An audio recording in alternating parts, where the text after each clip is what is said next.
Welcome to the Wednesday, April 16th, 2025 meeting of the Gloucester Conservation Commission. The time is just after 5:30.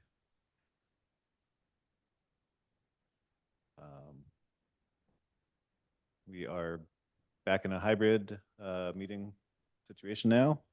Continue to check the upcoming calendar notices and agendas for upcoming login information and meeting information. We'll probably be meeting in a different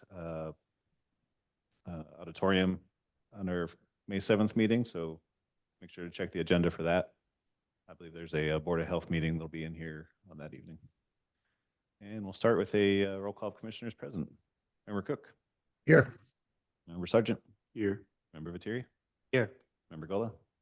Here. And Member Jackson. Here.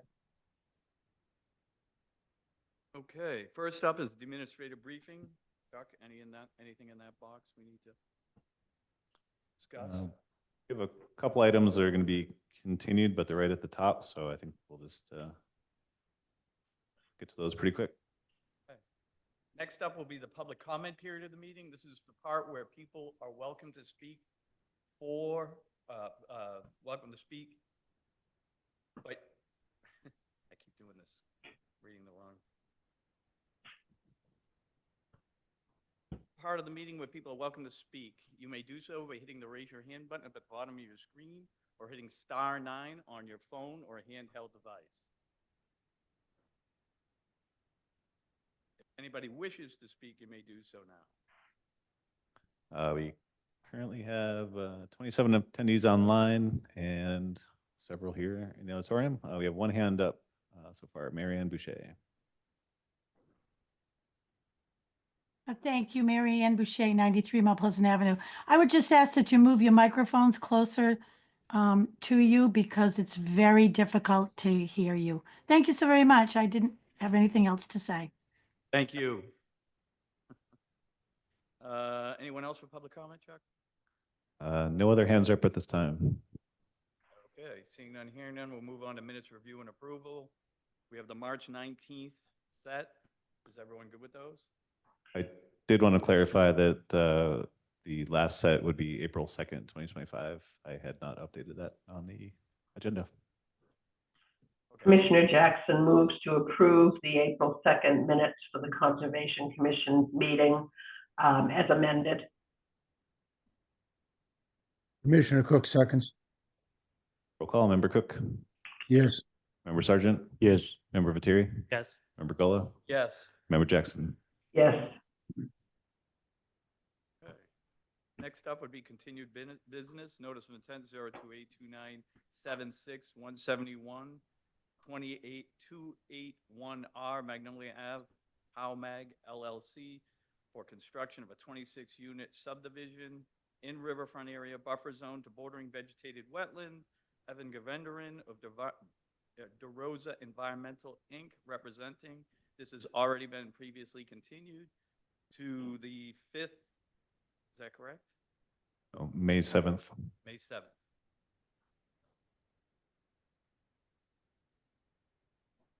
Next up would be minor modification 0282719 87R Wingashiek Road, Ann Davis for an abandon and replace the existing septic tank with an upgraded replacement system in Coastal Dune. Evan Gavendaran, DeRosa Environmental Consulting also has previously requested to continue to the same date, correct? Yes, that's a request to continue. Commissioner Jackson moves to continue minor modification 0282719 at 87 Rear Wingashiek Road to the Conservation Commission meeting of May 7th, 2025. Commissioner Cook seconds. Roll call, Member Cook. Yes. Member Sargent. Yes. Member Viteri. Yes. Member Gullah. Yes. Member Jackson. Yes. Okay, moving along, we have notice of intent 0283006 105 Wingashiek Road, 125 Wingashiek LLC to replace existing single-family and detached garage with pile-supported single-family home and garage, installation of gravel driveway, installation of septic system and water, service in coastal dune, barrier beach, land subject to coastal storm flowage, ACEC buffer zone to ACEC, I should say, and BVW. And they have also requested to continue to May 7th, 2025. Commissioner Jackson moves to continue NOI 0283006 at 105 Wingersheek Road to the Conservation Commission meeting of May 7th, 2025. Commissioner Cook seconds. Roll call, Member Cook, Yes. Member Sergeant, Yes. Member Lettieri, Yes. Member Gullo, Yes. Member Jackson. Yes. Oh. Notice of intent, 0283007, 107 Wingersheek Road, 125 Wingersheek LLC, to replace existing single-family home, garage with pile-supported single-family home, I should say, and garage, expansion of gravel driveway, installation of septic system and water service in coastal dune, barrier beach, and land subject to coastal storm flowage, as well as ACEC and buffer zone to ACEC, and BVW. Joel Favaza for legal, Seaside representing. Commissioner Jackson moves to continue NOI 0283007 at 107 Wingersheek Road to the Conservation Commission meeting of May 7th, 2025. Commissioner Cook seconds. Roll call, Member Cook, Yes. Member Sergeant, Yes. Member Lettieri, Yes. Member Gullo, Yes. Member Jackson. Yes. Okay. Next up, notice of intent, 0283020, 2 High Rock Terrace, Peter Carboni and Susan McNulty to raise and rebuild single-family home and associated appurtenances and in dune restoration with coastal dune, land subject to coastal storm flowage, and buffer zone to coastal resource area.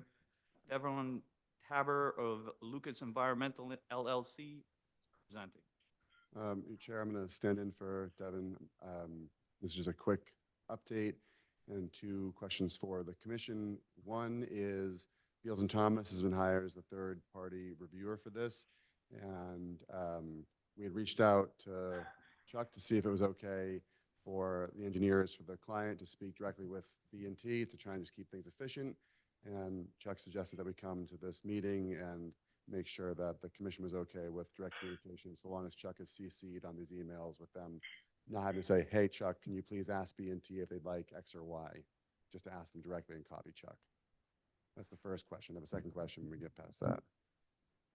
Unless you- Okay. yeah. All right.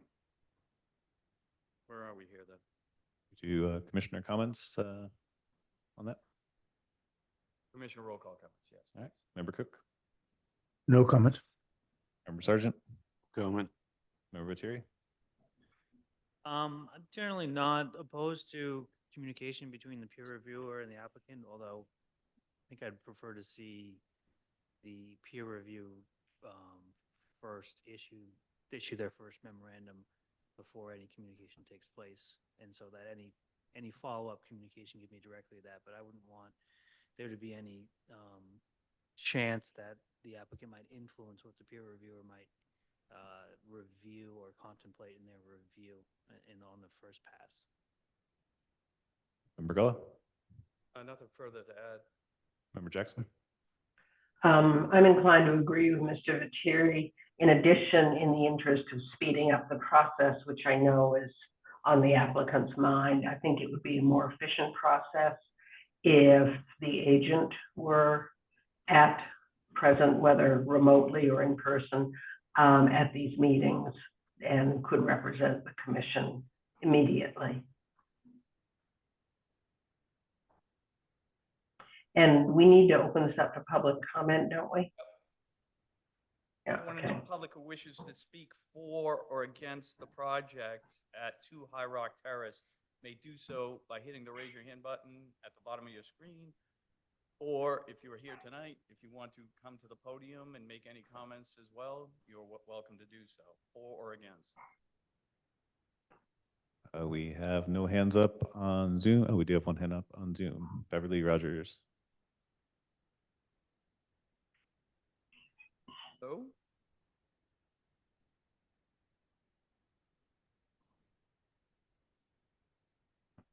Hello, Beverly, can you hear us?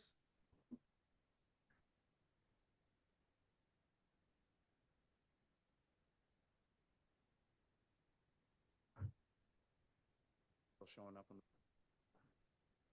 Not muted? Beverly, you're still muted. If you want to speak, please unmute yourself.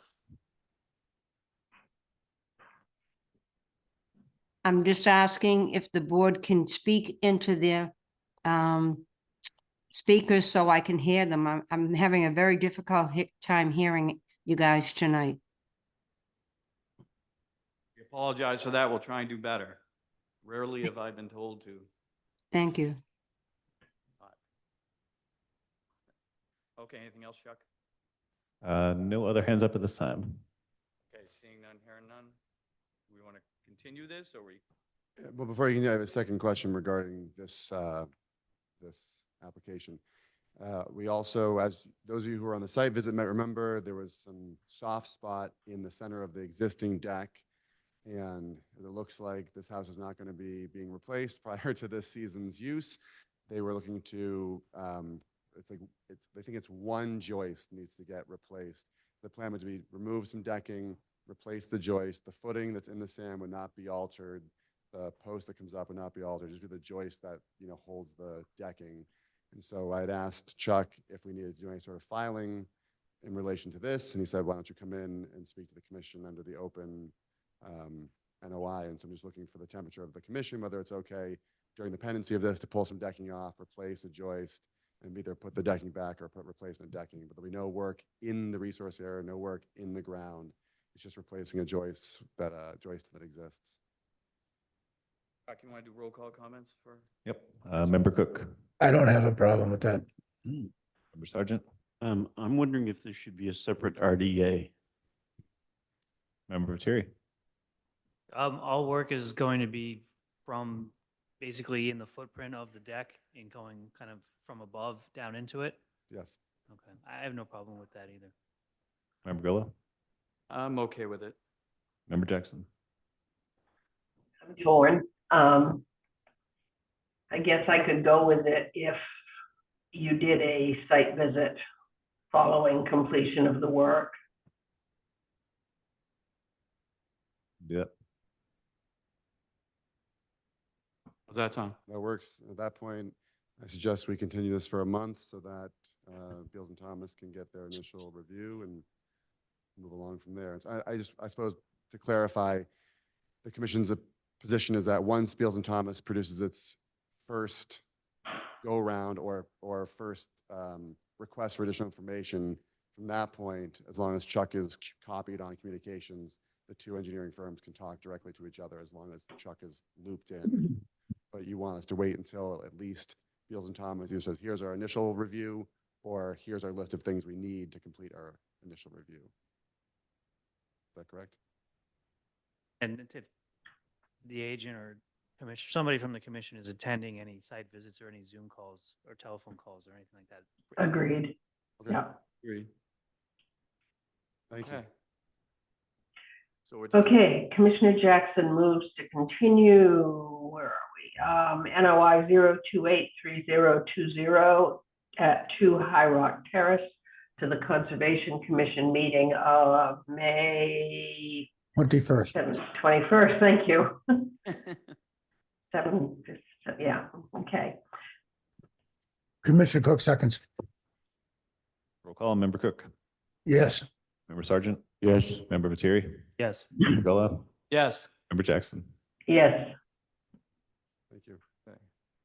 Are we being loud enough out there for everyone in the public? Can you hear us okay? I know offline. we can, Rob, as long as you're absolutely speaking directly into the mic. Okay, Thank you. no worries. All right, next up is notice of intent 0283036-367 Welch Lane at R Woodman Street. Stormwater management system, construction of utility, installation of a installation of buffer zone to bordering vegetated wetlands. Joel Vavaza, Legal Solutions PC representing. For the record, Commissioner Sargent recuses. So noted. We still have quorum, yes.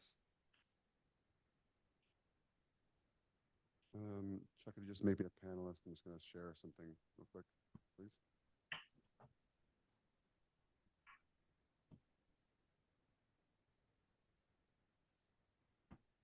For the record, Joel Favazza, Seaside Legal Solutions, 123 Main Street, here in Gloucester. Last we met on this, we gave the overview. It was going to be sent out for third-party review, but the commission noted rightfully, although the NOI suggested it was buffer zone only work, there was a slight impact to a natural resource area down where the road kind of crosses an existing culvert. And so the third-party review has not begun because the commission wanted to have an updated set of plans showing this. And so tonight, before we get the engineers to finalize it and stamp it, I just want to make sure that we are on the right track here. So I've highlighted in red the area that's about 110 square feet of proposed fill of an existing wetland resource area, and in green, the 185 square feet of proposed wetland replication. And so I just wanted to take the temperature of the commission. Although it's not a lot of area, I would hate to move forward along this if you guys said, oh, hey, well, this is dead in arrival. We don't want the replication area, you know, there. Something to that degree, right? Before we have the engineer finish this, send it off so that Chuck can send it out for third-party review. We want to make sure that the commission's comfortable with the proposal to just do, you know, the light kind replacement right there next to the portion of the fill. Okay. I don't know, to open it up for public comment first. Let's make sure we get the public review before we go too far into this. So anybody in the public who wishes to speak for or against the project at 367 Welch Lane, R. Woodman Street, may do so now by hitting the raise your hand button at the bottom of your screen. For the people outdoors, outside this, may do so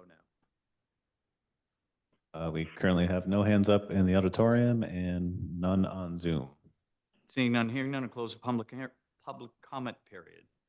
Moving on to commissioner roll call comments. Member Cook, No comment. Member Viteri, I haven't really had a chance to look into that very closely, but if that's a plan you want to submit for third-party review, then that's your prerogative. Member Gullo, I'm okay with it too. and Member Jackson. I agree with Mr. Viteri. I have not looked at that in detail. What about your input on this, Chuck? Yeah, I mean, if that's what's being proposed, I mean, it's showing the crossing, the intermittent stream.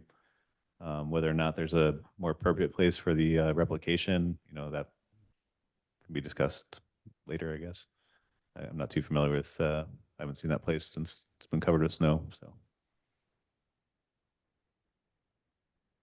Okay, so you've heard us. So I'd like to have this continued out a month also, so we can get that third part. Actually, Chuck, does it need to go back to the commission for them to approve whoever comes on board as a third-party reviewer? If that's the case, The process would be the commission approving. so then I'd like to third-party review. continue to your next meeting in hopes that we have someone on the hook to potentially reviewer by that point to get approved. So Okay, so you want us to continue to May 7th, Mr. Favazza? Yes, please. Okay. Commissioner Jackson moves to continue NOI 0283036 at 3, 6, and 7 Welch Lane and rear Woodman Street to the Conservation Commission meeting of May 7th, 2025. Commissioner Cook seconds. Member Cook, Yes. Member Viteri, Yes. Member Gullo, Yes, Member Jackson. Yes. Thank you. And thank you. please send over that plan sooner than later, Yeah. so I can get that going. Okay, next up is notice of intent 0283044, 1 Gloucester Crossing Road. Construction of overflow parking lots, widening driveways and loading docks, and isolated vegetated wetland, isolated land subject to flooding, and buffer zone to bordering vegetated wetland. Timothy Power, PVI, Site Design LLC representing. For the record, Commissioner Sargent, it is returned. Thank you. Noted. Name and address, sir, for the record? Sure. Tim Power, civil engineer for PBI Site Design from Norwood, actually. Ike. A little bit of a ride. And I actually was wondering, Chuck, if you could promote Andrew Tybalt as our wetland scientist. We'll provide some information tonight as well.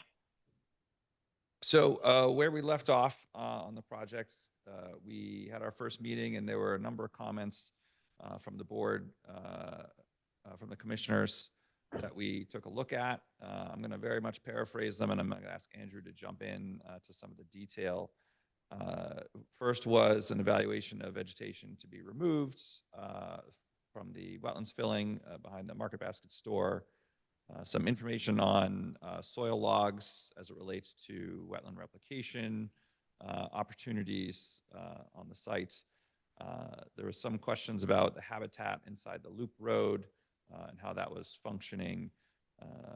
And there were some requests for some additional trees, I think due to some noise from in between the loading dock and the neighbors. And then lastly, review of invasive species.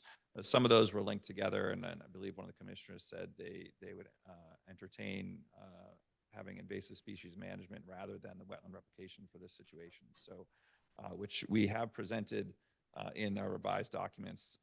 Only submitted today, we did submit some additional photos of the wetland fill area. Andrew, who's going to go through his letter, provided some detailed response to all of these items, and he'll go through those in detail for us tonight, as well as just some updated plans showing the proposed trees by the neighbors.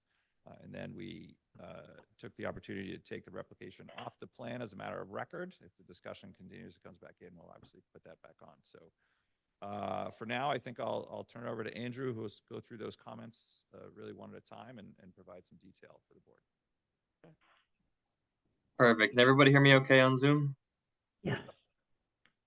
Yes, I believe so. Yes. Awesome. Thank you, guys. For your records, this is Andrew Tebow, wetland scientist with Goddard Consulting. I'm the wetland scientist who had done the delineation on site and now has been assisting with the notice of intent application as well. So within the supplemental submittal that you received today, there were a few letters prepared by Goddard that I'm happy to expand upon. If I can share my screen, I can actually go comment by comment and show you what was submitted today. I know this just came to the commission today.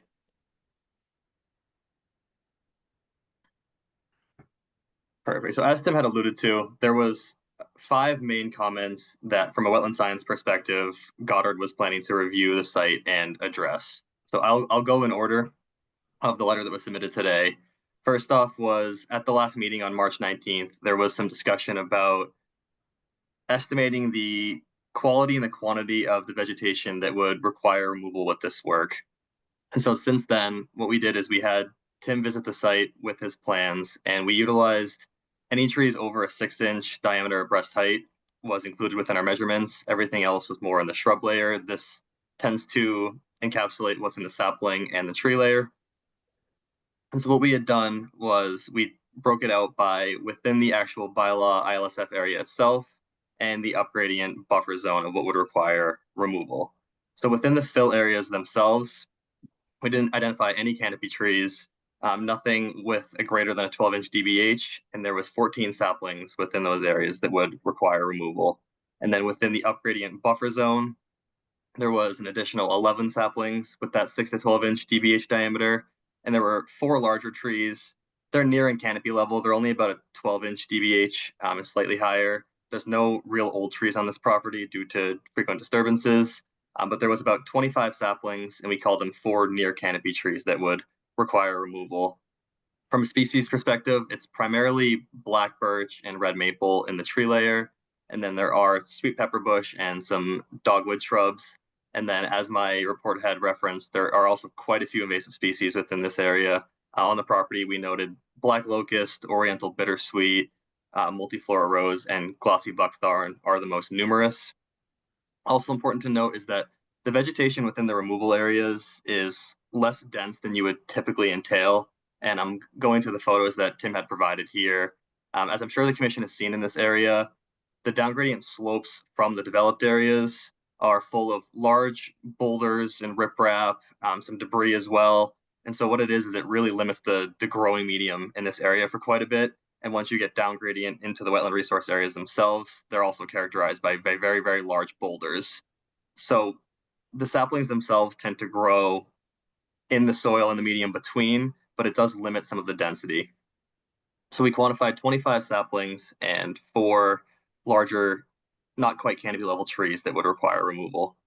The second comment for Goddard to address was the discussion that originally there was some wetland replication proposed as part of this project. I know this point may be relatively moot if we intend to pursue invasive species management, but it is worth discussing and responding.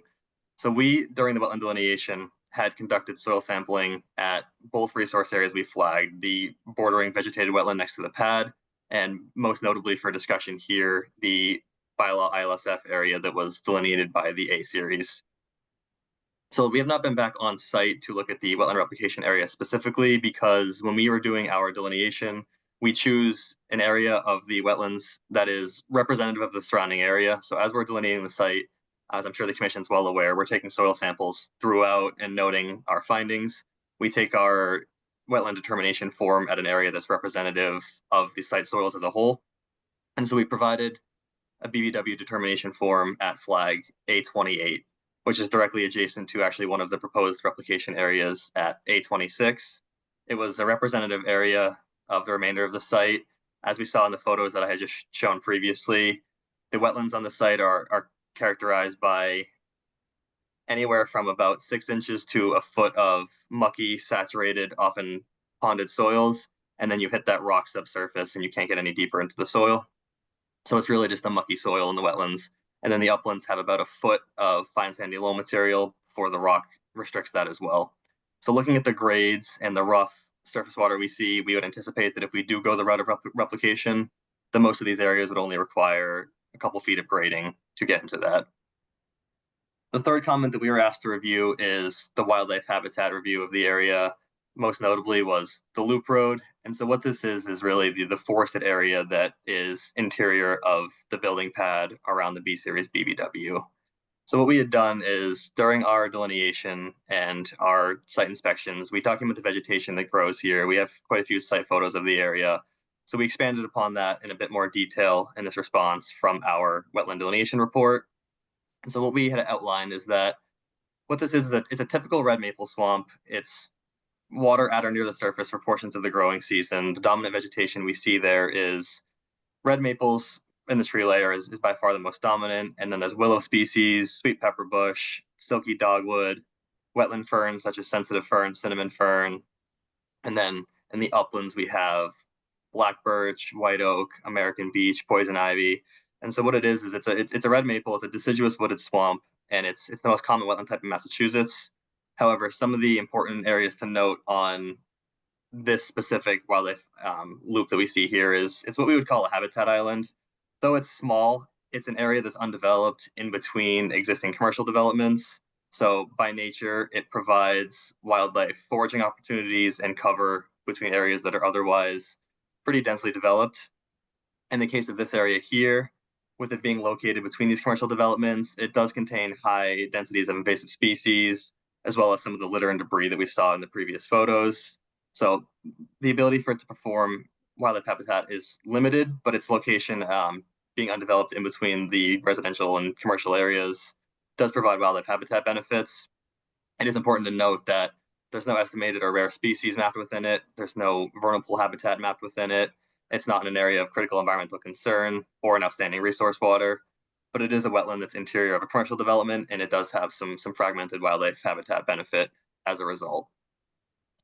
The fourth comment that we issued today in our letter was a bit more information on the screening vegetation that was added near the neighboring properties. So what I'll quickly do is scroll to the site plans that were submitted today. There's now an addition of 4 eastern red cedars that we're proposing between the neighboring properties on Green Street and the existing loading docks back here. So the comment that we see here, it was intended to explain why eastern red cedars were selected, because this is an up-gradient slope between developments of residential areas and the commercial development. What we usually try and do is find screening vegetation that sound we try to incorporate to the best of our ability. A lot of it is sight and privacy as well. So I think everyone's well familiar with arborvitaes that are usually used for this exact purpose. Because they're cultivars, they're not considered a true native species. And so what we typically do is provide eastern red cedars in this case, where they're an evergreen, they grow dense, they sort of perform the same goals. But what they do is they're a native species with a deep root system. They fix the soil, they help with erosion, and then they produce the small blueberries that is a tremendous habitat to local wildlife. So we proposed 4 eastern red cedars to try to help with both screening from the residential properties as well as wildlife habitat improvements as well. And most notably was the 5th comment, and Tim had alluded to this during his presentation, is at the last meeting we were discussing, because this is a bylaw jurisdictional isolated land subject to flooding area, we do have the ability to waive and select mitigation where it is most feasible, whether that be replication or invasive species removal. I had issued an opinion in this letter that I submitted that in the case of this area located as a habitat island between the commercial developments, the residential developments, there's quite a few invasive species on the property, and they do limit the ability for the area to perform wildlife habitat benefits to its fullest. And the opportunity for invasive species management is high here, and in my opinion, could be more beneficial than simply replicating. So we had submitted a whole procedural guideline today of the invasive species that are found on the property, how we would treat them, and setting metrics for success. So because this was submitted to the commission today, I'm going to give a broad overview of it. The intent is that we have now seen this property twice, on March 20th of 2024 and then March 13th of this year. And so during our delineation process, we've seen the site twice. We've documented the invasive species that are out there. I had alluded to this earlier, that it's primarily black locust, glossy buckthorn, oriental bittersweet, and multiflora rose. There are some inclusions of these within the wetlands themselves, but the most concentrated areas are within the uplands. We attached a photo here that shows how thick some of that bittersweet can get right on the adjacent uplands. This is taking up gradient of flag 828 within that wetland system that we had described below.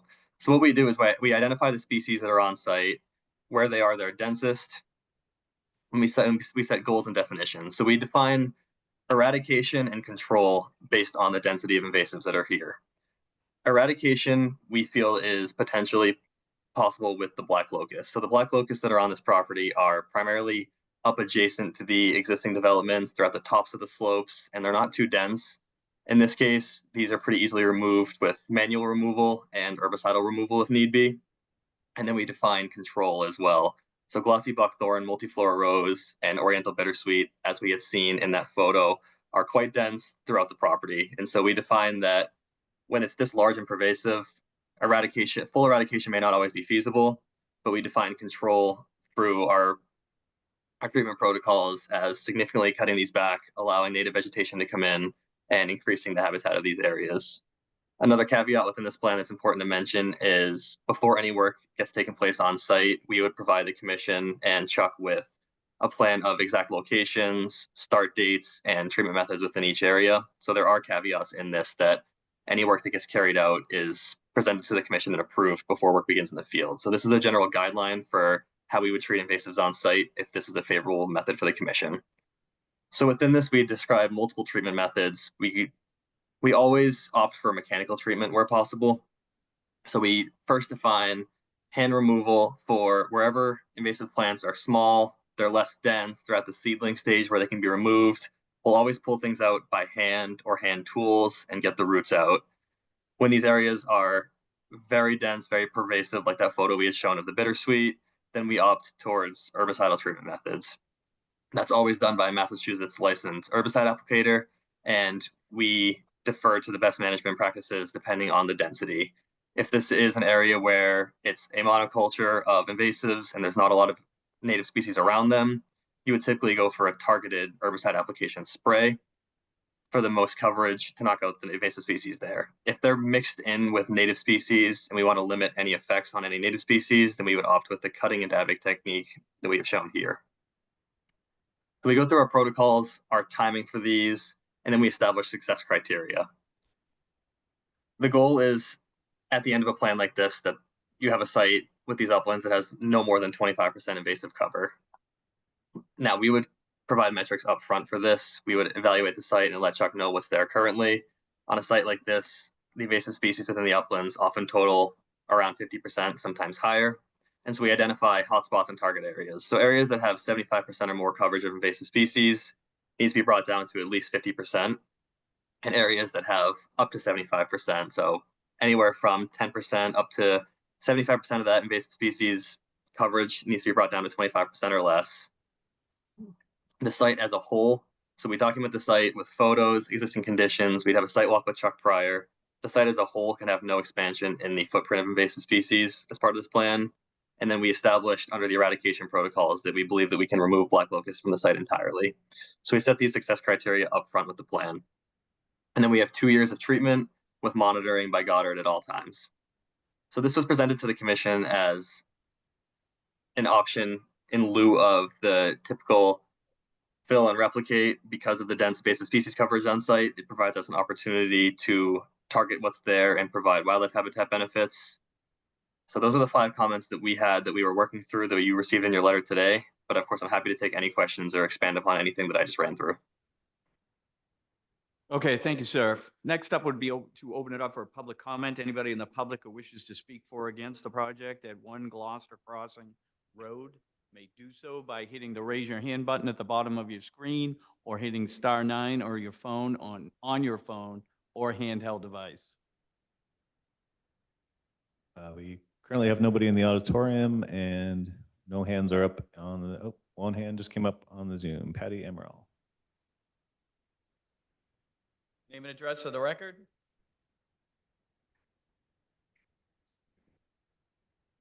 Hear me? Yep. Name and address for the record. Oh, Patty Emerald, 14 Myrtle Square. Oh my. Okay, I just want to make sure you can hear me. It says something about a microphone on my screen. Yep, we can hear you. Go ahead. Okay, all right. I'm just wondering about the chemical part of it, because I know that some of that the chemical wording is over with the Emerald Forest work that's going to be done. How does that work as far as putting chemicals down and then having the species and everything that's supposed to live there and enjoy it? How does it affect them? Is it going to kill them? Yeah, Okay, it's a valid question. So I would start that off by saying that any chemicals used will also be presented to the commission and Chuck before any application takes place on site. What it typically is there's an EPA approved glyphosate material. It's usually diluted to about 50%, and it's actually approved for aquatic use as well as use within wetlands. So that's typically what the herbicide applicator would use when you're working within buffer zones close to wetlands. I would follow that up by saying that the foliar spraying that we explained is really sort of the last resort when areas are super dense. We first opt for the hand removal, the hand digging, the excavation.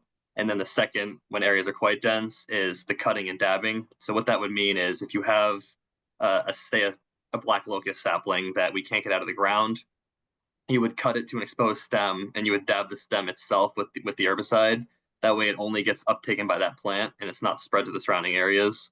So there's quite a bit of care taken in these protocols to make sure that you're not going in with herbicide and spraying everything where there might be, say, dens of animals or native species surrounding. Okay.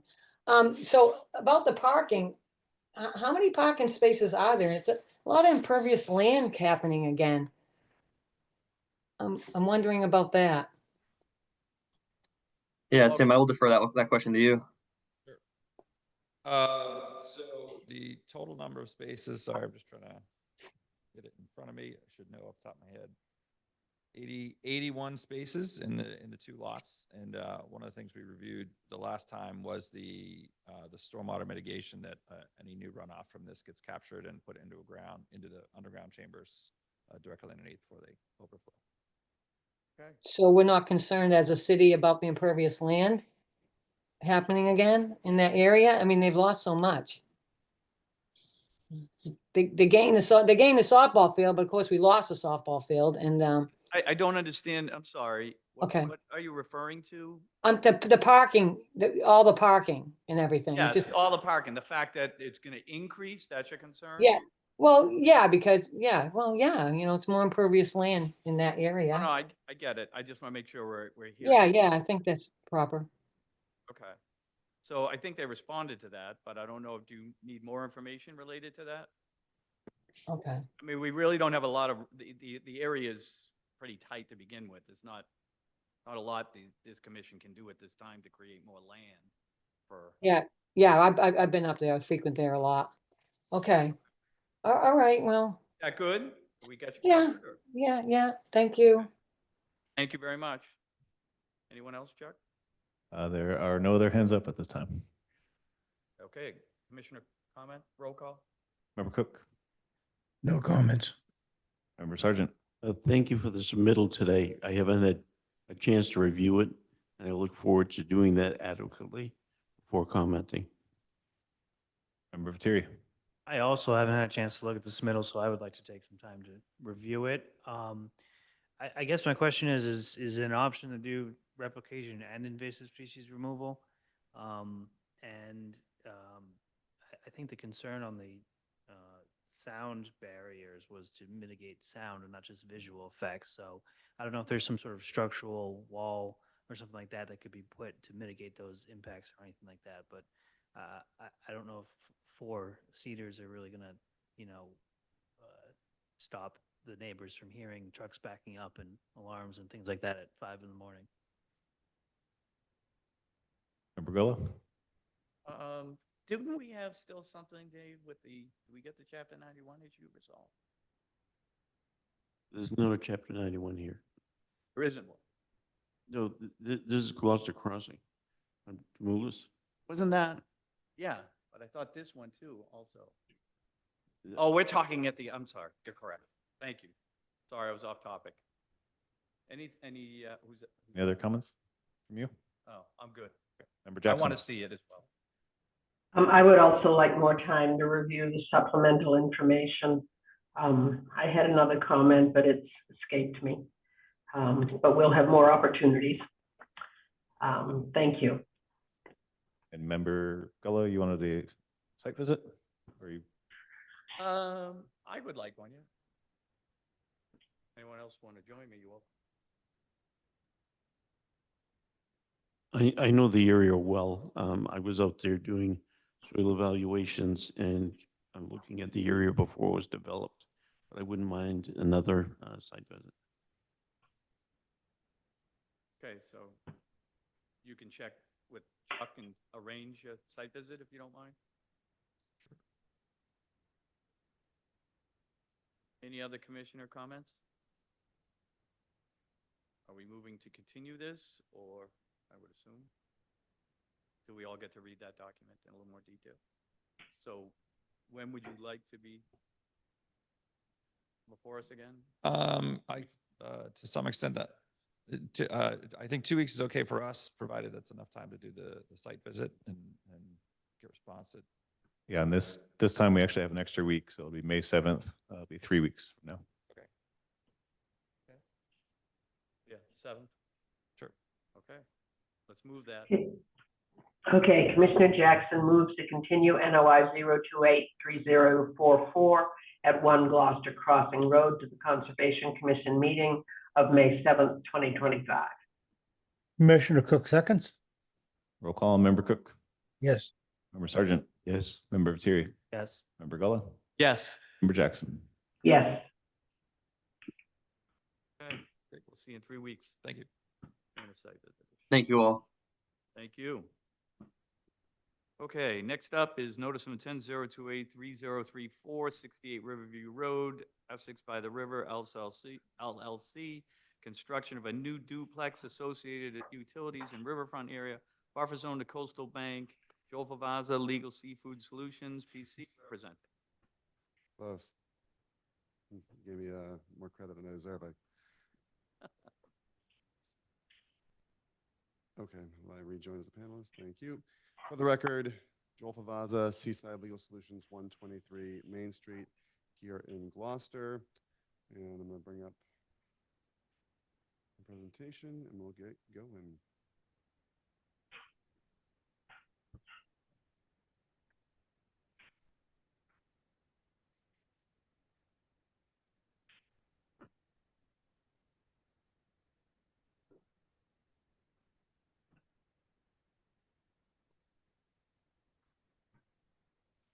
Okay, there we go.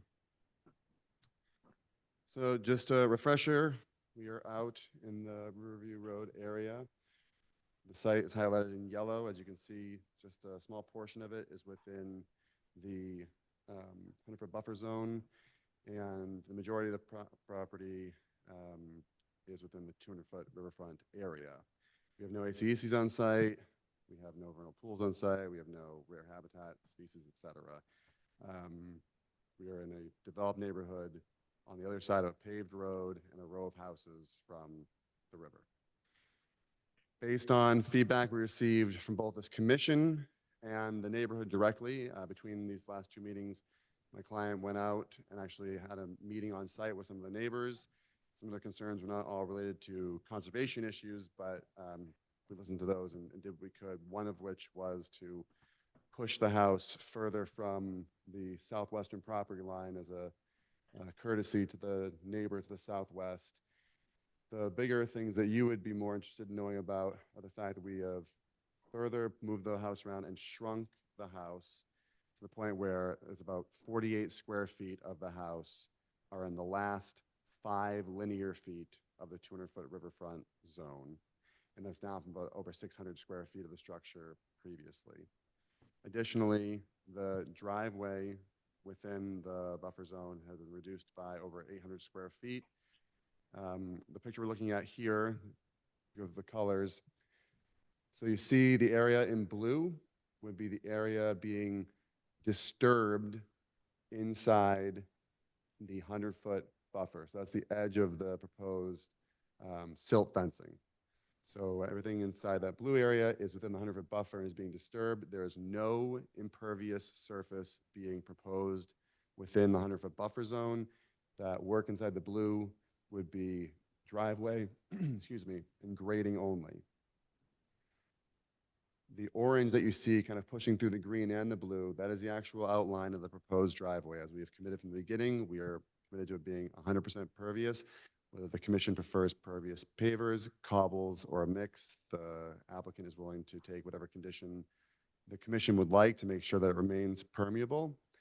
And then the green area, once again, tracing the silt fencing, is the area within the 200-foot riverfront area being disturbed. Again, the green area you see outside the driveway is going to be where necessary grading takes place for the driveway. And those little areas in red are the last corners of the house that we weren't able to get out of the riverfront. And again, those in total are less than 50 square feet.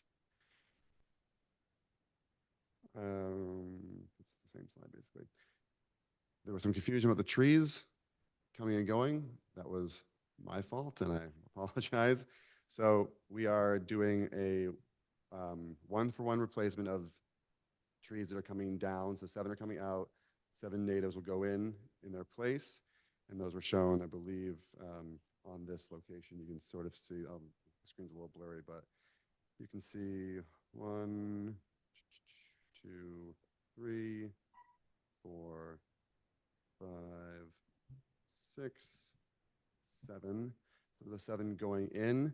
Again, these areas that are outside the silt fencing, the vegetation that's there is otherwise going to be left, but they are going to go into where the vegetation exists and plant 7 native trees. So although they're outside the silt fence, and they're going to, put trees in there, they're otherwise not going to clear out the brush that's there to put these trees in. They'll just clear as necessary to get the tree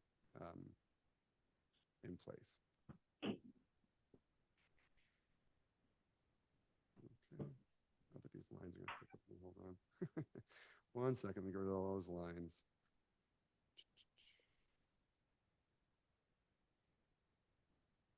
There we go. So again, these trees with X's are coming down, and there are 2 trees being saved. I think it's a tupelo and a black oak.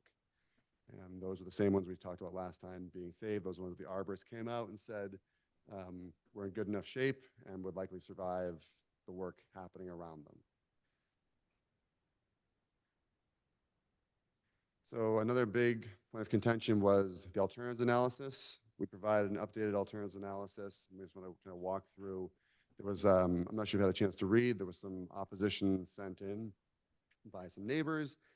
And I want to make sure that the commission stays focused on the project at hand. This is, you know, a lot of the opposition focused on as if this was a single-family home by an owner-occupant coming before you.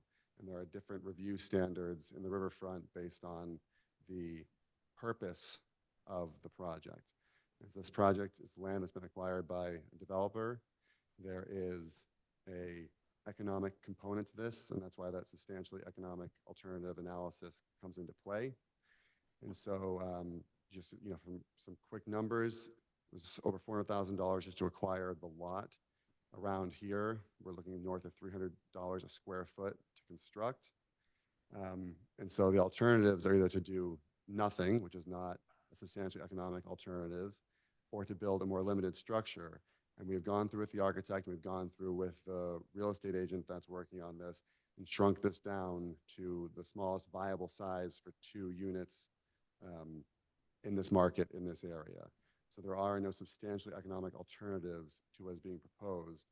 Yes, I could build a 900 square foot tiny home out there and have less impact on the riverfront, but that is not a substantially economic alternative to the purpose of the project, which is to provide 2 units of housing on this lot. Again, we should make sure we're using the best technology. So we have Coltex stormwater chambers designed, a permeable driveway, again, at the commission's pleasure, whether it's cobbles, pavers, or the like, or a mix of both. We're checking that box. And again, just kind of quoting from 1058 4C 1C, where it talks about the, you know, the proposed use. It talks about a single family home being like, okay, well, the proposed use of a single family home is identical to the construction of a single family home. It's for, you know, use for habitation. However, it also talks about, in the context of projects where the purpose implies a business component, such as residential subdivision, commercial, industrial products, the proposed use typically requires economic viability.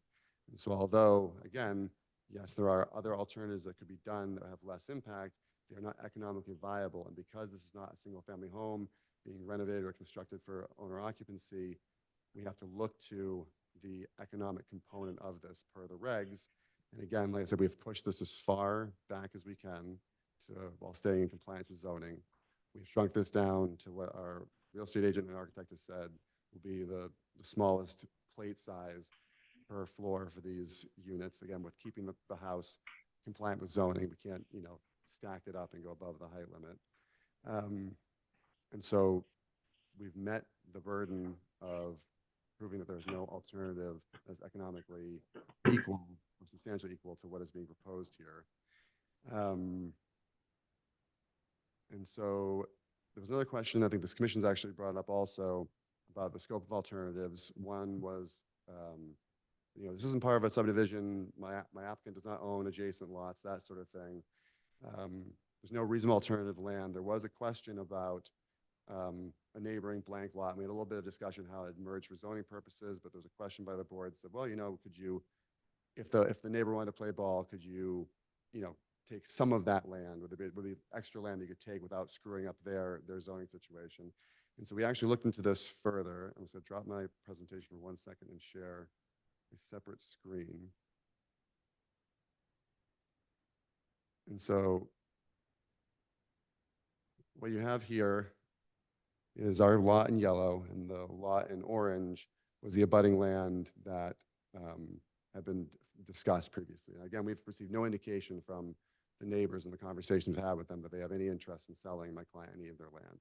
That being said, even if the applicant were able to acquire a portion of this orange lot, access would still need to be as shown and proposed over the yellow portion. And that is because you must, per the zoning ordinance, access your lot over approved frontage. That orange lot is only 50 feet wide at the road.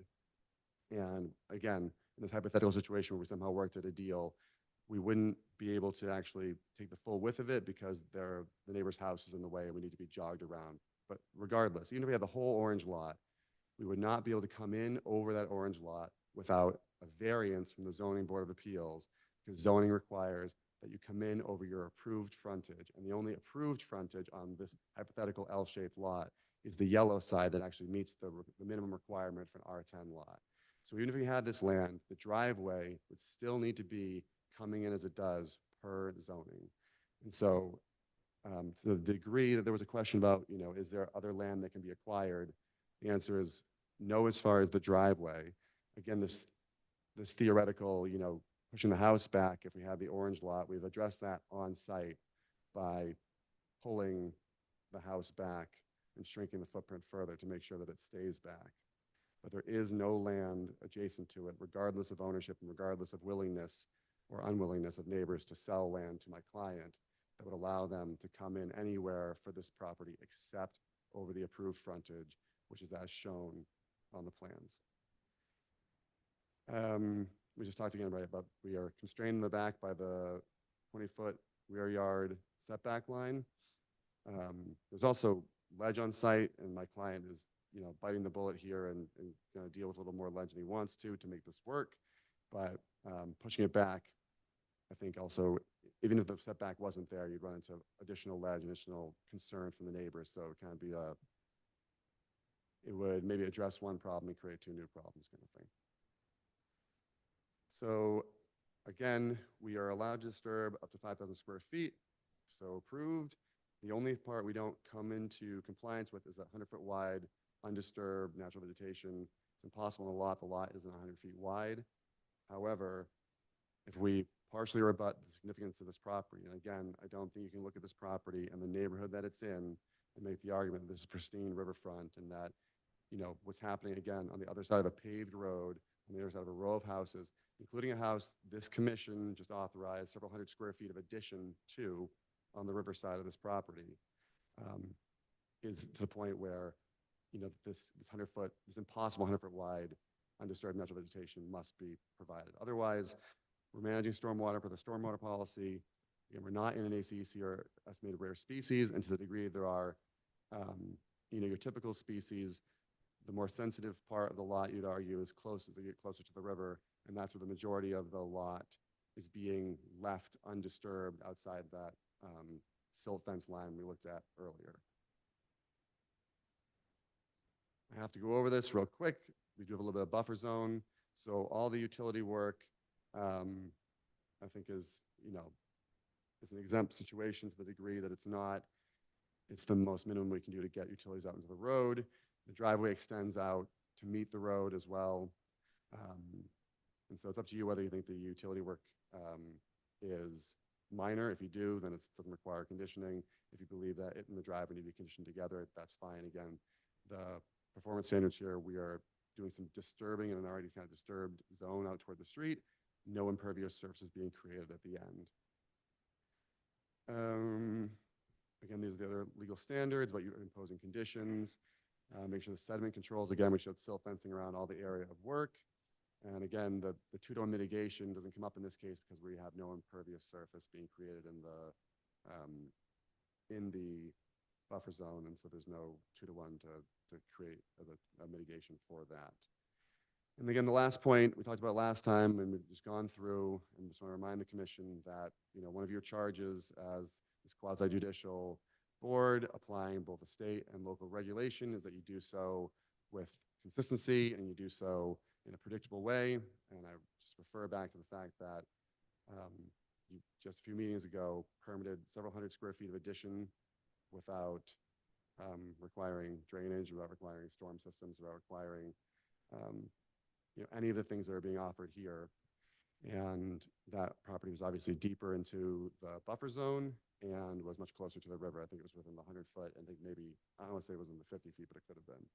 This is the comparative chart. We saw this last time. I've only updated it, so it's in the record. I won't go through it again. And then the only other issue I want to talk about that is there was as well as that apples and oranges, Joel. One was redevelopment, one's a new construction. And yes, I admit that in the regs, it's redevelopment and new construction do diverge at a point. However, they are not wholly separate, and they are not trying to address wholly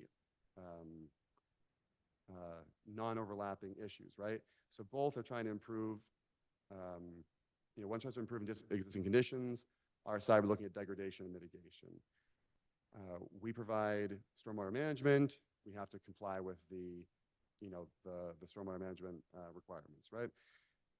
Redevelopment, trying not getting closer to the river. Again, we are pushed as far away on our site as we can get from the river, that sort of stuff. So again, although the regulations and the review, when you dial down, have different, different check boxes, the theme is still the same. Is what you're doing going to be negatively impacting the riverfront in an untenable way, right? Or do you have the safeguards in place to make sure that whether it's your new construction or your redevelopment, that the riverfront is being adequately protected?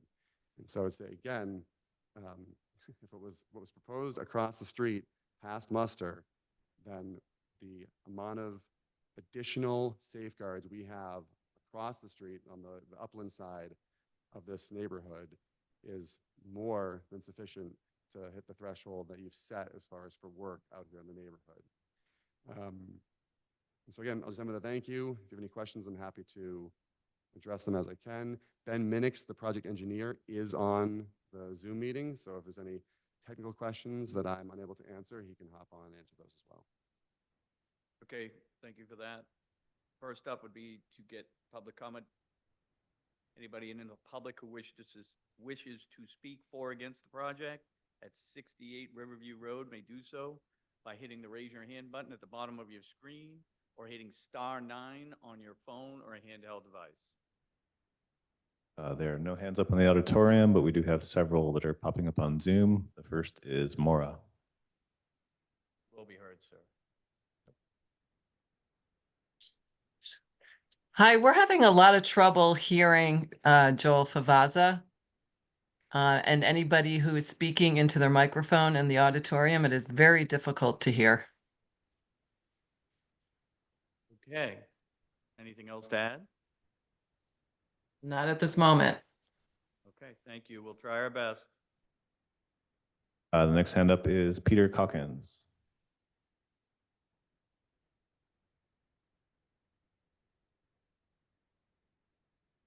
Unmute. Okay, there we go. Name All and right. address for the record. Yep, my name is Peter Calkins, and I reside at 87 Riverview Road. About a month ago now, my wife and I hosted the meeting with a group of neighbors that Attorney Favaza spoke of, which we convened to enable the applicant and his architect to more fully present to us their three-dimensional architectural concepts for the project, as that wasn't a part of the materials submitted for consideration by this commission. We also sought to facilitate a conversation about the environmental concerns that a number of people in the neighborhood had raised about the project, many of which have all been, have been shared with the commission during these hearings. At the meeting, a number of neighbors again expressed their concern for the potential negative ramifications on stormwater flow into the roadway and into downhill properties that the large impervious roof and the driveway hardscaping, notwithstanding that it does have a permeable aspect to it, could create. Following the meeting, the applicant did provide us with some updated design renderings that indicated several incremental changes addressing some of the issues that we'd mentioned that would represent positive steps. And some of these changes are reflected in the updated materials recently submitted and that Attorney Favaza discussed this evening. And the neighborhood does appreciate that response.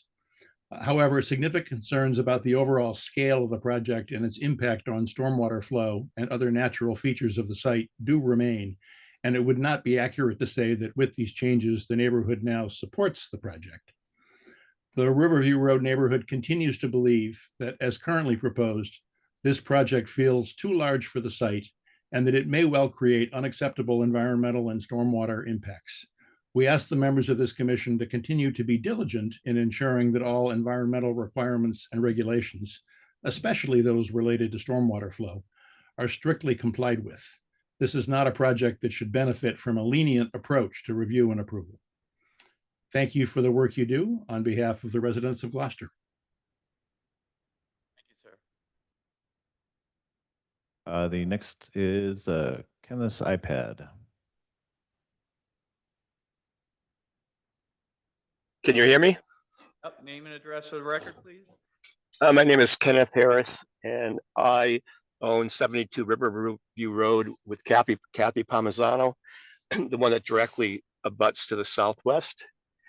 And I'd like to tell you that in Attorney Favaza's presentation, he suggested that We had been approached about perhaps selling some of lot 94.40, the one that he outlined in orange. And for the record, no one has ever approached us about that. So that's all I want to say. Okay, thank you for your input. Next hand up is Nathaniel Stevens. No? Thanks. Good evening, everyone. Nathaniel Stevens from McGregor Legier and Stevens in Boston. Can you hear me okay? Yes, name and address for the record, sir. Sure. Nathaniel Stevens, McGregor Legier and Stevens in Boston. I'm representing the Riverview Road Neighbors for Sustainable Development. Since our last hearing, I submitted 2 letters, one dated April 14th and the other dated March 31st. In my March 31st letter, I responded to what was again discussed this evening, where the applicant is making we would submit specious argument that just because the commission approved a project at 81 Riverview Road, it is compelled to approve this project. And if the commission doesn't, it will be arbitrary and capricious.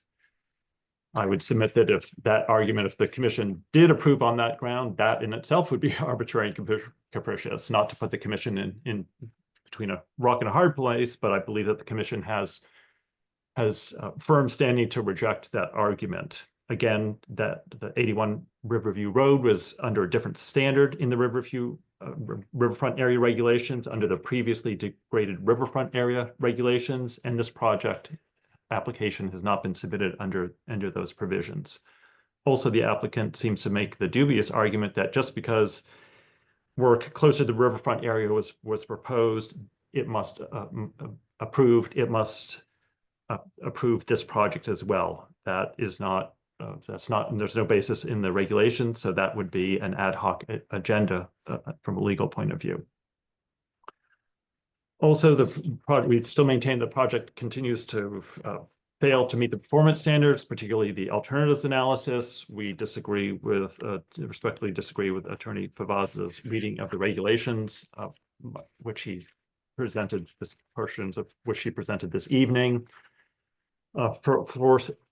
Foremost, we submit that the cost component of the alternatives analysis does not include anticipated profits. We do not see this as a commercial project. It should be evaluated as a project to build a 2-family home, period. So economic viability should not be considered.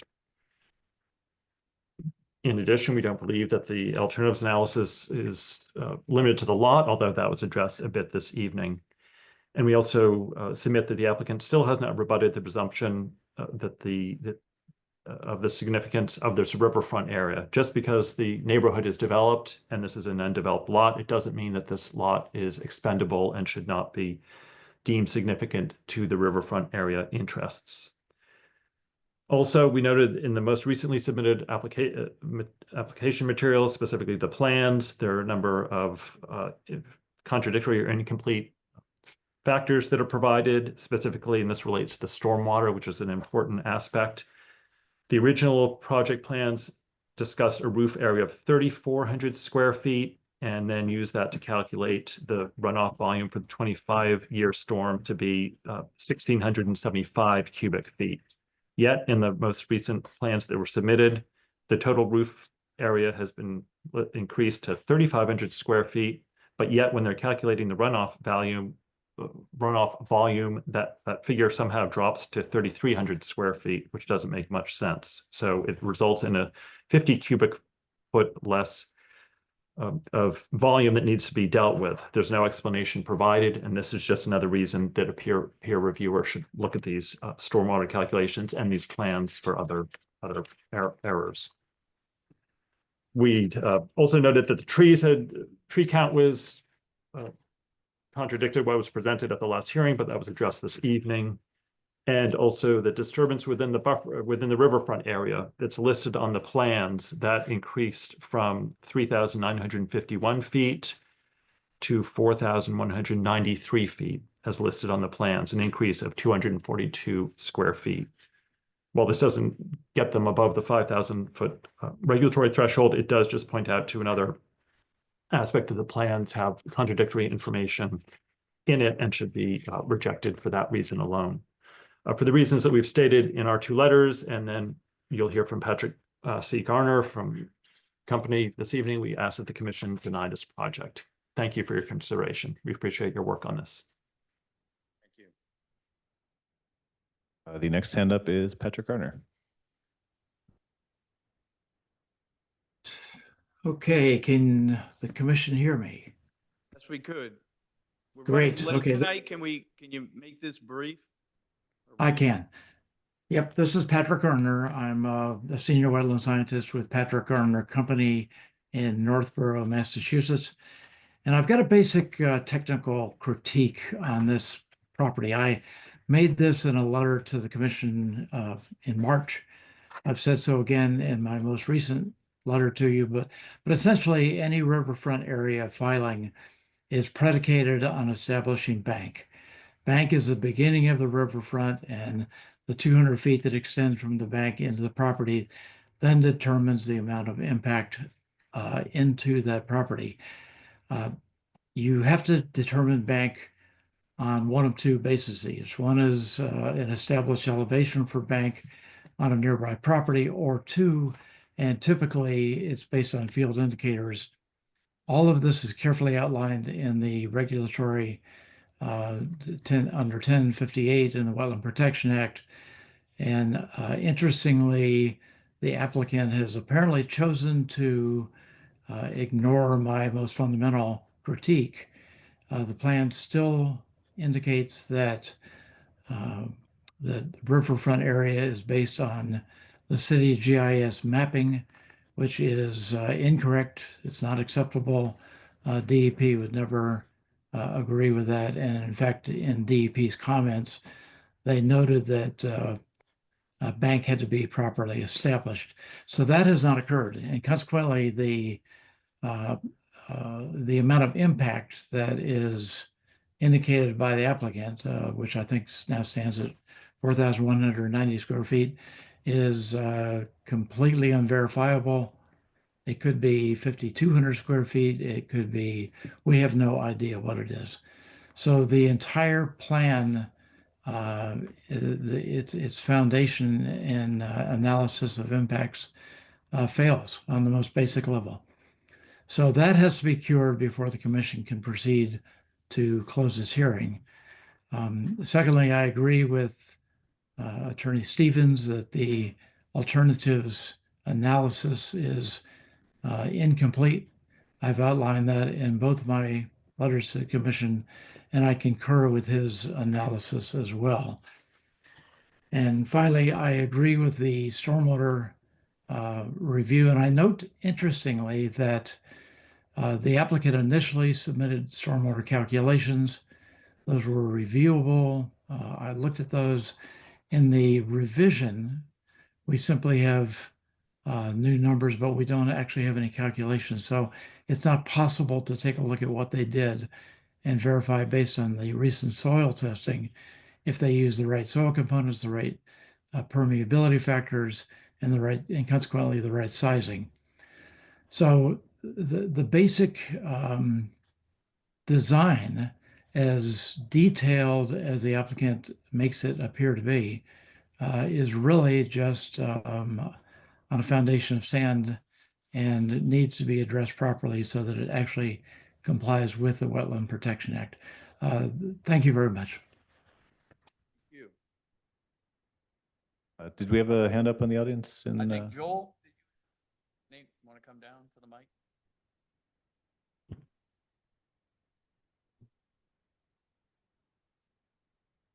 Joel Swan, 648 Essex Avenue in Gloucester. Originally, I wasn't planning on speaking on this project at all, but one of the things that Mr. Favaza said about you approved this project across the street, so you have to approve this one. Just want to read to the record, February 19th, 2025, at the same commission hearing on a different project, Mr. Favaza actually stated, and it's on the tape, I want to be clear that off-site orders on properties owned by different entities are irrelevant to this project by this property and by this owner. On February 19th, he basically said, You can't use that project and hold me to the same standard. Now he's saying you have to hold it. So you can't have it both ways. Thank you. Thank you, sir. Anyone else? There are no other hands up at this time. Seeing Oh, none. sorry, we just had Ben M. from Eaglebrook Engineering. Is that with? Okay.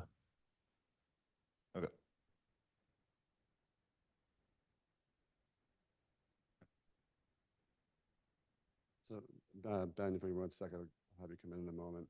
So I just want to quickly beg Mr. Swan. I'm glad to hear he's paying attention. Unfortunately, he does not understand the law, and the point I was making in a unrelated application has nothing to do with the legal standard that I've spoken about tonight. In all cases, the commission is required not to behave in an ad hoc manner, but in a predictable and consistent manner. That's for all of them. So I just want to make sure that, you know, that attempt aside, that we just get past that, because that was Understood. off topic.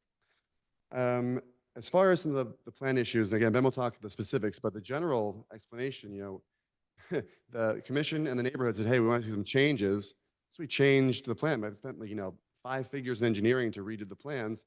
And then they go, well, hey, these numbers are different. Well, of course they are. We changed the plans. We moved the building. We changed the shape of the building, changed the shape of the driveway. Those are going to change the numbers. There's nothing underhanded or malicious that the numbers are different between previous plans and these. We changed the plan. Of course they are different. I want to just go back to the conversation about the alternatives analysis. I don't really, you know, I'm sorry if Attorney Seaver believes that this is not a commercial project. The reality is it was purchased by a developer. They are producing a 2-unit condominium building for sale. This is very much a commercial endeavor, and therefore the economic alternatives analysis does apply. This is not an owner-occupied single-family home as the neighbors would like to push us into, because at that point, that analysis does go away. But that is not the situation we have before you, you know, regardless of how much they might want that to be the situation. The last point before Ben gets on to talk more about the plans is this project is not required to provide any stormwater information. And it's, you know, disheartening that when we try in good faith say, hey, listen, we're not required to provide this, but we've done this. And so here it is, that it's then thrown in our face saying, well, we question the stormwater. We think that the stormwater should go out for third-party review. The stormwater isn't even required to be submitted. This is, again, you know, a 2-family home, and that is not required to provide this. We provided it anyway, again, as in an effort to be transparent and provide some comfort to both the commission and the neighbors. You know, there's concern about the runoff situation. Yeah, there's some runoff that sheet flows off the site currently, but if you read the plans and what's been provided for you, you can see that that problem is going to go away. So the degree that the neighborhood is currently impacted by this property and the sheet flow that comes off of it, that goes away if this gets built.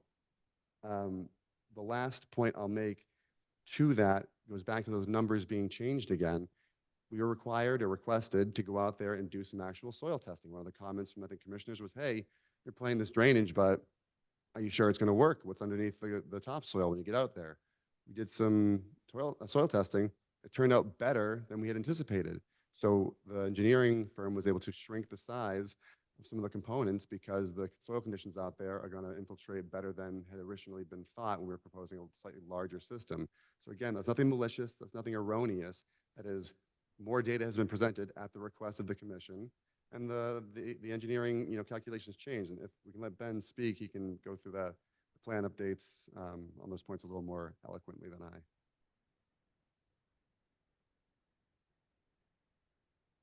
Yes, thank you. Can you hear me okay? Let's keep this tight. We're running. Yes, sir. This is Ben Minix with Eaglebrook Engineering. I'll just share my screen real quick.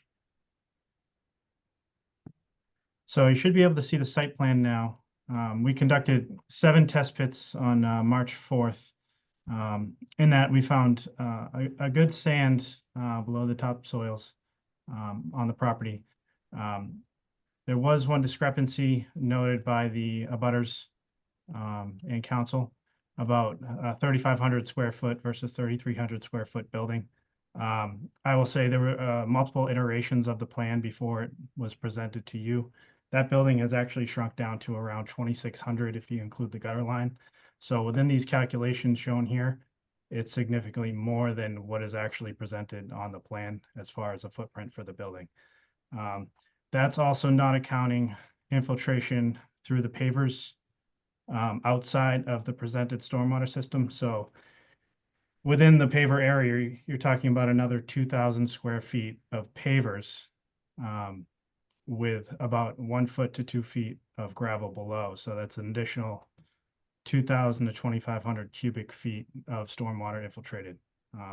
That's not accounted for in those calculations shown. So I left some buffer room as far as my calculations because we're actually going to have more storage and infiltration that is minimum required for Gloucester standards.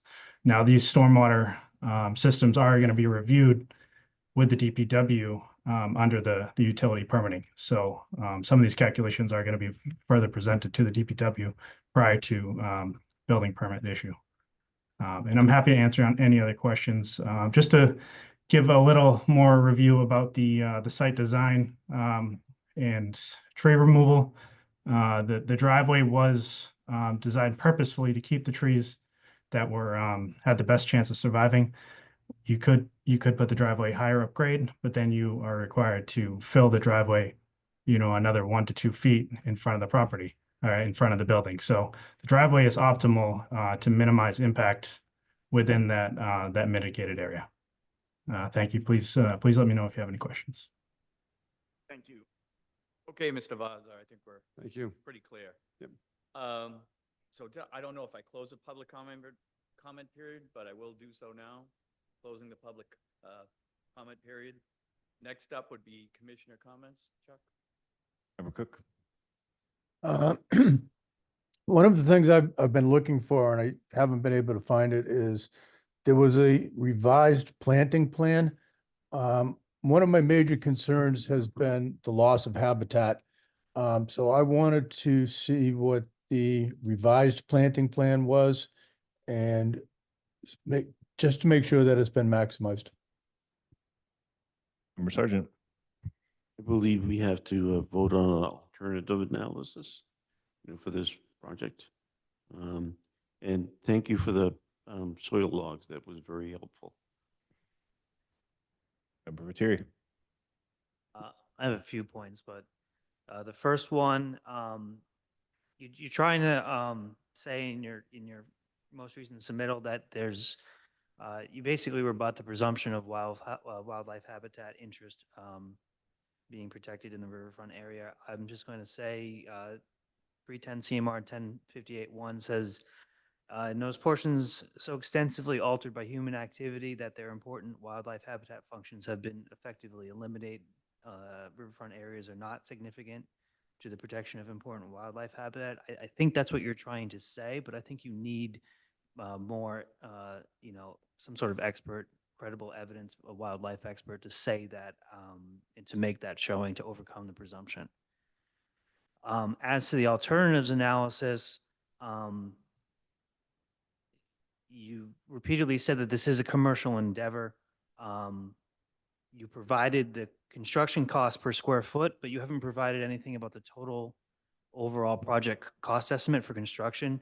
So I don't see how we can evaluate whether, a smaller structure, and I realize, now that you've reduced the size of the structure, but I don't know how, without knowing all of the costs that go into that cost factor under the alternatives analysis, whether it's unreasonable or prohibitive without having that information. So I don't think we can judge that. I'll note again, reiterating what Mr. Stevens said, cost does not include anticipated profits after the project purpose is achieved. That's explicitly said in 1058, excuse me.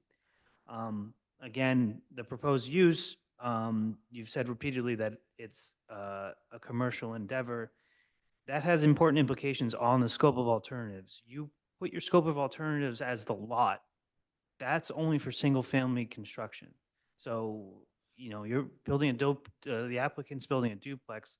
So it's outside of that scope automatically by that. But by virtue of it being a commercial endeavor, I believe you're in 1058 4C2 C1, where you have either a housing complex or a commercial project. That makes the scope extend to any other land which can reasonably be obtained within the municipality, which means a duplex in this entire rest of the city of Gloucester has to be part of your evaluation of alternatives and whether or not there are less environmentally, basically less alternatives that have fewer impacts on the riverfront area interests. So I think I'm not saying, one way or the other. I'm saying the evaluation needs to be done, and that's the scope that needs to be included in the evaluation. I see that stormwater sounds like the biggest concern to the abutters and the neighbors. I will say that it being a duplex, the stormwater standards don't necessarily need to apply, but certainly some concern for stormwater is warranted. We can't just ignore stormwater overall. I would be amendable either way if the rest of the commission is amendable to some sort of peer review to look at the stormwater calculations. I had a comment from the last meeting that you did not address about the T connection on the downspout overflow detail on the project plans.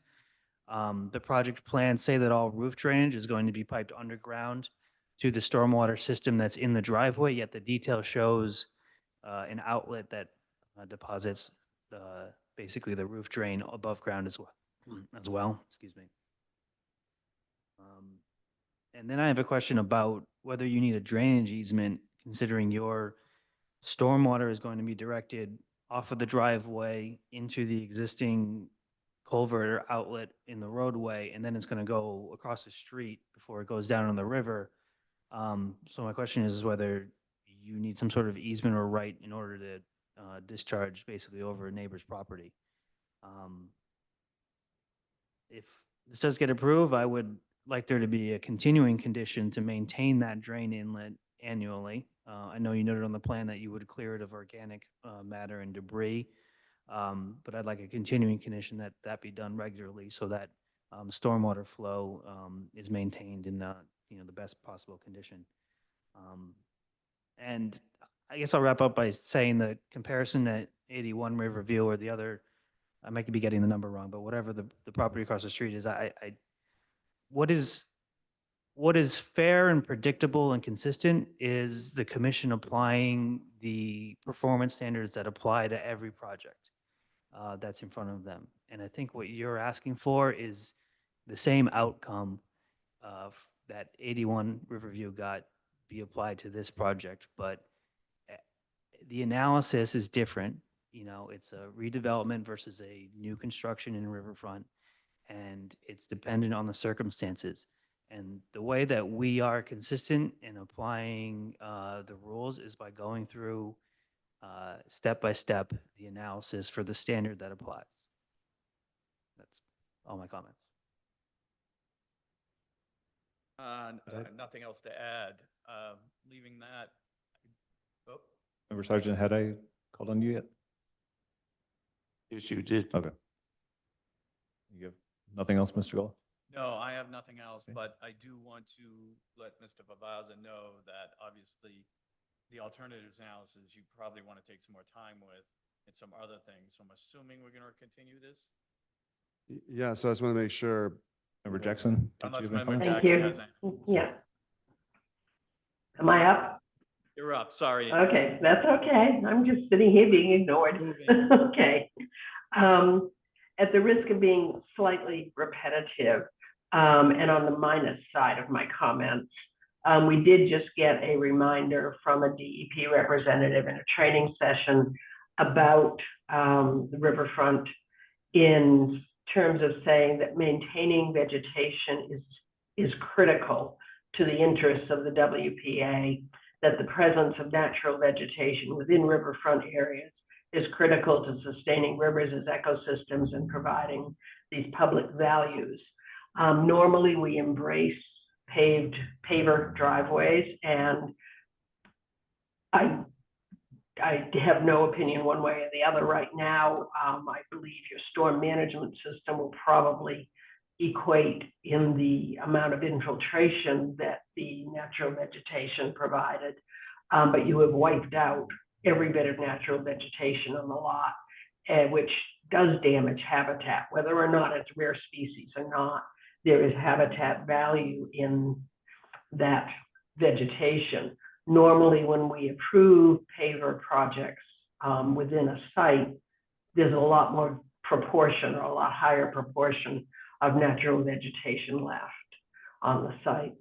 Secondly, I thought in Riverfront we had a 2-to-1 tree replacement policy. Third, I just want to agree with the previous comments about the alternatives analysis. It does say cost does not include anticipated profit. And in my mind, you have kept out the profits, thank you. But the higher or lower cost taken alone will not determine whether an alternative is practicable. And finally, I do appreciate the changes you've made, revising the plan, revising the alternatives analysis. I do think that may require some more revision. And I look forward to having more time to review those in depth. That was the plus side. All set? Any Yes, yes. Mr. Vavaza? Thank you. I don't need to speak on everything. I just want to point out that, just with all due respect to Ms. Jackson, one of the big changes between the last set of plans, this set of plans, was the preservation of considerable amount of existing vegetation down on the roadside of this. Originally, we had offered to kind of clear out and replant, and based on the feedback from this commission, including Ms. Jackson, the plan has been revised to preserve vegetation, and it's by the shape of the driveway, the more vegetation is preserved, the closer you get to the riverfront versus further back in the last few feet of the riverfront area. With respect to Mr. Vitteri's comments about the alternatives analysis, I think that if we're looking for some expert testimony, if you look at written testimony from a real estate agent with familiarity in the neighborhood, they can give you the data that we're working with as far as what becomes a viable size. As far as the entire municipality, I would challenge you to find any other vacant lot in the city of Gloucester on this part of the Ansquam River, looking out across the river at the salt flats that these look out at, right? Yeah, I could build a duplex, downtown somewhere, but that is not an economic alternative because it's 2 duplexes. This is a Riverview Road duplex. And so again, I'm happy to address that, and I can show that there are no lots like this left in this particular area of the town that have the same amenities and qualities of this. That being said, I just, always make sure I have my homework. Oh, and then the question with the drainage easement. No, everything drains there currently, so we're not actually changing what happens. The only thing we're doing is, obligating us to help clear it out. But the multiple properties drain into that drain. It's been there. This property has, drains into it now. It'll continue to drain into it then. So I don't think we need a drain easement. Again, we pulled all improvements off of that area to make sure we weren't actually modifying that drain itself, other than to say we're happy to go pull stuff out of it. But it sounds like we're looking for some expert testimony as to the economics of the project as proposed, and we want clarity on that drain, the drain issue, which we did not address tonight. You said there was one other expert you were looking for, Mr. Viteri, and I'll make sure I just. Yeah, if you're trying to rebut the presumption of wildlife habitat interest. Thank you. Yep. Okay. Okay. I'd like to have the opportunity to provide those pieces of expert testimony to the commission to hopefully get you to a place of comfort with this. All right. Thank you. Thank you. You want to, so we have a 3-week gap, I believe? Yeah, so 1 meeting's fine. Okay. Okay, Commissioner Jackson moves to continue. Where are we? 68 River, NOI 0283034 at 68 Riverview Road to the Conservation Commission meeting of May 7th. Commissioner Cook seconds. Roll call. Member Cook. Yes. Member Sargent. Yes. Member Viteri. Yes. Member Gullo. Yes. Member Jackson. Yes. Thank you. Thank you. We'll see you in a few weeks. Okay, next up, I think you're recusing on this one, Rob? Yes, I Okay, next up, we have RDA 1823, 26 High Rock Terrace, Wendy Lipp for pool and patio construction in existing foundation in buffer zone to Coastal Bank. John Judd of Gateway Consultants, Inc., representing. Thank you, Madam Chair. For the record, John Judd, engineer with Gateway Consultants, representing the applicant. This is our third appearance before the commission for this project. This is a request for determination of applicability to use an existing foundation for a shallow plunge pool at the property. At the last hearing, some of the members requested a site visit, which I believe took place on Friday. It's my understanding that Mr. Cook showed up and took a view of the site, but I believe that those were our last marching orders from the commission, and here to answer any questions that you might have, particularly Mr. Cook's comments that he may have from that site visit. Thank you. Thank you. Before we go into all of that, I'm going to open this up for public comment. Is there anyone in the audience who wishes to comment on the project at 26 High Rock Terrace? Please keep your comments brief as we have a 25 hearing agenda tonight. We do not appear to have any in the auditorium, but we do have one hand up on the Zoom call. CR. Thank you, commissioners. Catherine Ryan, 17 High Rock. The RDA before you describes this new use pool and patio as construction in an existing foundation and buffer zone to Coastal Bank, but that description is misleading in several ways. The RDA drawing shows a pool misleadingly labeled existing foundation, which was not approved nor included in the original plans or the last RDA you voted through September 11th, 2024. The terrace designated to remain was already altered, demolished, and hollowed out without approval before you even have the courtesy of voting on it as a committee. At the Conservation Commission meeting, April 2nd, a commissioner asked about the new wall, and the applicant said that was original foundation. Some of you made site visits and have seen photos and video documentation.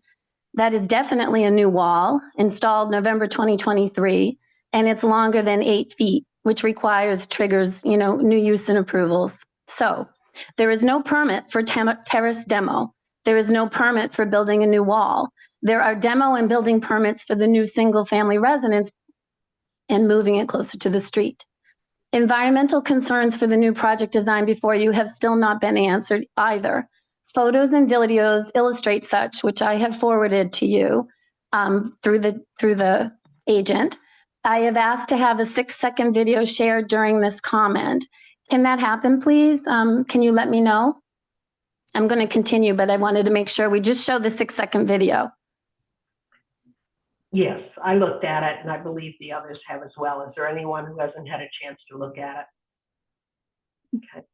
Can we show it? Can we show it so that people can see what? Well, since we've all looked at it, Ms. Ryan, why don't you continue with your comments, please? Well, because I think that it illustrates my point, and if you don't show it, then it doesn't illustrate it. So I think it's just. We've all seen it. At the risk of, okay, since we're spending more time on this than necessary. All right, then I will keep going. It's only 6 seconds. The proposed pool and landscaping are not conservation minded and may make sense on a 2D plan or Google satellite, but not in the real world. This property is more like the back shore, oceanside elevation wise. Sun or storm year round has ocean surge, which will migrate or expunge any pool and any landscape that you put there. Throughout the ocean resource, the buffer zones, the street, it goes downhill then into the street and into the ravine, into the buffer zones. Note that surf, wind, and spray would empty the landscape and pool. I didn't talk about the habitat value, but often on that particular habitat which exists, there are snowy owls, there are seabirds like black-bellied plovers, and there are purple sandpipers and eiders, none of which are going to go in a landscape that goes with a pool. Saltwater pools pose chemical runoff risks, contradicting the applicant's claims. Demo debris and even human waste have already polluted protected areas and resources affiliated with this site. Proposed mitigation plantings are inappropriate for the natural habitat and they risk further pollution. At the last 2 hearings, I detailed conflicts of interest, favoritism, and procedural errors. With the 3 minutes in mind, in a nutshell on that capacity, the current chair, the project architect, has a conflict of interest, although recusing now has not always, and it's affecting transparency and fairness. Procedural irregularities and tailored findings raise concerns about impartiality. Request removal from the agenda and referral to violations due to these issues. Rules are not evenly applied to all neighbors in this situation with similar situations.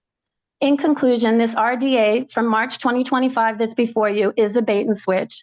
This project undermines the Conservation Commission's ability to appear fair and transparent, which in turn undermines the city's claim that ordinances for new building and permits and regs are carefully monitored and controlled, instead that they're easy to finesse with money and context. Please deny the RDA, vote against the new use pool and landscape. Please restore, shore up that demolished terrace, and address the environmental violations and procedural irregularities that I've detailed. Thank you so much. I really appreciate your time and review. I listened to so much before this tonight, and you have to sit through and almost be lawyers. And I think it's almost untenable for volunteers on a committee like this. So I definitely empathize with you. Thank you so much for your time. Thank you very much, Ms. Ryan. Is there anyone else from the public who wishes to comment? It does not appear we have any other hands up at this time. Okay, at this time, I will close the public comment period. We will go through commissioner comments. Member Cook. Okay, yes, I went out for a site visit on Friday. Just a little history.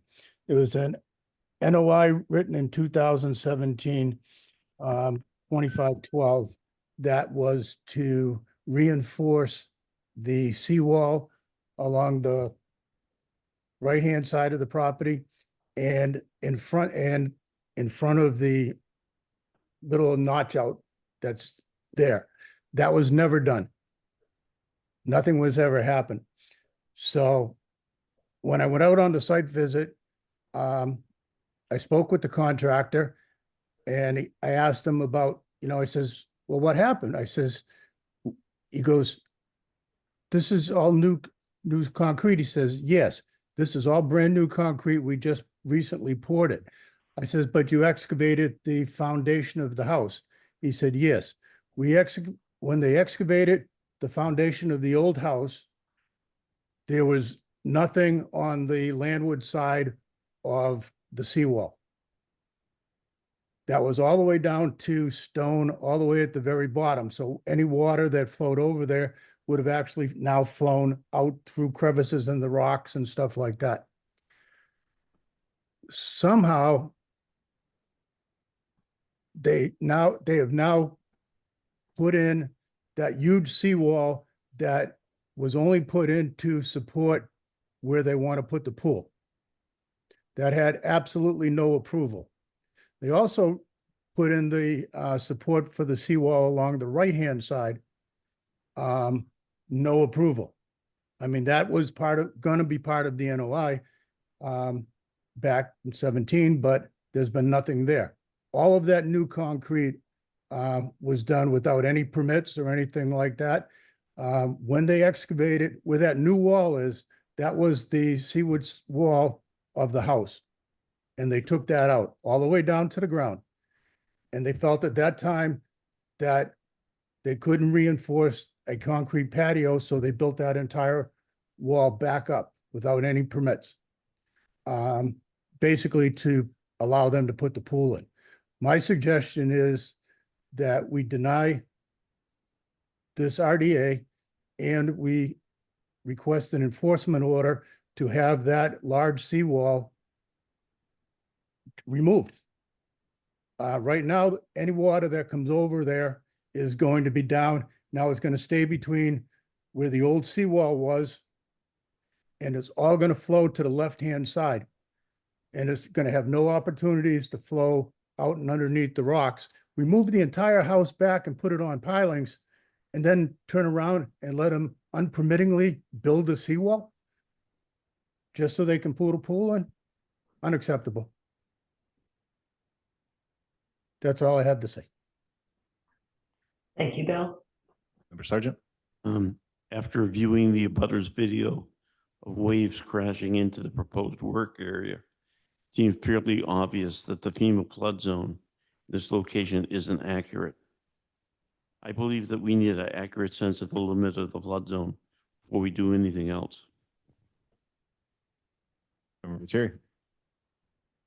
I plan to go to that site visit, but I got occupied with work commitment, so I apologize for missing that. The video that was submitted by the abutter raised for me the same concern that Commissioner Sargent just raised about the accuracy of the velocity zone and the FEMA flood maps. So I think there should be a further evaluation of exactly where that zone is and where it correspondingly sets, land subject to coastal storm flowage, because I think that'll change sort of our analysis for whether or not this wall can stay there or whether this wall should be there. I'm very concerned about what Commissioner Cook just said and the issues that he raised up there. So I think, there is good grounds, I think, for looking into this from an enforcement perspective. I guess, I had some comments about the project as is, but they seem kind of moot now if we're, going in a different direction with this new information. So I'll withhold for now. Member Jackson? Yes, I was prepared to say that this is an RDA, which should be fairly straightforward, and we deal with the conditions as they are and say yay or nay. However, I do have to agree with those concerns expressed by Mr. Sargent and Mr. Viteri after Mr. Cook's presentation and after watching the video. Chuck, I'd love to get your input on this with some guidance.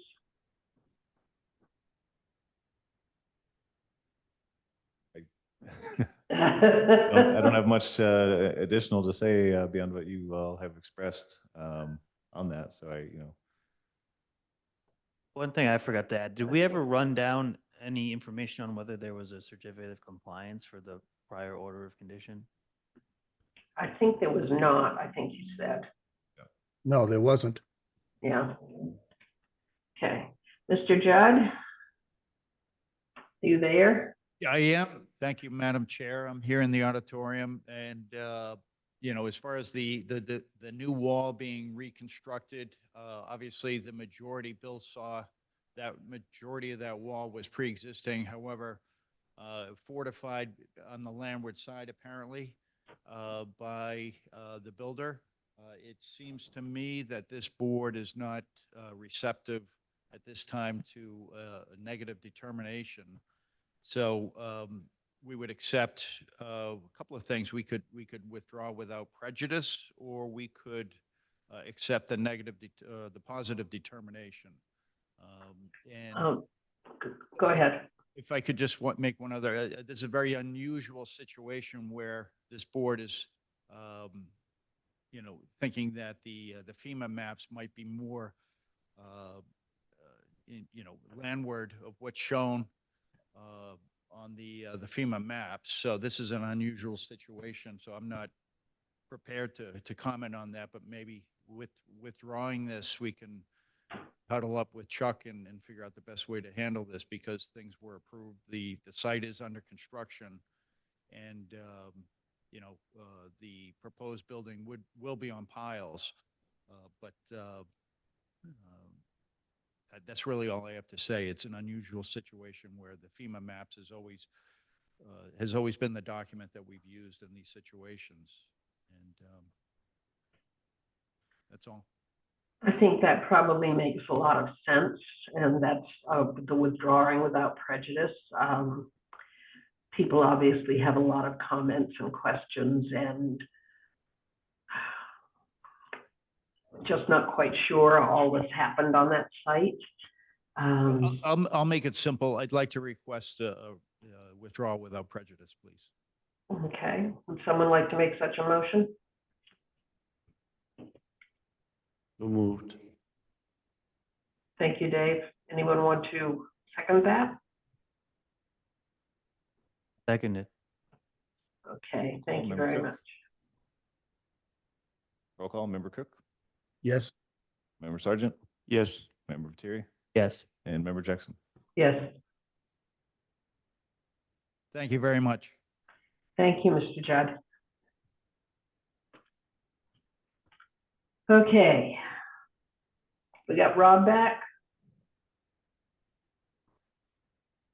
Next up, we have ANRAD 028. Any DEP number on that yet? Yes, it is 3045. 3045.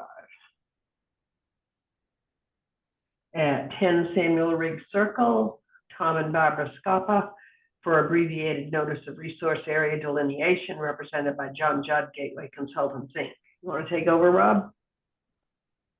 Sure, once I get my bearings, where were we? We're on ANRAD 028, and it has a DEP number 3045. 045? 3045. Oh, I have to recuse from this too, sorry. All right. All right, Rob, recuse, Rob, recuse. All right, then. John Judd, Gateway Consultants, Inc. I Mr. am Judd, would here. you like Yep, to- thank there you you, go. Madam Chair, here in the You're welcome. auditorium. For the record, John Judd, engineer with Gateway Consultants, representing the applicant for this ANRAD. As you know, this was continued for the file number. We did receive some comments from the DEP analyst, which I believe we've addressed. There was also a comment from the commissioners at the last hearing that we consider moving the FEMA floodplain line to go through the existing building, which we've done that. So I believe we've added some transects to the plan, which were requested for the coastal bank delineation, and really doesn't affect anything that was shown previously in terms of the delineation. But as was explained at the last hearing, the intent here is to understand where the flood zone is on this property for the planners of the house and the applicant to consider the new floodplain bylaw that the city has enacted in the last year. So I can answer any questions you might have at this time. Okay, thank you. I'll first open this up for public comment. Is there anyone in the audience who wishes to comment on the delineation at 10 Samuel Riggs Circle? We have no hands up here in the audience, and there are none on the Zoom call.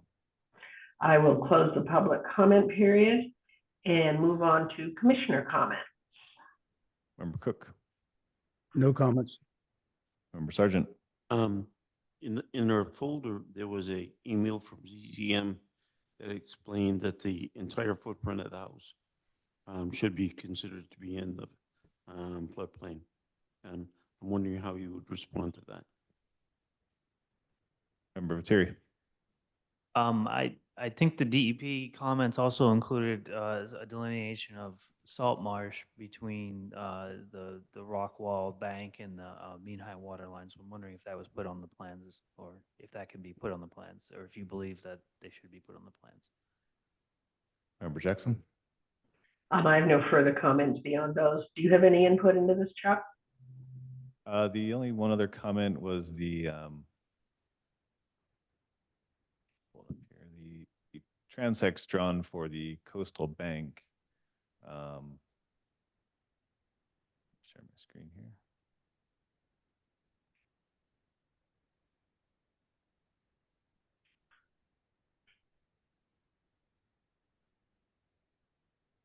So the transects are supposed to be drawn, not a straight continuous line across the property, but they're supposed to kind of turn and maintain their perpendicular direction as the contours change. Because as you're kind of cutting across contour lines rather than staying perpendicular to them, you're not actually capturing the actual slope. Looking at other areas adjacent to this property, I think this, is kind of a little difficult because it's so disturbed. but at least on the adjacent property, you know, it really gains elevation quite quickly and goes up even higher.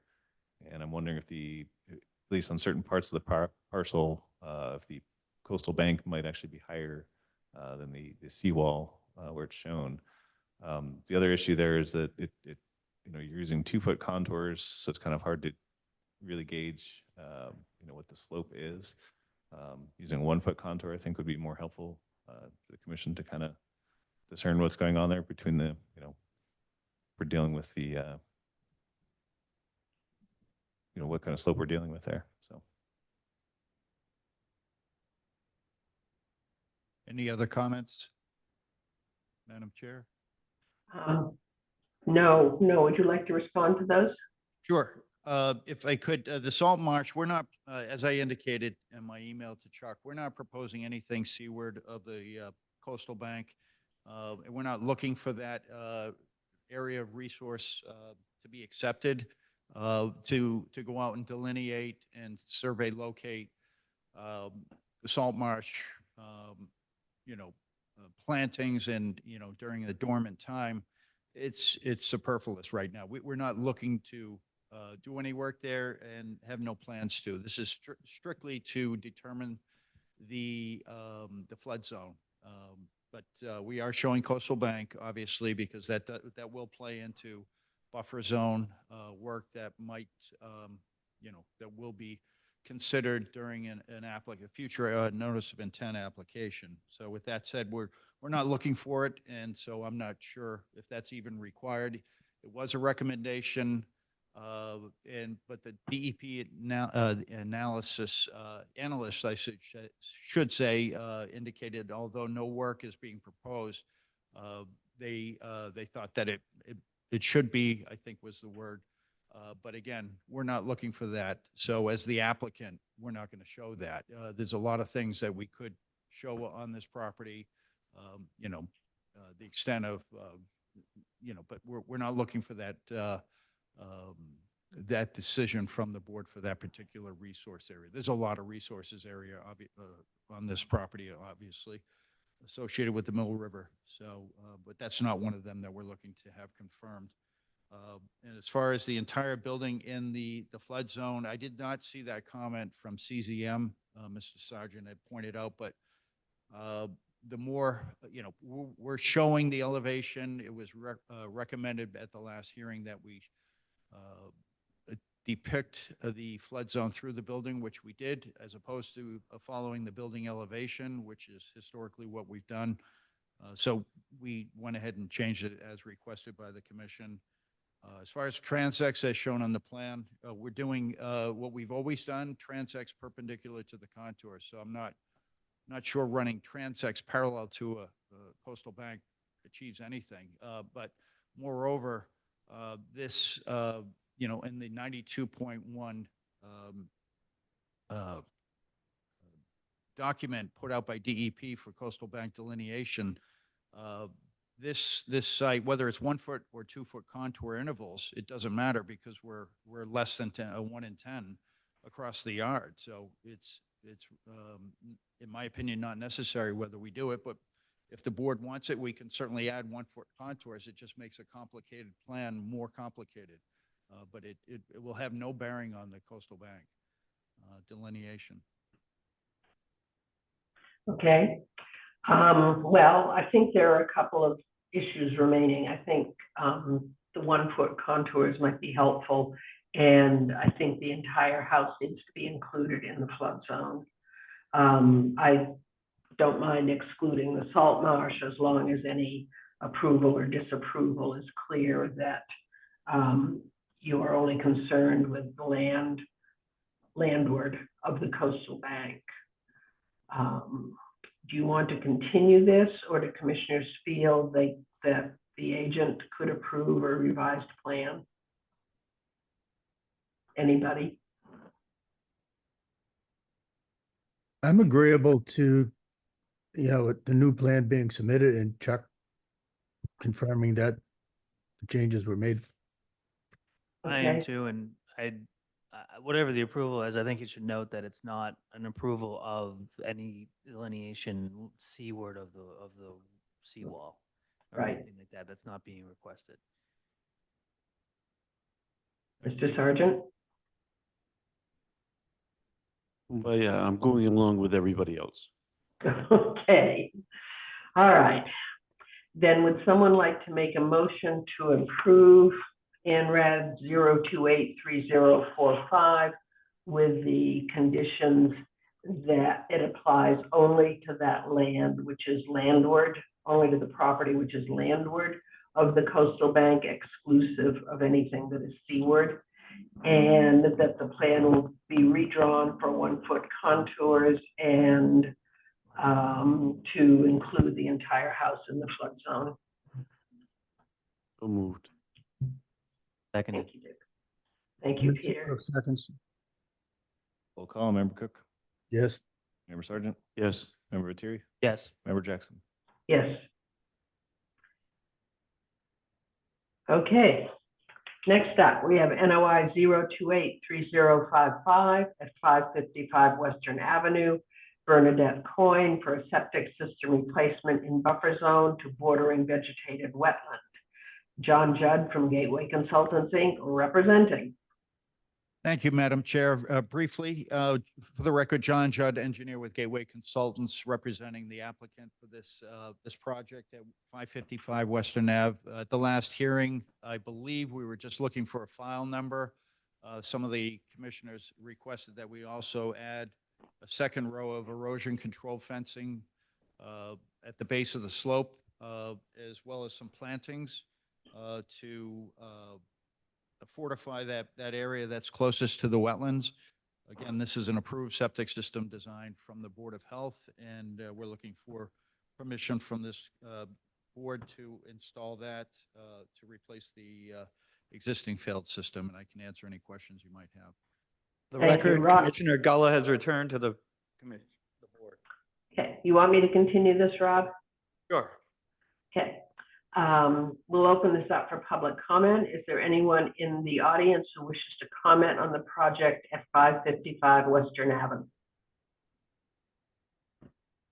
We currently have 29 attendees on Zoom, no hands up, and there are none in the auditorium. Okay, I'll close the public comment period. We'll move on to commissioner comments. Cook, No, just thank you for the changes, John. I have no questions. Member Sergeant, No comment. Member Lettieri, No questions. Member Gullah, No questions. Member Jackson. No questions. Okay, I think we're ready to move forward. Would someone like to make a motion regarding this project? Commissioner Cook moves to close the public hearing for NOI 0283055 at 55 Western Avenue. Commissioner Sergeant seconds. Roll call, Member Cook, Yes. Member Sergeant, Yes. Member Lettieri, Yes. Member Gullah, Yes. Member Jackson. Yes. Commissioner Cook moves to approve NOI 0283055 for 555 Western Avenue. Commissioner Sergeant seconds. Roll call, Member Cook, Yes. Member Sergeant, Yes. Member Lettieri, Yes. Member Gullah, Yes. Member Jackson. Yes. Okay, Rob, it's all yours. Back up, now we're into new business. RDA 1824 34 Thurston Point Road, Kate Swanson, for a deck reconstruction in riverfront area. Buffer zone to coastal resource, John Judd, Gateway Consultants, representing. Thank you, Mr. Chairman. For the record, John Judd, engineer with Gateway Consultants, representing Kate Swanson for this proposed rebuild of an existing deck on the same footprint at 34 Thurston Point Road. We are also asking for consideration for a certificate of compliance for the previous notice of intent order conditions that was never applied for, never requested by the applicant, and that sort of came up during this project planning.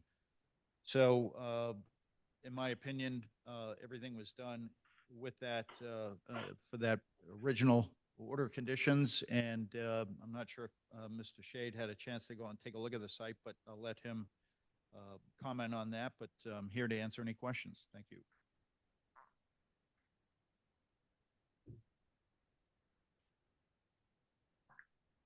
Okay. Commissioners, I'll open up for public comment first. Anyone in the public who wishes to speak for or against the project at 34 Thurston Point Road may do so now by hitting the raise your hand button at the bottom of your screen or hitting *9 on your phone or handheld device. We currently have 20 attendees on Zoom and no hands are up and no hands are up on the auditorium. Seeing none, hearing none, to close the public comment period. We'll move on to roll call commissioner comments.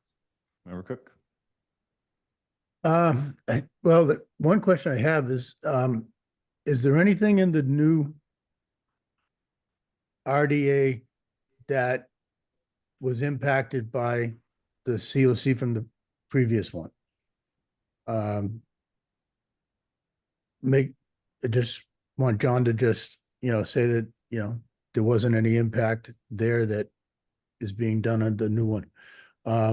But as far as this goes, I don't have a problem with it. Member Sergeant? Yes, my understanding is that the agent did go up to see if everything was completed, and he saw additional patio and hot tub installed that weren't approved under the OOC. And we're wondering, or I'm wondering, if maybe some mitigation plantings, might, gloss that over. Member Fatiri? There's also a photograph of a boat being stored in the resource area, so I think we could consider adding a condition that any floats or ramps or boats or anything associated with the dock be stored in the upland and outside of the resource area. Member Gullo? I'm good with both conditions from Mr. Sergeant and Commissioner Lettieri. Sorry. Member Jackson? I have nothing to add to the prior comments. Okay. Like to respond? I didn't know if you wanted public comment or, Oh, I'm sorry. Didn't I open it up? Yep, we already had public comment. I already did. I'm sorry. Okay. Absolutely no problem. I do notice that bluestone patio. I didn't actually do the survey for this particular as-built, but there's no issue with that, providing additional mitigation planting to offset that. So the applicant has no issue with that. Okay. Good to go then? You want to vote? Yes, please. Okay. Want to close the hearing, Joe? Is there a certain amount of Yeah. mitigation planting that the commission would like to see? I can tell you the size of the bluestone patio is it's approximately 14 feet by 12 feet. So, And there's also an additional hot tub. yeah, that is 5 by 5. So 25 square feet there, and roughly 150. So we call it 200. Mm. total. Yeah. What do you Yeah, I think 200 square feet is closer. Total. I'd be happy with that.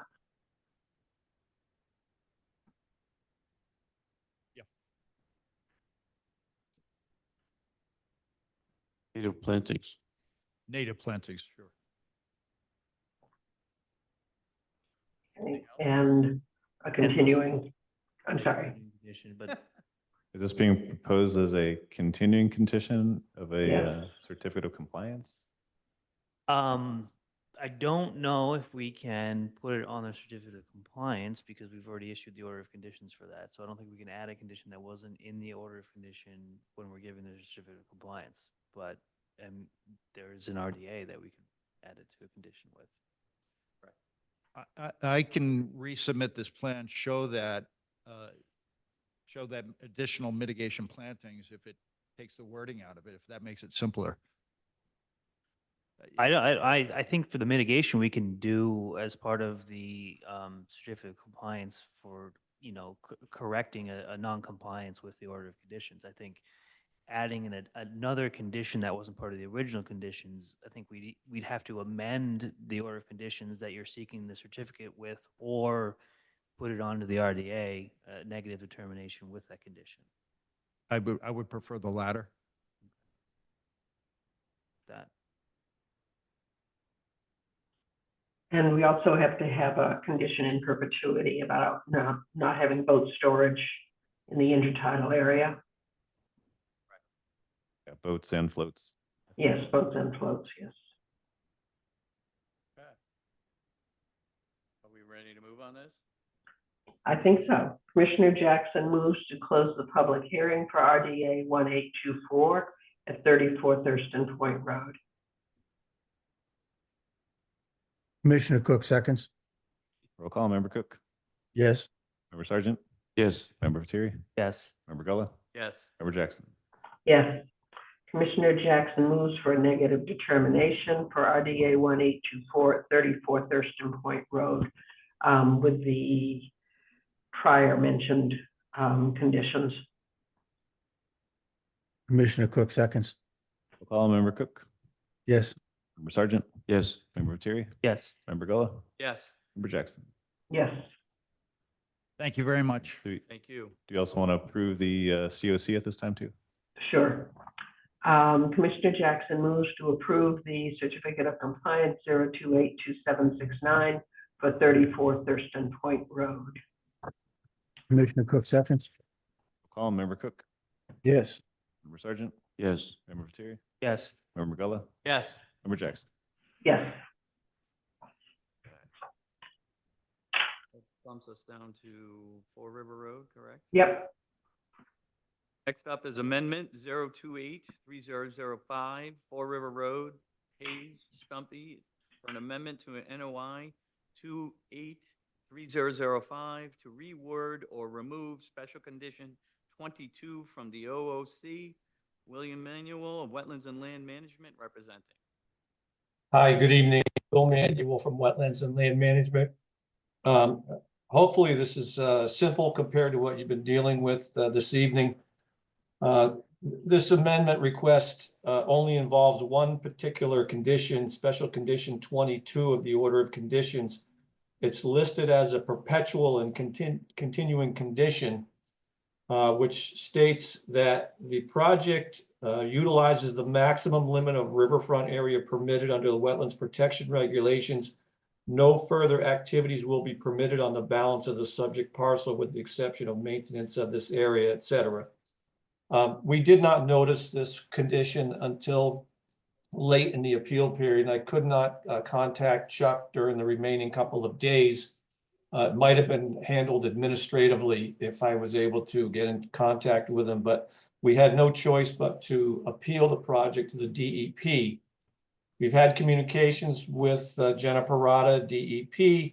She suggested the easiest way to resolve this is to go back to your commission and discuss this condition and hopefully either have it removed or amended. This is a riverfront area redevelopment project, if you recall. So there is basically no maximum utilization of the site because riverfront redevelopment allows for either 2-to-1 mitigation on site or even 1-to-1 mitigation off-site or 2-to-1 mitigation off-site. So we do not have any changes to the plan. We don't foresee any changes to the plan. But perpetuity is a long time, as I said in my letter, and there could be anything that comes up that requires us to come back to the commission.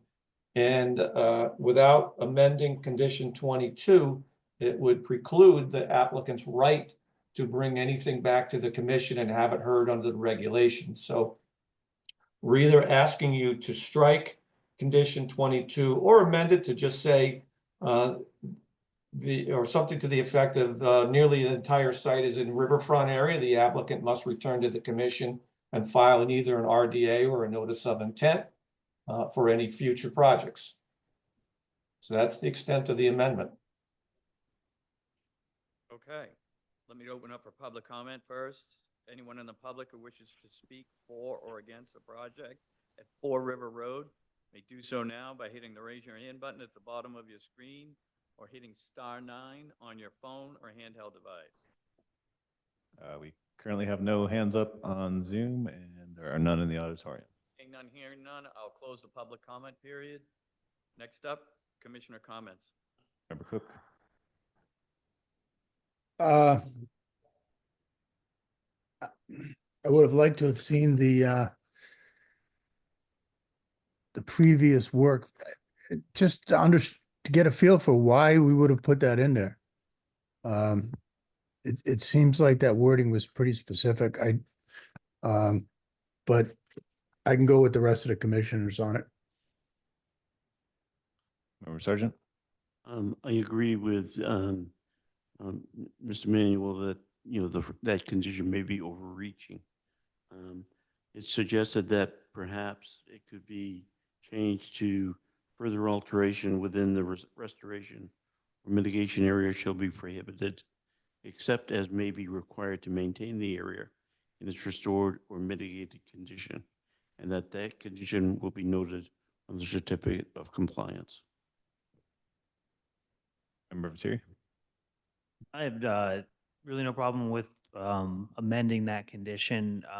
And as the language that Commissioner Sargent suggested is consistent with 1058-5H. So I think it would be appropriate here. I'll just note that this is an amendment, an request for amendment if we're following the DEP policy. The commission has to make a determination whether or not it's minor in scope and can be an amendment order of conditions, or whether it's significant enough that it requires a new notice of intent. And then in either case, after we make that decision, the applicant has to file a new public notice and then put, the amending condition or the new notice of intent, whatever have you, at another public hearing. So we can't technically, under the DEP policy, vote tonight to approve the amended condition. We can only make a determination about whether it's minor or significant or major, however you want to word it.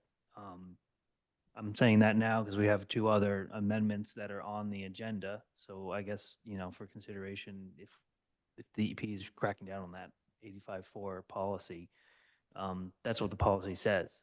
And we haven't really been doing that in our time. We've kind of just, allowed a minor modification, even though there's technically no such thing. So Commissioner Viteri, you're suggesting that we wait. No, I mean, if we're following the DEP policy, we have to vote tonight on, make a determination as a commission whether it's as minor and it should be an amended order of conditions, or it's major and it has to be a new notice of intent. For this one, I'm inclined to think that this is relatively minor. That would be, my inclination.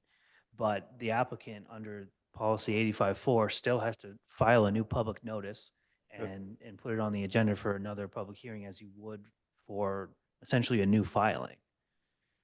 And then at that next public hearing, then we vote on issuing an amended order of conditions, and then we issue the amended order of conditions at that time. The public notification has gone out for these amendments for tonight's meeting. Okay. So they've all been noticed. But this is the first time we've considered the amendment. And I think the way I read the policy 85-4 is that the first vote you have to make is a determination on whether it's minor or major. And we haven't done that at a public hearing yet.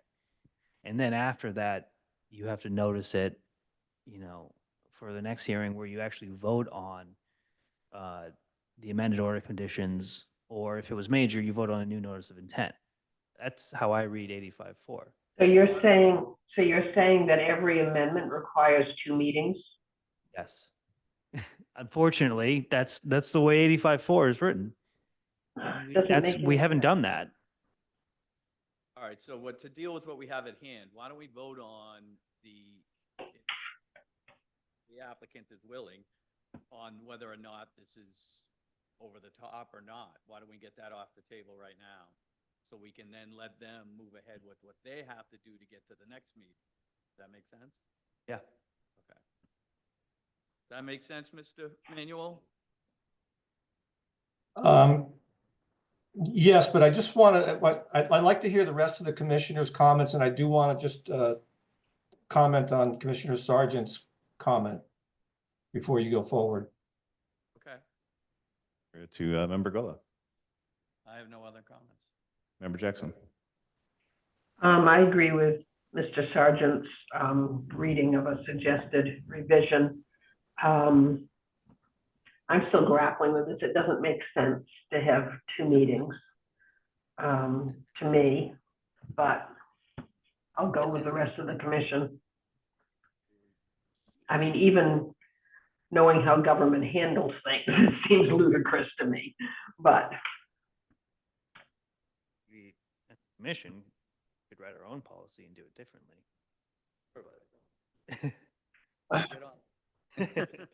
And I do consider this minor, by the way. All right. Thank you for your comments. I just want to be clear, and if I misunderstood what Commissioner Sargent was saying, with respect to the mitigation, that's rock solid. That's locked in stone. We offered that up to the commission as mitigation for the expansion of work in the riverfront area. And the mitigation areas are to be maintained in perpetuity. We don't have any issue with that. The only question we have is the statement about no further activities will be permitted on the balance of the property. That's the only part of the state or that condition that we have an issue with. And we'd like that either stricken or the wording modified to say that, you know, any citizen of Gloucester is entitled to bring an application to the commission. The way this is written, it precludes Mr. Stuppy from bringing any further application to the commission to have it considered.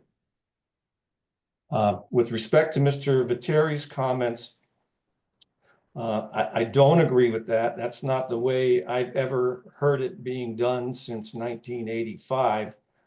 The commission, I believe the policy basically says if something's eligible for an amendment, it can't be any bigger, it can't be any closer, and I forget there's a third criteria, but it is up to the commission to decide the amendment request, whether it's minor enough that you can, it meets the criteria that we're not offering anything new, we're not getting anything closer, and we are, because we're not asking to revise the plan whatsoever. We're just asking for an administrative task to strike either one sentence or reword that sentence.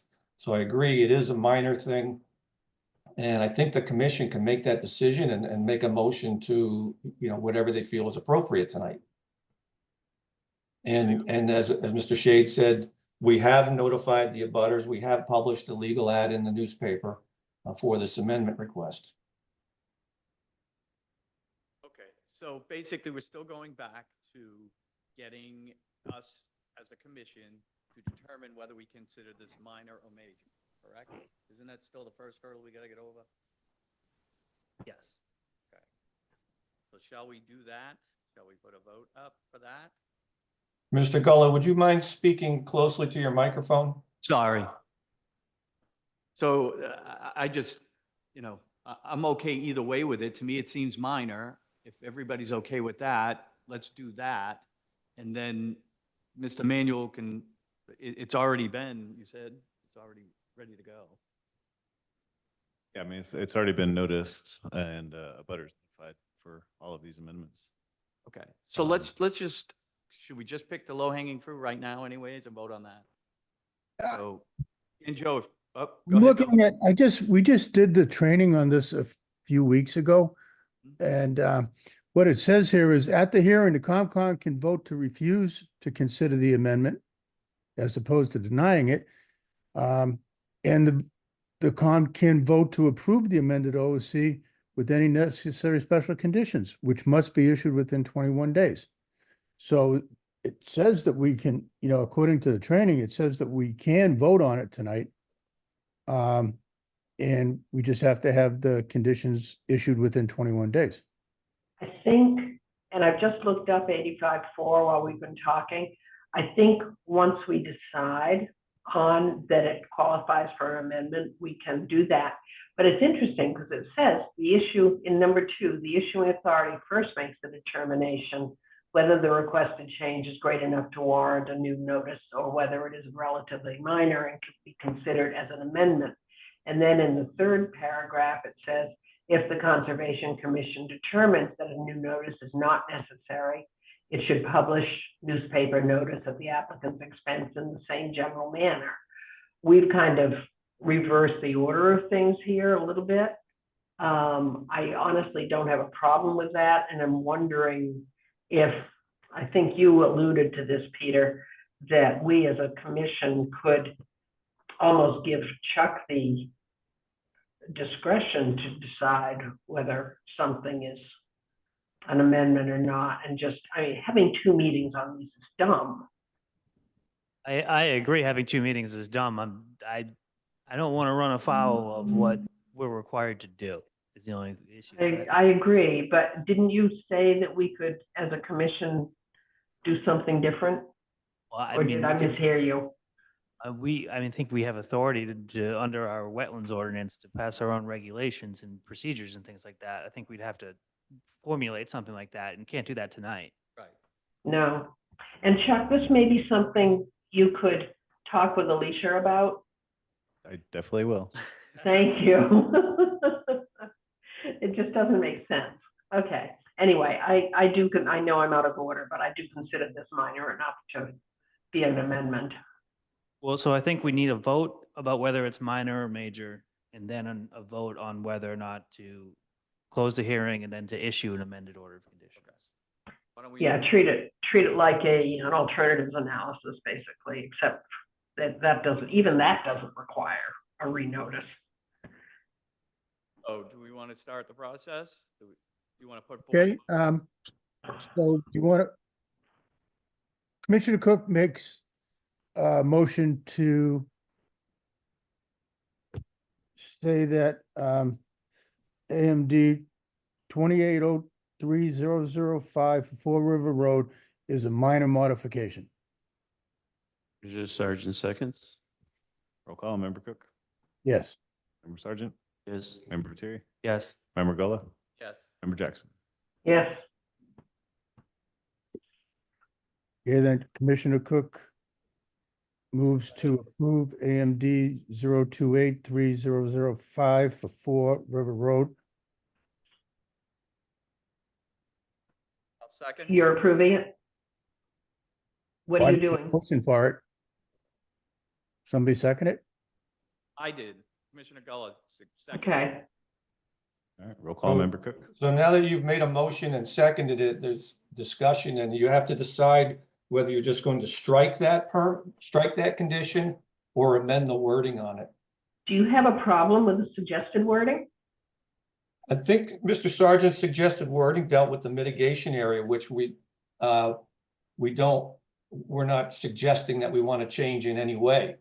The only thing we want to amend is remove the statement that there no further activities will be permitted on the balance of the subject parcel. But But if it we're removes that. we're striking the entire special condition 22 and replacing it with Mr. Sargent's language, then that language you're opposed to is going to be gone and struck in anyway. It's just going to be wholly replaced. I was having trouble hearing early on. Can you restate your wording, Mr. Sargent? Yes, I can. It is further alteration within the restoration or mitigation area shall be prohibited except as may be required to maintain the area in its restored or mitigated condition. This condition will be noted on the certificate of compliance. All right, that's fine. Yep. Okay, good. Okay, so there's a motion on the floor to approve that. Have a second. Second. Roll call, Member Cook, Yes. Member Sargent, Yes. Member Lettieri, Yes. Member Gullah, Yes. Member Jackson. Yes. Thank you. This was way too complicated. Yeah, good luck with the rest of the night. Yeah, thanks. Okay. Out of one amendment into another. Okay, so we're down to AMD 0283002 22 Forest Lane. Jagnish Patel to amend the notice of intent 3002 the revised driveway entrance and riverfront area and buffer zone bordering vegetated wetland. Red Cephalo represent.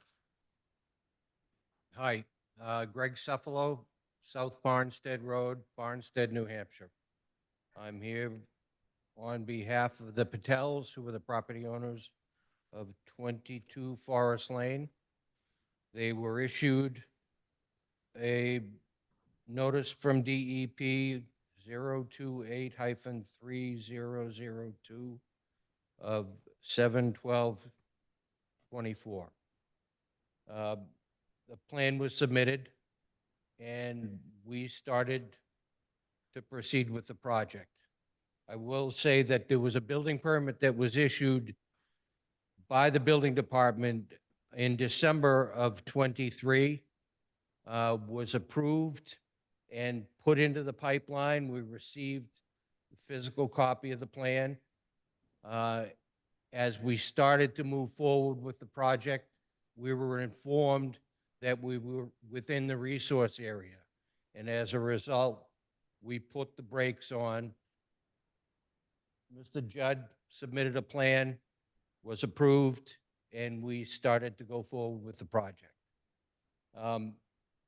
This winter was very difficult for us to access this property. Property's got its challenges. It's approximately 60 feet in elevation change from Forest Lane to the apron of the garage. And so it's quite a hilly site. After consultation with our excavation contractor and the homeowner, we were trying to figure out maybe a better way to approach this property in the difficult season. And so what we came up with was a relatively simple plan to bring the driveway in almost parallel with Forest Lane and then slope up onto the property. Everybody seemed to be in agreement with it.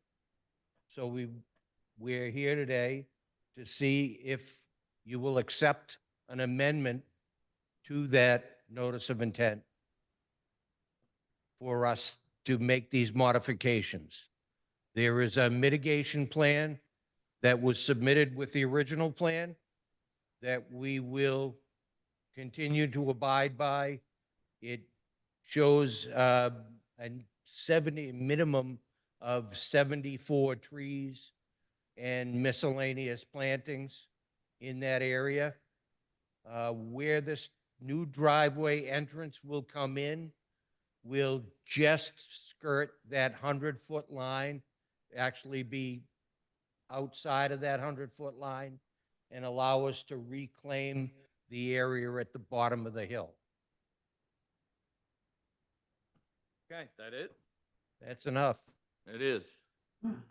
I agree with that. All right. We'll move on to, let's get some public input here. Anybody who wishes to speak for or against the amendment at 4 River Road? Am I on the right one? No, 22 Forest Lane. Okay. The amendment for 3022 Forest Lane. Anyone who wishes to speak for or against that project may do so by hitting the raise your hand button at the bottom of your screen or hitting *9 on your phone or handheld device. We currently have no hands up on the Zoom and none in the auditorium. Seeing none, hearing none, a closed public comment period. Next up would be Commissioner roll call comments. Member Cook.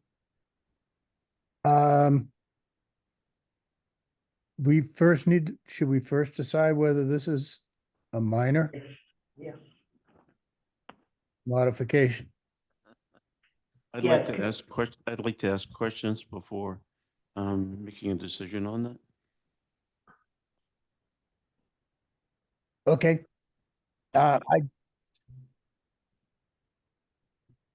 Bill, you're up to anyone who's up. Yeah, the only thing I'd like to see is if we do this, I'd like to see the mitigation in front by the road, that's all. Absolutely. Member Sergeant. I'm wondering if there's going to be any more vegetation removed as a result of this redrawing of the driveway? As it presently exists, no.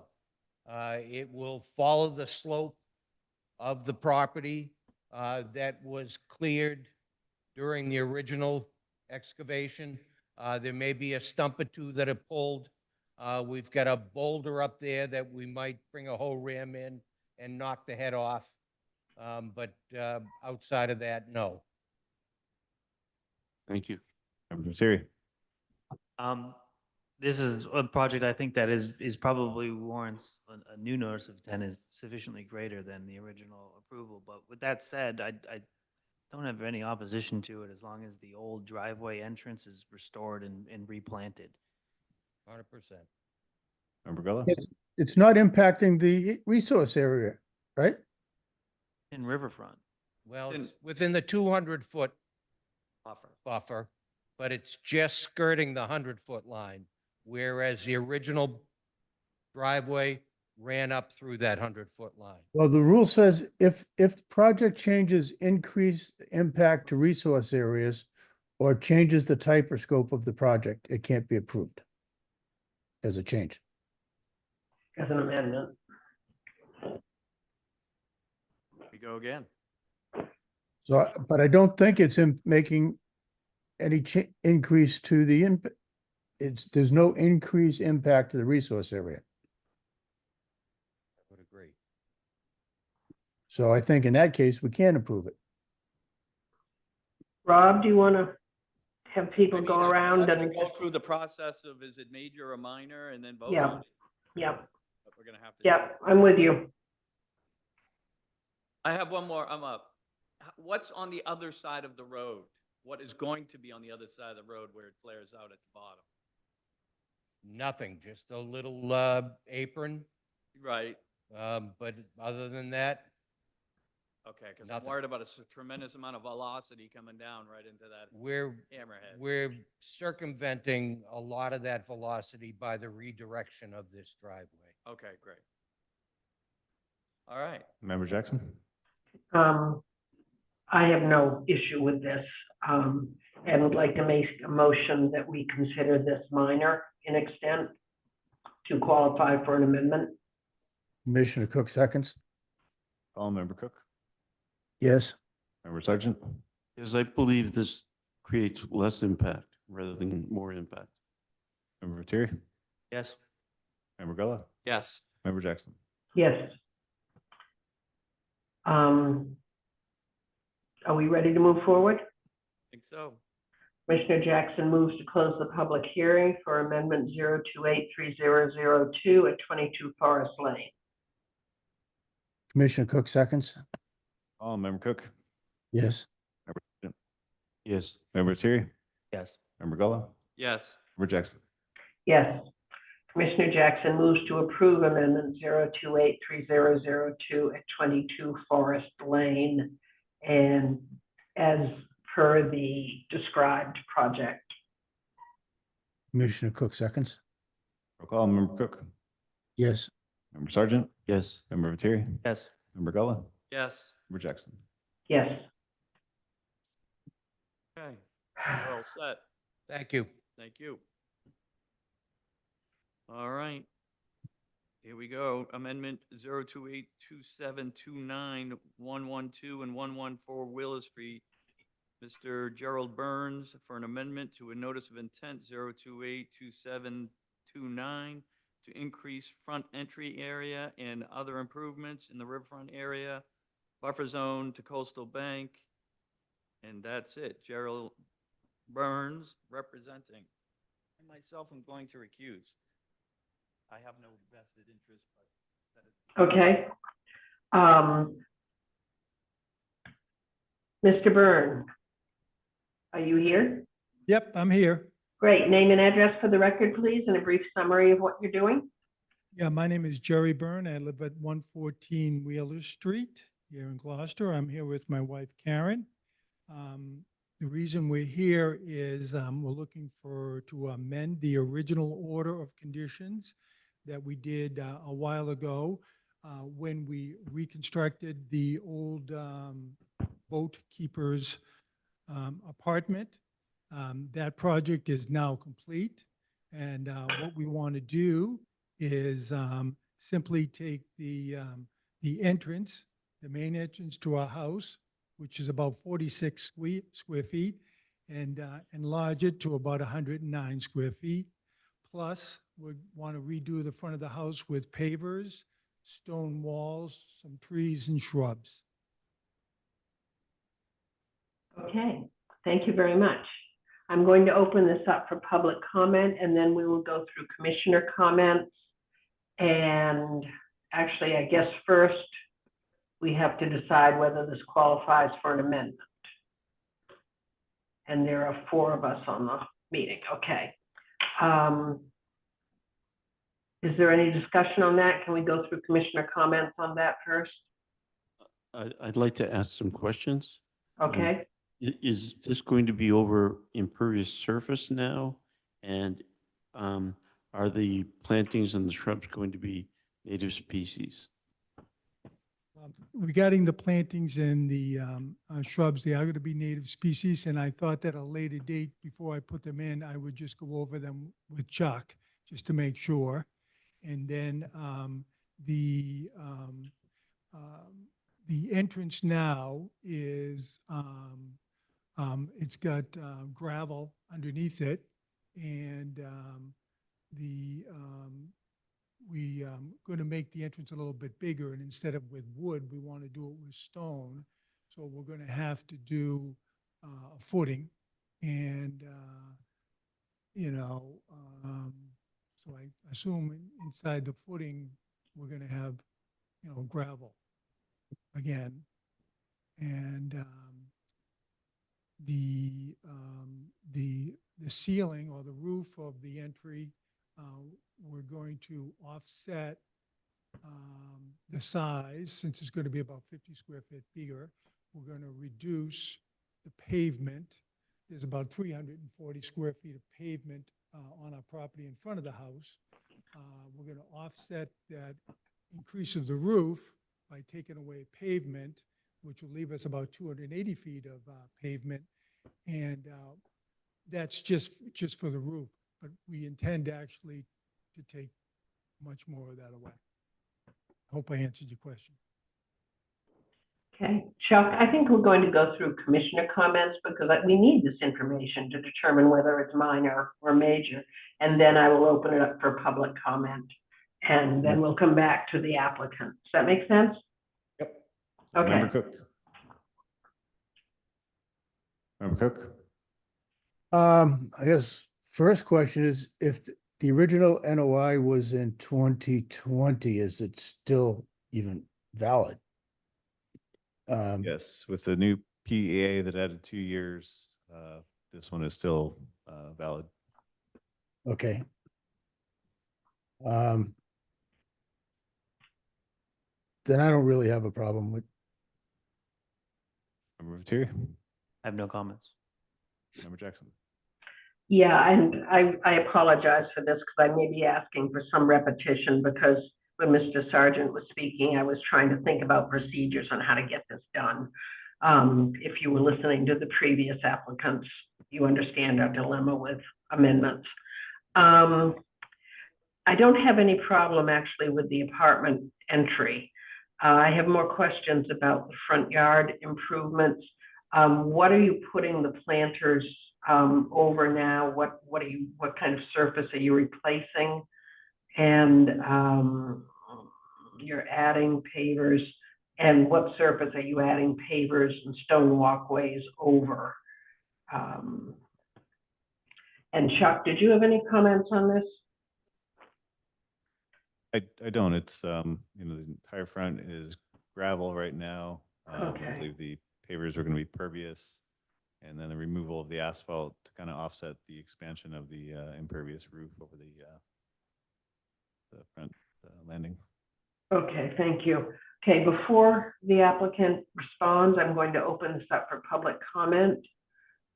Is there anyone in the audience who wishes to comment on the amendment at 112 to 114 Wheeler Street? There are 18 attendees on Zoom with no hands up, and none here in the auditorium. Okay, I'll close the public comment period.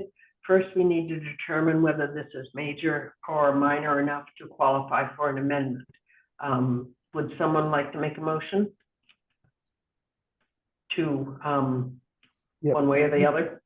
Yeah, Commissioner Cook makes a motion to recommend AMD 0282729 as a minor modification. Commissioner Sargent seconds. Roll call, Member Cook, Yes. Member Sargent, Yes. Member Viteri, Yes. and Member Jackson. Yes. Okay. Would the applicant like to respond to our questions? Yes, I'm going to ask you to repeat one of the questions, but regarding the planter, there is a sort of a little baby rock wall planter in front of the entry right now. We're going to just make the planter more well-defined, and that is over gravel right now. And the two downspouts that are on the entry go into the planter now, and they're going to go into the new planter as well. And then to the far left of the property, there's a big rock. And so we can't really plant on that. So we're going to build a little teeny wall in front of it. And that'll allow us a little bit of 3 or 4 feet to put a bunch of planters there as well. And then we're going to put a tree in the small grassy area where we have. And it's mostly, it's actually not mostly, it's all gravel plus 340 feet of pavement. And we're going to end up with less pavement for sure. But we're going to end up with gravel, pavers, and stone walkways. Okay. I hope I answered. You did. Thank you very much. I appreciate that. Okay. So we've agreed it qualifies for an amendment. I think we're ready to move forward if someone wants to close the public hearing. Commissioner Cook moves to close the public hearing for AMD 0282729. Commissioner Sargent seconds. Call, Member Cook, Yes. Member Sargent, Yes. Member Viteri, Yes. and Member Jackson. Yes. Okay. And next, Thank you. Cook moves to approve AMD 0282729 as a minor modification. Commissioner Sargent seconds. Roll call, Member Cook, Yes. Member Sargent, Yes. Member Viteri, Yes. and Member Jackson. yes, now you're all set, sir. Thank you. You're very welcome. Appreciate it. You're welcome. We appreciate the work you put into it. Okay, next up, we have NOI 0283054 at 5 Plum Court, 5 Plum Court LLC for installation of pier, seasonal ramp, and float in land subject to coastal storm flowage and coastal resource areas, represented by John Judd, Gateway Consultants, Inc. For the record, Chairman, Chairwoman, Robert Gullo has rejoined the commission. Thank you. You want to take over on this or me continue? You're on a roll. Yeah, okay. All right. Do we have Mr. Judd? We do. Thank you, Madam Chair. For the record, John Judd, engineer with Gateway Consultants, representing the applicant at 5 Plum Court. This is for a proposed pier and seasonal ramp and float. The float, as everything's shown on the screen here at the auditorium, we are 25 feet off the northerly lot line, and we are proposing a 20 by 10 float, which is in keeping with the standards of this commission as far as float size for residential dwellings. Again, the ramp would be seasonal and would be pulled back onto the upland area of the site, as well as the float during the off season. This does require a Chapter 91, as you know, this is the first step in applying for that through the DEP waterways. The pier itself, the supports would stay in throughout the year. However, the superstructure would be dismantled according to the manufacturer. And again, all the superstructure would be hauled onto the upland areas of the site in sections, 20-foot sections, I believe. And that is a brief description. We've also provided the requisite clearance above the marsh grass that does exist on the seaward side of the coastal bank. I can answer any questions you might have at this time. Okay, as you know, we'll open it up for public comment, then commissioner comments, and come back to you. So I will open it up. I will open this project up at 5 Plum Court for public comment, if there is anyone who wishes to comment. We have 18 attendees on Zoom with no hands up, and there are no hands up here in the auditorium. Okay, I'll close the public comment period and move on to commissioner comments. Member Cook, No comments. Member Sargent, Obviously, some of the pile work will be by barge, and it should not be allowed to ground out at low water. And you have to make sure that it's far enough away from existing eelgrass beds. And I believe that the harbor master, DMF, and Shellfish still needs to comment. And all materials must obtain a marine biocide. And DEP suggested that they want more information on the determination of the coastal bank. Member Terry, I would have a condition that the patio be pervious. I think you mentioned it, but a condition to store the ramp and floats outside of the resource areas. And then to add the DMF comments as conditions and anything else that Shellfish might add as well. Have we gotten anything from Shellfish? nothing from Shellfish, but we did receive the DMF comments late this afternoon.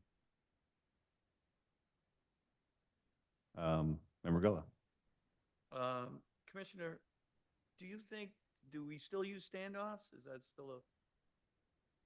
We use standoffs, but he showed them on the plan.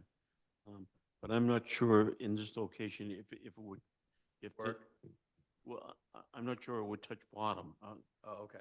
Yeah, I'm familiar with the area, as Mr. Judd is. But a barge, putting pilings in and stuff that theoretically could ground out. No further questions for me. Member Jackson? No, I agree with somebody's comment that I think it was Mr. Sargent's, that the DEP comments need to be addressed. Have we heard from the harbor master? I spoke with the harbor master. We actually were out there on a site visit together. He had no concerns with navigation, but did have concerns with, making sure that everything was removed and stored upland before the stormy season, as that area is quite exposed. Okay. Okay, that's all my comments. Okay. Anything else to add? You want to speak? I just wanted to point out that the comment from DEP indicates the proponent must identify which of the 5 diagrams in 92-1, the coastal bank policy. Again, this is a very flat site, so we're confident with what we showed. Once you get above that landward side of the coastal bank as shown, it's less than 1 in 10. But we can add that to the plan. We can add a transect or 2 if you'd like that, but we're very confident that it's very flat down at the bottom of this. But whatever the pleasure of the board is, we can accommodate.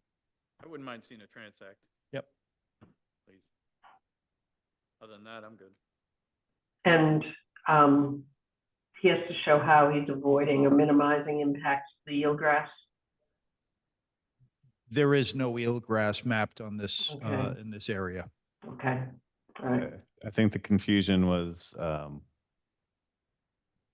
the area seagrass. That's actually marsh grass. Okay. That's my error. Yeah. And I clarified that with DMF and Iris.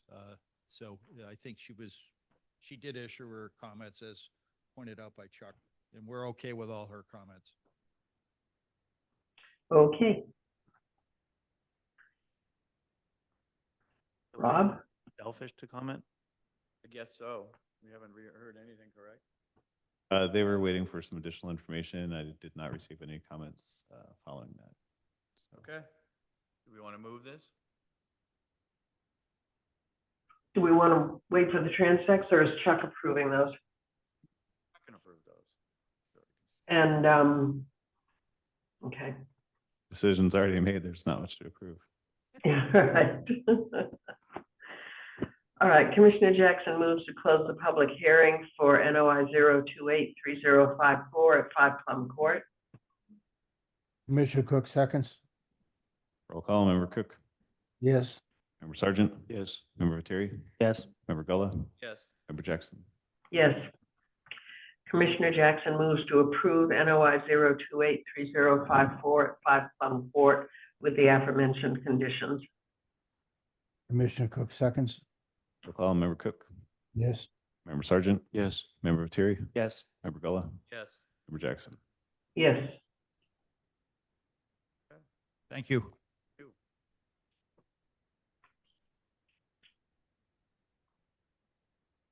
Want me to jump back on in, Joe? Yes, please. Oh, I'm sorry. Was I running that? Go ahead. Okay. Notice of intent, 028. Do we have the DEP number for this one? 3053. Notice of intent, 0283053, Samuel Riggs Circle, Paul Cardinal and Elizabeth McCarthy to install pier, seasonal ramp and float in riverfront area, land subject to coastal storm flowage, coastal resource areas. John Judd, Gateway Consultants, Inc., representing. Thank you, Mr. Chairman, members of the commission. Similar to the last project, this is a proposed residential pier and ramp with a very similar arrangement in terms of the float size, 200 square feet, in keeping with what is typical on the Annisquam and throughout Gloucester, as well as seasonal ramp, and the pier itself would have the requisite 1.5 to 1 ratio of clearance above the marsh grass as shown on the plan. We do show that through a survey on the ground, and the attempt is to put these supports on ledge where it exists. There's a chance we can just use 2 as opposed to the 3 shown here, but we wanted to show the 3rd just in case, because the pier, when I say the concrete supports, the manufacturer indicated that they could actually use 2 on this size pier, so that would be even less impact. And that was a comment that he made subsequent to our filing, so we'd be happy to remove that from the plan, but we're looking for 2 supports, and the supports would be that are going to be installed would be hand dug with a 24-inch sonotube, and then the concrete would be pumped to the sonotubes after they're attached and pinned to ledge, and that would all be done through the landward access. So there would be no riverfront access or barge or anything associated with this. This would be all done by a pump truck from the yard. And we are within 20 feet of the property to the west. However, we do have a letter from that abutter, and I can submit that to the commission, that they're fully aware that the Chapter 91 is needed for this proposal, and they're in agreement and have approved the less than 25-foot setback to that common lot line. We do have some comments from DMF, and very similar to the last, and that's a brief presentation. I can answer any questions. Thank you. Okay, I'll open up for public comment. Does anybody in the public wish to speak for or against the project at 6 Samuel Riggs Circle? If you do want to, you may do so by hitting the raise your hand button at the bottom of your screen or hitting *9 on your phone or handheld device. We currently have 17 attendees on the Zoom with no hands up, and there are none in the auditorium. Being none, hearing none, I'll close the public comment period. Next up would be commissioner comments. Member Cook. Just a second. Okay, on the proposed gangway, John, the one that ends up in the yard, you say see note 6. Note number 5, 6. I don't see 6. It's, I don't either. That's, well, I don't see It's a where you're trick looking. question. I'm not sure where Okay. you're seeing that. where the top of the gangway is in the yard, there's a square box that says proposed 3x15 aluminum gangway. See note 6. I'm not sure which, you might have an outdated plan. Bill, mine is revised 4/7/25. You have that one? Okay, You might have a, it's possible. I have an older one. so mine says C note number 5 on the record plan. Did you ever have a note 6 on this kind of plan? If I did, it was erased. But it says note 5 on mine. Okay. But I get your point if there was a typo there, but my plan says. Yep, I was looking at the older one. Sorry, John. You all set, Bill? Yeah, I just found the revised one. It says 5. Excellent. Okay, Anything to add? nope. Member Sergeant. I believe it still needs shellfish and harbor master comments. And I don't think mineral water was shown on the plan. And all material obviously can't contain a marine biocide. And there will be some impact to the salt marsh in installing the pilings as well as traveling across it. So I'm wondering if maybe some salt marsh restoration could be incorporated into this plan somehow. Member Viteri. I would have DMF's comments included as conditions as well. Anything else that Shellfish or Harbor Master includes as well. Again, a condition to store the ramp and floats outside of the resource area in the off-season. I'd be great if you could put the 2 supports in ledge and avoid any impacts to salt marsh. I don't know if you could put mats down on the salt marsh to minimize any impacts from travel and during installation and construction. That's it for me. Member Grillo. Thing to add at this time? Member Jackson. I have no problem with the project. It would be nice to have the harbor master, and do we have DMF comments yet? Yes, we did receive those later this afternoon as well. Oh, okay. And he has submitted an alternatives analysis. Is that something that's required on this property for this project? It's a Chapter 91, so those do not require Okay, analysis. okay. Then I'm not going to worry about that. No further comments. Okay. So do we want to move this? Everyone good with it? Or do we want to continue? Are DMF comments addressed? They have recommendations. I did speak with Iris. Well, I traded emails with her on this, and I think she just had, and maybe I'll let Chuck speak to that. The comments, they look like her typical recommendations to be implemented into the order of conditions. But I'll let Chuck speak to that. Oh, I see them. Yeah. Chuck says, Dave, you were going to say something? Yeah, I'm wondering if you're going to consider any salt marsh restoration. Absolutely. We can add that to the plan, and I'd like to also submit a plan removing one of the supports. So one of the supports to address Mr. Vedri's comments is attached to the ledge, no question. It's just the one that's more seaward is proposed in the mud flat. And I'd like, if there's going to be salt marsh restoration, I'd like it to be overseen by a wetland scientist, that's done this type of work in the past. That's agreeable. Okay. Okay. Does the agent need to approve that prior to implementation, or are we good with just going with it? There's a certain amount of area that you guys would like to see as mitigation, or? That's a good question, actually. Dave, do you have anything, suggestions on that? The footage you want?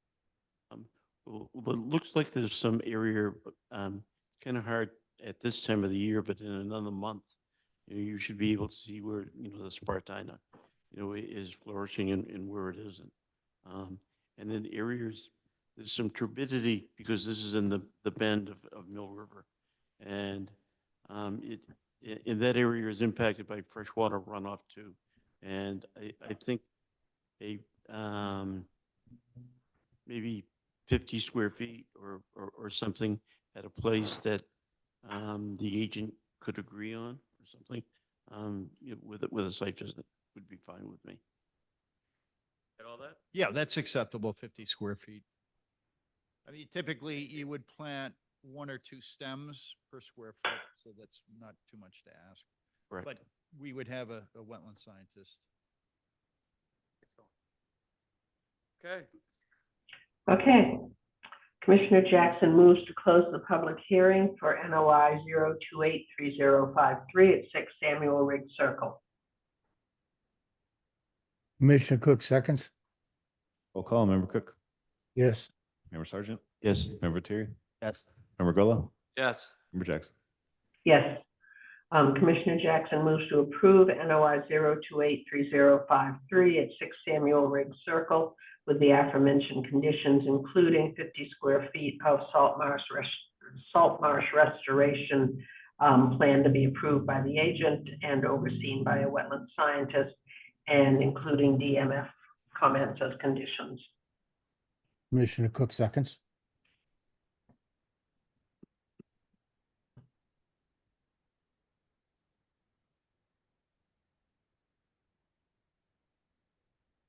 Sorry. Doing roll call. Member Cook, Yes. Member Sargent, Yes. Member Terry, Yes. Member Gullo, Yes. Member Jackson. Yes. Okay. Thank you. Thank you. Okay. Moving down the line here, we are at notice of intent 0283052 for 53 Leonard Street, Egan, for deck construction and land subject to coastal storm flowage, riverfront area and buffer zone to coastal resource areas. John Judd, Gateway Consultants, Inc., representing. Thank you, Mr. Chairman. Last one for me tonight. Appreciate your patience. For the applicant, John Judd, Gateway Consultants, and this is for a proposed pervious deck with a substantial amount of mitigation plantings as shown on the plan. We are in the buffer zone to Lobster Cove, and most recently treating Lobster Cove as riverfront. So we have riverfront area redevelopment mitigation shown on the plan, and proposing we show the impacts, the previous degraded riverfront area. You have it on the screen here, and I can answer any questions you might have. Thank you. Okay. First up, I'll open up for public comment. Anybody in the public wish to speak for or against the project at 53 Leonard Street may do so by hitting the raise your hand button at the bottom of your screen or hitting *9 on your phone or handheld device. We currently have 16 attendees on Zoom with no hands up and none in the audience. Seeing none, hearing none, to close public comment period, we'll move to commissioner roll call comments. Member Cook. Question for John is, around the new deck, is that going to be like a stone wall? Raising it up above the existing stone wall? This drawing was obviously it's our plan, but that was given to us by the landscape architect, Bill, and I believe those are stones, and the height I know he has implemented native plantings all around it. Those are definitely native stones and granite that they're part of their architectural features. Is it a high wall? I'm not sure on that, but I do know that they are stones and that the deck is elevated, it's pervious, and you can see the stairs going down to it from the house. So I don't believe it's a real high wall. I think it's more decorative.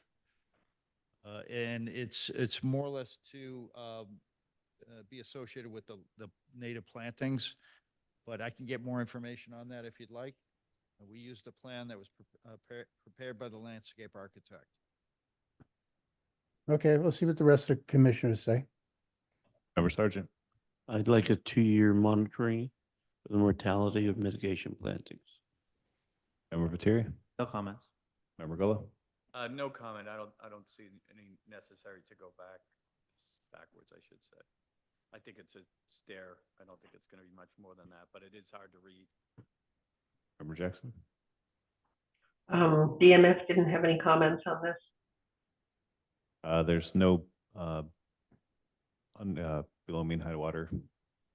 Okay. Okay, then I have no comments. More Commissioner, everyone's good? Do we want to move this? Move forward, okay. Commissioner Jackson moves to close the public hearing for NOI 0283052 at 53 Leonard Street. Commissioner Cook seconds. Roll call. Member Cook. Yes. Member Sergeant. Yes. Member Viteri. Yes. Member Gullo. Yes. Member Jackson. Yes. Commissioner Jackson moves to approve NOI 0283052 at 53 Leonard Street with per the documented discussions and plans. Commissioner Cook seconds. Roll call. Member Cook. Yes.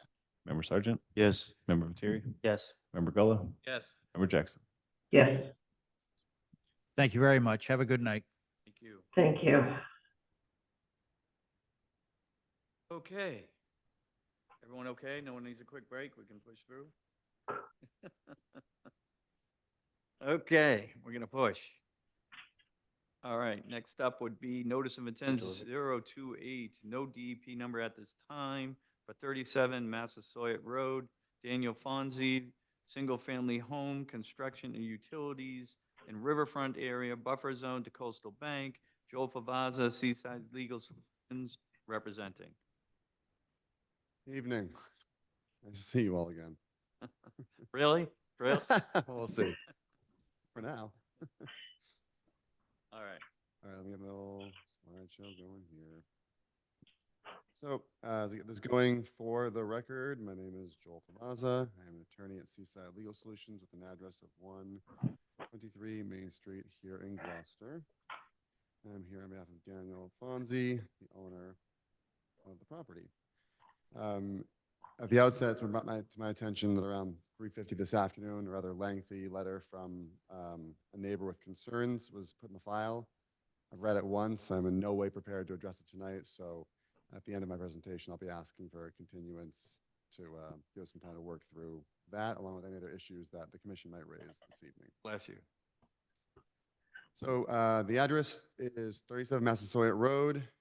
That lot does not exist as a standalone lot just yet. It'll be created via A&R at the planning board. And that application is either in or is going in.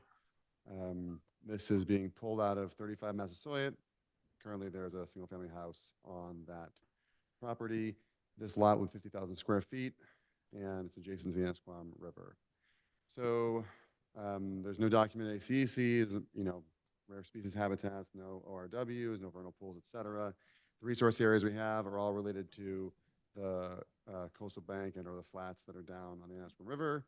And we are inside the entirety of the site is 200 feet from the riverfront, and the 100-foot riverfront bisects the lot. So we have these kind of three lines, going to give you an idea. We have the 100 riverfront line is the blue line, so everything is landward of the 100-foot riverfront line. The green line is the location of the 100-foot buffer zone to the coastal resources areas down by the Annisquam River. And the purple line just shows you how far out the 200-foot riverfront area goes. So the project being proposed is construction of a single-family home, accompanying drainage, utilities, driveway. Like I said, we are in the 200-foot riverfront area, and we are partially in the 100-foot buffer zone, but we are not in the 100-foot riverfront area for this project. We have the plan set loaded up. If you have any questions, we can certainly come back to these. So this part of the project highlighted in yellow shows you the extent that's in the buffer zone, the coastal bank, and or the other resource areas that may be delineated down on the bank of the river. And so this is the simple buffer zone type stuff. You can condition it. You want to make sure that what's happening is not going to negatively impact the resource area. You want to make sure there's a clear line of work, which is shown on the plan. You want to make sure that there's erosion control measures, which are shown on the plan. This commission has an unofficial 2-to-1 mitigation ratio. As Mr. Viteri was speaking about earlier today, if you do delve into the exercise of going through your wetlands ordinance, I expect that will someday become an actual protocol. Either way, we're happy to comply with it. You will notice the plan set does not designate where the 2-to-1 is proposed, and that's a question I wanted to bring with the board. I'll actually dive into it right now, which is basically, typically mitigation plannings, you prefer to see down gradient of the proposed work. Here we have a kind of funny balancing act where if we go down gradient of the proposed work, all those mitigation plantings, you could consider it additional riverfront disturbance. Again, we wouldn't necessarily need to be pulling anything out. And so as long as the commission was comfortable with the idea that would be down gradient in the 100-foot riverfront area planting without removing, then we'd be okay. But if you said, oh, well, that's actually extra disturbance, then it bumps us over our limit for disturbance. And so I wanted to kind of, take the temperature as to whether or not the commission would consider plantings in the riverfront without removal as disturbance. As you can see from the pictures that are in the file that I think Chuck grabbed, there's vegetation out there, but it's somewhat sparse, and there is room to add native plantings, undercover, that type of stuff in the 100-foot buffer zone, so 100-foot riverfront area. Here's the normal performance standard stuff. So again, this lot's actually over 50,000 square feet, so we're using the 10% allowable alteration versus the usual 5,000, which is usually the bigger number. In this case, the bigger number is the 10%. We do provide the 100-foot wide undisturbed natural vegetation required. This is a single-family home. We are exempt from stormwater standards under the Wetland Protection Act. However, in the riverfront, you have to comply with, you have to demonstrate that you're going to comply with reasonable stormwater protocols. And what I would say to that is this is a single-family home being constructed in Gloucester, which means that no building permit gets issued unless the applicant provides assurances or provides evidence to the Inspectional Services Department that they have complied with Massachusetts stormwater standards for the structure. So this will be fully reviewed for stormwater before it can get built.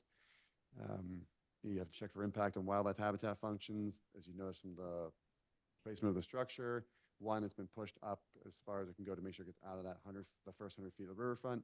Two, it's pushed up near as close to the road as it can get. So it's basically nestled right in the kind of pre-developed area of the neighborhood. And you have to make sure we have sufficient erosion controls. Again, there's erosion controls outlined in the plan. So again, fairly brief presentation, fairly basic project. We're looking to build a single-family home within the outer 100 feet of the riverfront. Again, like I said, there's some concerns from a neighbor. I imagine we may hear from him in a moment also. And rather than trying to address any of that tonight, I'd like to just leave that here, hear what anyone, including yourselves, have to say, and then come back in a little bit at the next meeting and work through it. Yeah, I definitely would like a site visit. Sure. on that one. That's a tight area. I'm gonna fit it in, to be honest. And that's it for me for now. Is there anything Do you want to open this up for public comment? There's people here. I'll open up a public comment. Anyone in the public who wishes to speak for or against the project and what, is that 37? Wait. 37 Massasoit Road may do so by raising your hand or hitting the button at the bottom of your screen. Anybody? We have 17 attendees online with one hand up. Peter Alcock.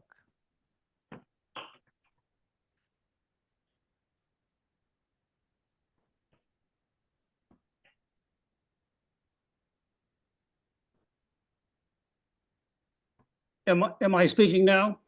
Yes, you are, sir. Oh, fine. Thank you very much. I appreciate that. My name is, Address, sir. Name and address. my name is Peter Alcock. I'm a direct abutter of this property I live at number 16 Canonicus Road, which is the direct butter of the property. And I conducted a review of the notice of intent for the project only recently. The plan has serious effect on the protected resource. In this case, the resource is the 200-foot riverfront area. The 2020 Zoning Board of Appeal approval shows the detention area intended to slow rainwater runoff created by the impervious area added by the home at 35 Massasoit. The 2025 application not only removes this detention area, it adds significant impervious area within the resource area. These cumulative effects will adversely affect flood control, water supply, storm damage prevention, pollution prevention, wildlife habitat, all protected interest under the Gloucester Wetlands Ordinance. The applicant is required to present there are no practical and sustainable equivalent alternatives to this plan. And the applicant in the process should consider both lots, not just this one that they want to subdivide to. And also, the stormwater should not be directed towards the water, but no stormwater control measures are shown. In fact, to do that, also both lots or both prospective lots are required in that operation. Additionally, the narrative states there will be no disturbance within 100 feet of the river, but the plans submitted are impossible to construct this property without disturbing this area. The paved area northeast of the home requires regrading that will certainly disturb areas outside the erosion control barrier and then within the 100-foot area. The site's got a recent history of permitting related to the construction of a single-family home. In 2020, for example, the home, current home that exists, that is outside, excuse me, the 200-foot zone was approved, and that area approved basically included a water runoff and water containment program. And it did not include being any sort of a subdivision, if you will. The total impact here of the proposed utility installations and construction appears to be somewhere around 7,500 square feet rather than 5,000 square feet, and would exceed the permissible 10% disturbance threshold as defined under the regulatory provisions of 310 CR 10.58. The plans do not appear to show all the disturbance in the riverfront area for the construction. The original order approved 750 square feet of riverfront area impacts for the constructed home. The new proposal disturbs 5,012 square feet of riverfront area. I think we need to review the regulations for a detailed analysis of all this. The plan should also reference the most recent FEMA information, and the plan should label the mean high water elevation utilized for the limit of the Annisquam River. The limit of the coastal bank has not been reviewed and looked at in quite a while, and the limit of the coastal bank does not appear to be evaluated and is not identified in the plans in accordance with the DEP Wetlands Policy Program 92.1.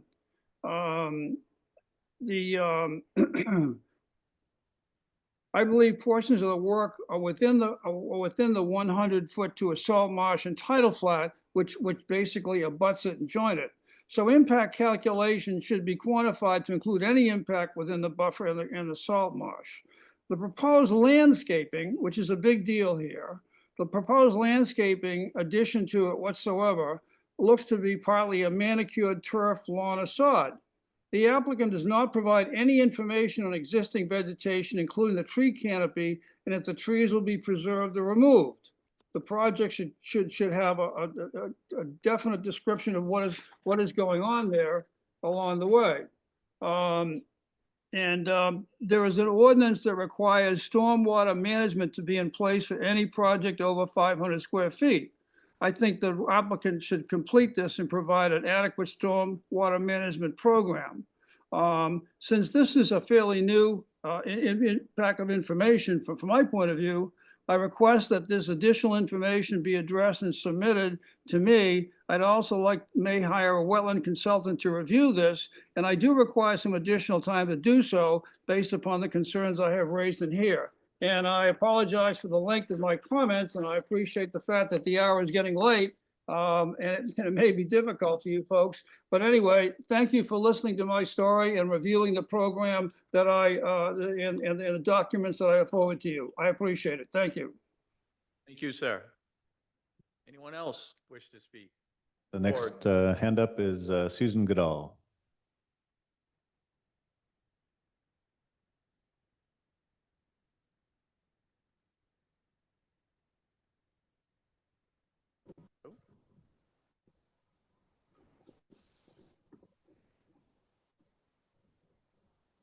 Susan?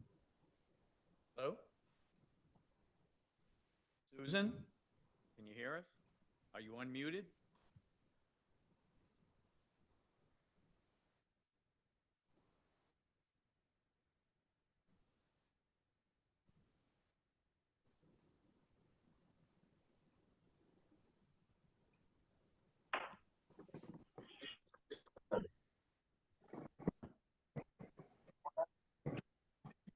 Susan, can you hear us? Susan Goodall, 15 Canonicus Road. I abut the property all along Massasoit. And David, I believe, is well within his right. But in doing, you can't hear me? Wait a minute. Can you hear me? Yep, we can hear you. Yes. Okay. My concern is the runoff. When he built his house, he had some problems with the water coming down from above. And to mitigate that, he put in at least 2 pipes, one that goes over the rocky area that's in the photographs he's provided, and the other one goes onto Massasoit Road. And my concern is that when he builds this house, he's going to have that same problem. And I do not see in the plan where there's any provision for dealing with this water. I'd hate to see more pipes go in that transfer it faster down to the river. We already have enough erosion coming from the top of Massasoit. That's all I have. Thank you very much. Have a good night. Anybody else wish to speak? You have one additional hand up, Tom Baker. Tom Baker, 33 King Philip Road. I'm a butter. I own a narrow strip of land at the base of this project where all the water would run to. It's a very narrow strip below the remnants of the rock wall, and then the marsh, grass, and waterfront all along both 35 and 37.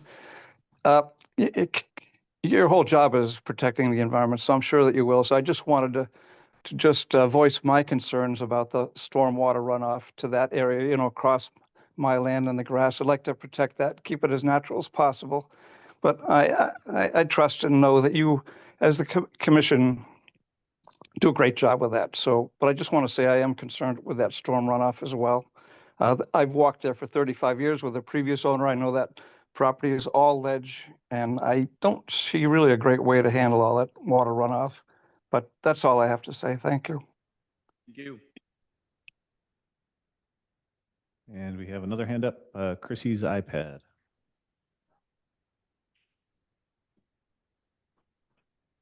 Hello? Chrissy, hello?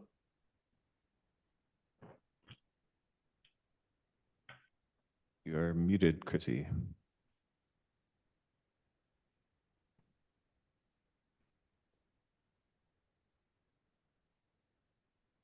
You're still muted, Chrissy. If you want to unmute, you can speak.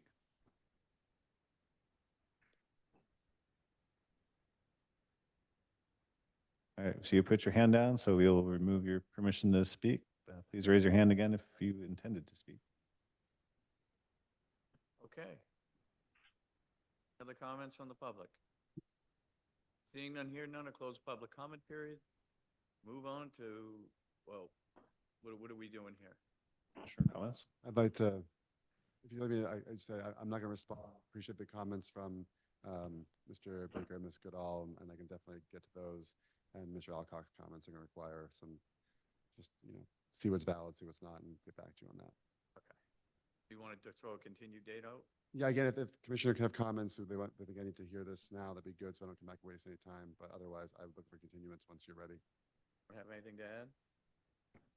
Yes. Yep.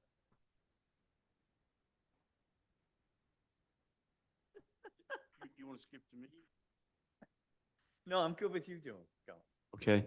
There seems to be some, the COC, I don't believe has been signed yet for 35 Massasoit. And I'd like that to be, that loop to be closed to make sure that everything was done in compliance. And there's some issue out there of whether this planned house is going to be where there's a drainage structure or if it's beyond the limit of work. And I'd like that also clarified before moving forward. Other commissioner comments, Member Cook? Yeah, I vaguely remember this one from before, and I think the original plan that they proposed is what they're proposing now, and it got changed to the smaller print, and now it seems like they're trying to, get it to go back. I know there was a lot of issues with the slope and everything there. I think what I'd like to do is go back into the files and see if we can dig up the file from the original NOI. Because like I said, I think the plan that they're proposing now is one that we originally rejected back then. Member Siri? I agree that the certificate of compliance for 35 Massasoit, which is I think 0282721, I think that has to be issued before we can grant any approval on this one. It's mostly because it's subdivision of the same lot that was under consideration there. But I also think that there are questions raised about whether a detention basin or any work that was required under there is being impacted by this proposal. I guess my question to you, Joel, is what's the status of the A&R process? I think this whole project, I think, is premature in my opinion because there's not a lot yet, a recorded lot or a recordable lot yet approved. And until that happens, I don't think we can grant approval on this on the basis of essentially the 5,000 square foot or the 10% square foot provision of the riverfront regs. And my other question for you is, in your NOI, you say the square footage of the lot is 50,380. Is that of the entire 35 Massasoit parcel, or is that just a subdivision parcel? It's the plan lot for 37. Okay. Sorry, I'll let you finish. So in that case, I think you've got, your 10% of alteration within a riverfront area that we can allow that to happen if there's a 100-foot wide undisturbed vegetated area that's provided, which I think you can meet here. Although the abutter did raise an interesting question about, construction tolerances. If your edge of your building is right on the 100 buffer zone, whether or not you can actually maintain, 100 feet undisturbed without kind of going a little bit over into that. But assuming you can, and you can maintain that 100-foot wide undisturbed vegetated area, you have to comply with you have to demonstrate that stormwater is being managed. One concern I echo is that I don't see any stormwater controls mentioned on the plan, so I'd like to see more information about that. And another condition, you have to have no impairment of the capacity to provide wildlife habitat We can require a habitat evaluation since there's more than 5,000 square feet of alteration going on. We can provide a wildlife habitat evaluation study under 310 CMR 10.60, which is not limited to rare habitat or ACEC, which is covered under 10.59. And you have to demonstrate no impairment of ground or surface water. So, assuming you can meet all of those things, I think this is potentially a permittable project. I just think, I think you have to let the A&R process play out, and you have to record a subdivided lot before we can even consider approving under that provision of the riverfront rules, because that whole thing assumes a recorded lot exists, and one doesn't exist at the moment. So I'd say that's a prerequisite to any approval. Would be inclined to require a wildlife habitat evaluation study and a continuing condition of there being no disturbance of vegetation inside the 100-foot riverfront area. And then obviously more information about the stormwater controls. I haven't reviewed the letters from the abutter as well, and there's no DEP number yet. So, I would, we have to continue anyway, and I think it would benefit from further review of those materials. Member Grillo, Nothing else to add at this time. Member Jackson. I remember this site vividly, which is unusual for me. This was a very challenging site. And I think we do need to look at it extremely carefully. I don't know whether third-party review is in order or not. I think the previous commissioners have summed up my concerns very well, so I won't continue, but it's a tough lot. Whole area is tough. Yeah. Okay. So just wanted to re-up my question regarding if we come back with a proposed planting plan down gradient, is this commission going to consider that additional riverfront disturbance, or as long as we are planting without removing, will that not be considered disturbance that would add to our square footage total?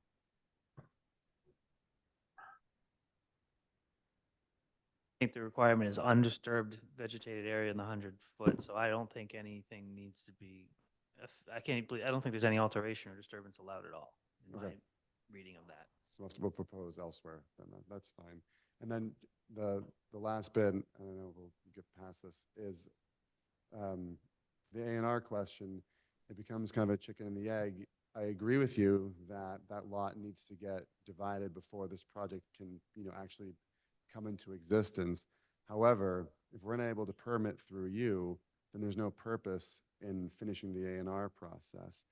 And certainly an order of conditions from this commission on any approval you might give could say this lot must be created as shown, this square footage on this plan.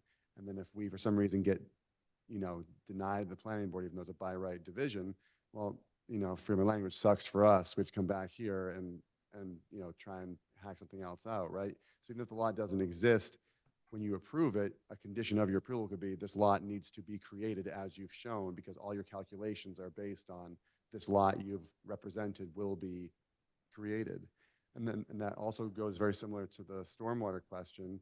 It's difficult at the end of the day. This again is a single family home, and the regs begin with saying single family homes have to comply with stormwater. Riverfront says you have to demonstrate that your stormwater is going to be handled. But again, there's another city mechanism, there's a municipal mechanism that handles this before any ground is broken on that site. And so instead of presenting all the stormwater to this commission, you would be able to condition an approval saying, hey, to qualify for this riverfront, approval, you must infiltrate on site or contain on site, something to that degree, right?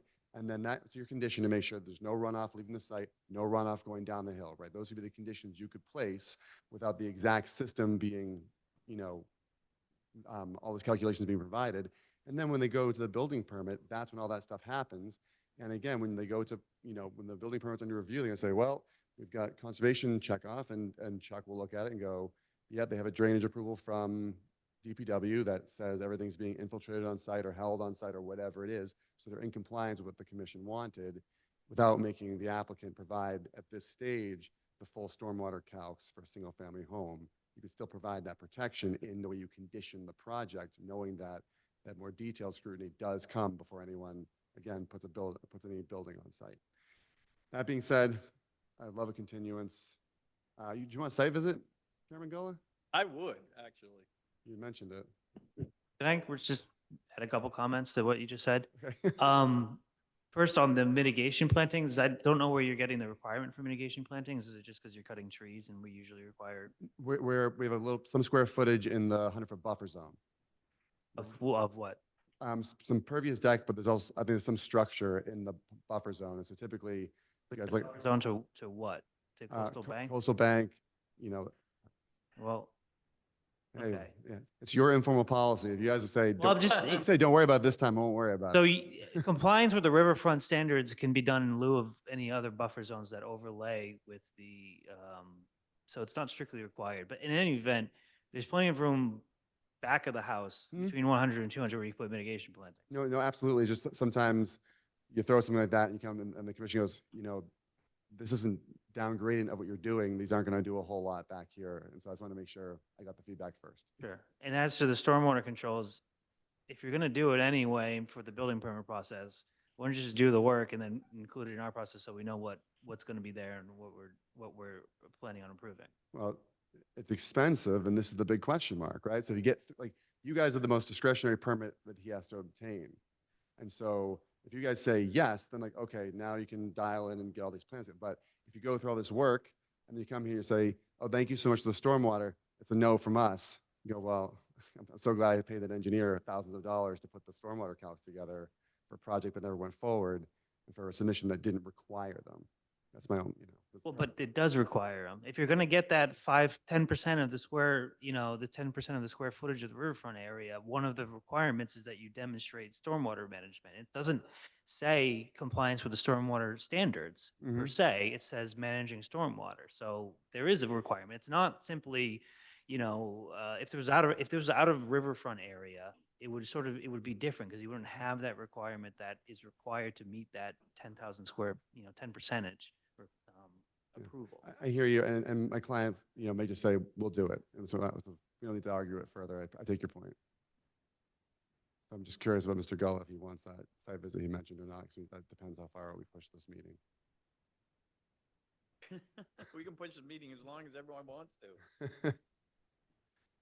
No, I meant like the continuance, like, if you guys think you can get out there in the next 3 weeks, we can just push to the next meeting. If your schedule are difficult, we have to go out 2 meetings. That's what I'm asking for. Yeah, I mean, unless anyone else, if I'm going to be the only one, I mean, I still would like to go down there and meet. Yeah. I'm around for the 3-week, we got a 3-week belt right now, right? And I'm pretty flexible, but I want to see it. Okay. I'd like to respectfully request a continuance to the next meeting, and I'll coordinate with Chuck regarding a potential site visit for you and anyone who might be available. Excellent. Okay, Commissioner Jackson moves to continue NOI 028 unassigned DEP number at 37 Massasoit Road to the Conservation Commission meeting of May 7th, 2025. Commissioner Cook seconds. Roll call, Member Cook, Yes. Member Sergeant, Yes. Member Materi, Yes. Member Gullah, Yes. Member Jackson. Yes. Thank you. Okay. See you in a couple of weeks. Mhm. Or sooner. Again, if it's just me, I'm flexible. I'm around. Okay. Okay. Next up. We are moving down the list very slowly, but we're getting there. So, Mr. Chair, if I can interrupt. Yep. These next 1, 2, 3, 4, 5, 6 all come out of a related set of Project. filings. And I request that the board open all the public hearings simultaneously so that the duplicative information can be stated once and the individual lots can be addressed within that. It's within the purview of the commission and within the Roberts rules to open multiple hearings to have them, simultaneous. Should be like. The record Commissioner Sargent uses. Well played. From all six, Dave? Apparently. Okay. All right, it's late. What do we want to do here? You want to listen, you're saying basically you want to do one quick presentation that covers all, Yeah, I'm saying Five there's of these? a lot of the information is duplicative. So if you open all the public hearings, we can present all at once. And just where there is differences between the lots, we can get onto the record, each of the individual lot things. But everything that's common only gets said once instead of 6 times. okay. Everyone's okay with that? Let's go. I'm okay with that. Okay, make it happen. Sure. Yeah, because Alicia said that we need to look at all of these as a group anyway. Oh, so do you want to call it? Excuse me? Do you want to call for the record the opening of these hearings, or we're just gonna, as Oh. If I can see anything.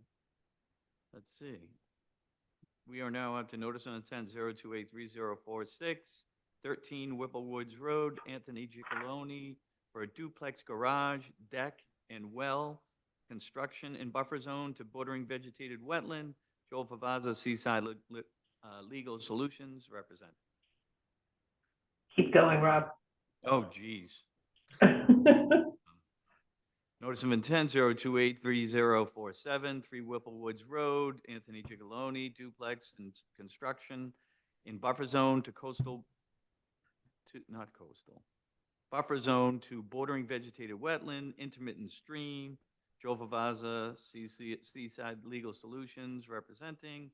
Next up is notice of intent 0283048, 17 Andrews Court, Anthony Giacalone, to construct a duplex and construction and buffer zone to bordering vegetated wetland. Joel Favazza, Legal Solutions, representing. Next up is notice of intent 0283049, 15 Andrews Court, Anthony Giacalone, duplex construction and buffer zone to bordering vegetated wetland. Joel Favazza from Seaside Legal Solutions, representing. Notice of intent 0283050, 13 Andrews Court, Anthony Giacalone, duplex construction in buffer zone to bordering vegetated wetland. Joel Favazza, Seaside Solutions, representing. Notice of intent 0283551, 11 Andrews Court, Anthony Giacalone, duplex construction in buffer zone to bordering vegetated wetland. Joel Favazza, Seaside Legal Solutions, representing. Thank you. For the record, Joel Favazza, Seaside Legal Solutions, 123 Main Street, on behalf of Anthony Giacalone, prospective purchaser of these properties. My associate attorney, Aiden Church, is going to take over the primary presentation. Aiden, are you in the meeting on Zoom? Beautiful. All right. I'm going to turn it over to him. Thank you. Aiden Church, Seaside Legal Solutions, here on behalf of the applicant. I'm going to share my screen here.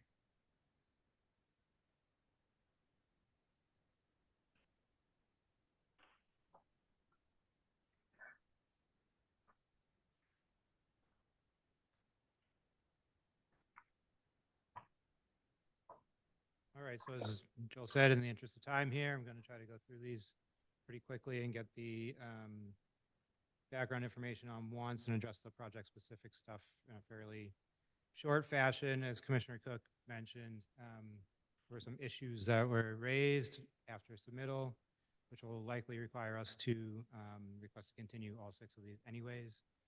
So by way of background, here are the 6 parcels. As you can see, there's that large wetland resource area that's primarily located within 13 Whipple Woods Road. On the site, there are no environmentally sensitive resource areas, no ACECs or estimated priority rare species habitats, vernal pools, or ORWs. As of right now, all 6 NOIs involve only buffer zone work. So just to go through quickly, 11 through 17 Andrews Road are all just duplex structures in the buffer zone. 3 Whipple Woods Road is a duplex structure, and part of the driveway is also in the buffer zone. And 13 Whipple Woods Road is a single-family structure with part of the driveway is also in the buffer zone, and then the entirety of the proposed well is in the buffer zone. So just to get the buffer zone standards on the record, you're able to impose conditions as you see fit to protect the resource areas. As you'll see, when I touch on the individual properties, each project area is located as far from the resource area as possible while abiding by all zoning regulations. We are proposing erosion controls around the work limit of each property, and there is sufficient 2-to-1 mitigation for all work that's taking place in the buffer zone. That's all native species plantings that are proposed. So 11 Andrews Court is a roughly 29,000 foot vacant parcel. There's a small portion of wetlands that you can see up in the northern portion there. The what's within the commission's jurisdiction is shown in green here, and that's the northern part of the property. That's all in the buffer zone there. Everything to the south is grayed out, and that is outside the commission's jurisdiction. That includes the entirety of the driveway and all of the associated utilities. So for this property, there's 1,370 square feet of proposed buffer zone work. That'll be mitigated with 2,740 square feet of mitigation plantings, which are down gradient of the work. And there's also, as you can see in red, the proposed erosion control barrier, which is at pretty much the limit of the work area. Similarly, 13 Andrews Court also has a small wetlands resource area in the northern portion of the lot. It's about a 14,000 square foot vacant parcel currently. The majority of the proposed structure is located in the buffer zone in this one, but again, the driveway and the utilities are outside of the commission's jurisdiction. Again, we are proposing 2-to-1 mitigation for the 2,119 square foot of buffer zone work, and there's a down gradient erosion control barrier that'll be in place during the work. 15 Andrews Court is also vacant with a small wetland resource area in the northern portion of the lot.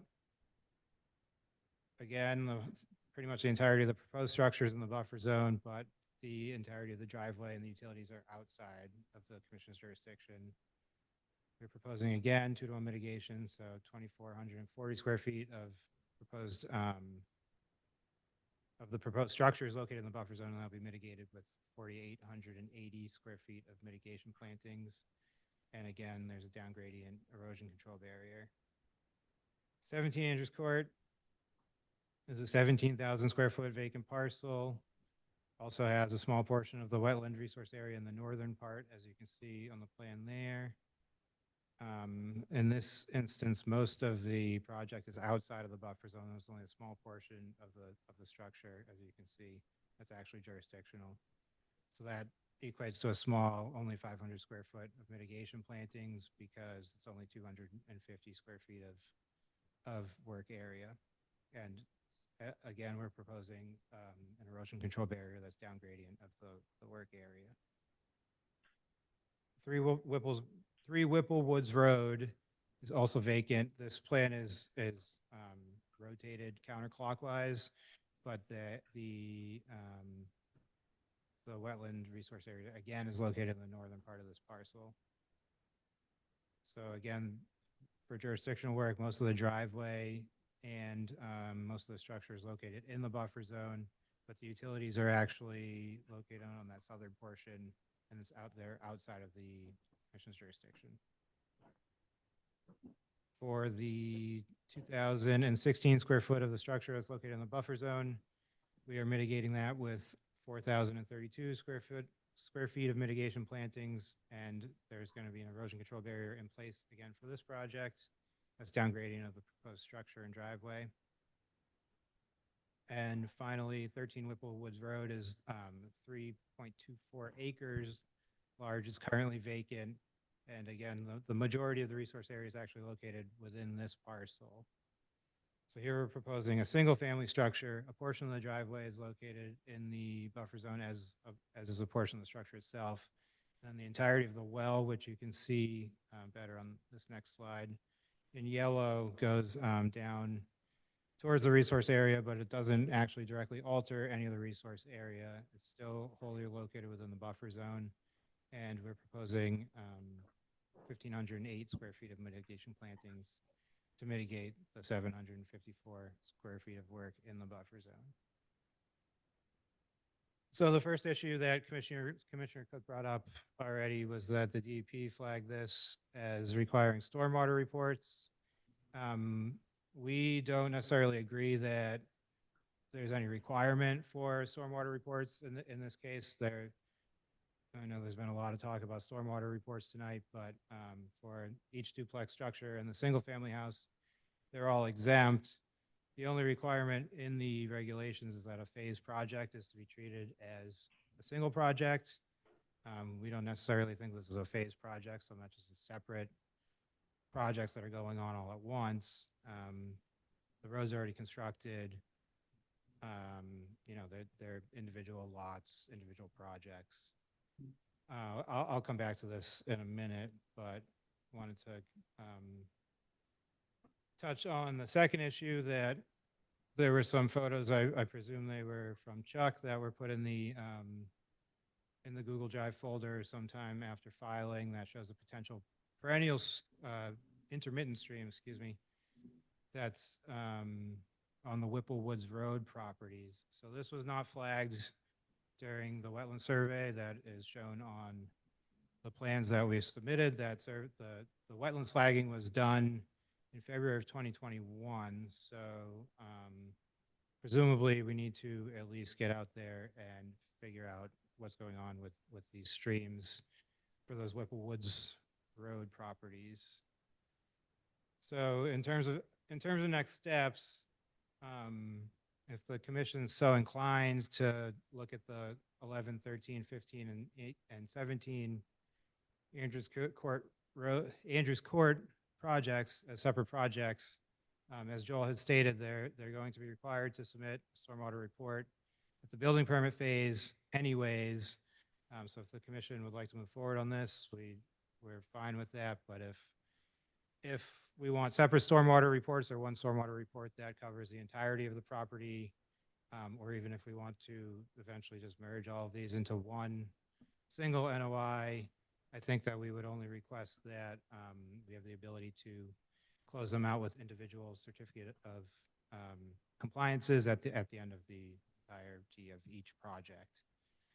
And then again, for 3 and 13 Whipple Woods Road, I think that we need to get back out and re-examine the intermittent streams there.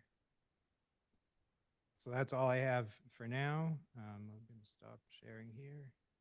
Happy to answer any questions. Commissioners, you want to do roll call comments? Should we open it up to public? Oh, well, I guess we can. Anyone in the public who wishes to speak for or against the project that's here tonight? Sure, come on down. Name and address for the record when you get here.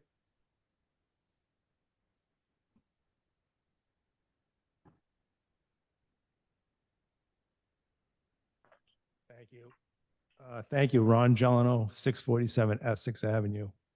Our property is between two projects, the Andrews Court and the Welch Lane project. We are the low point of that whole neighborhood. I'd like to read a letter that I was made aware of from the DEP. It says, I saw these all 6 NOIs come in together via EDEP and asked Jim to assign them all to me. I was concerned the multi-NOI submittal might make it appear that the NOIs do not need to meet stormwater management standards.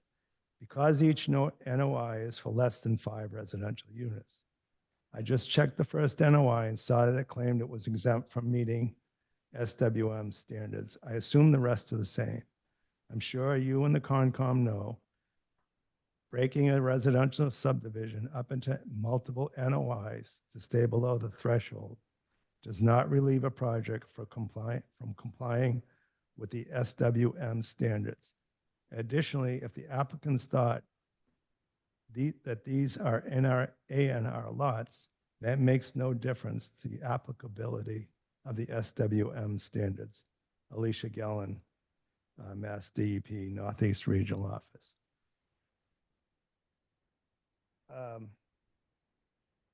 Obviously, we're in a butter to this subdivision.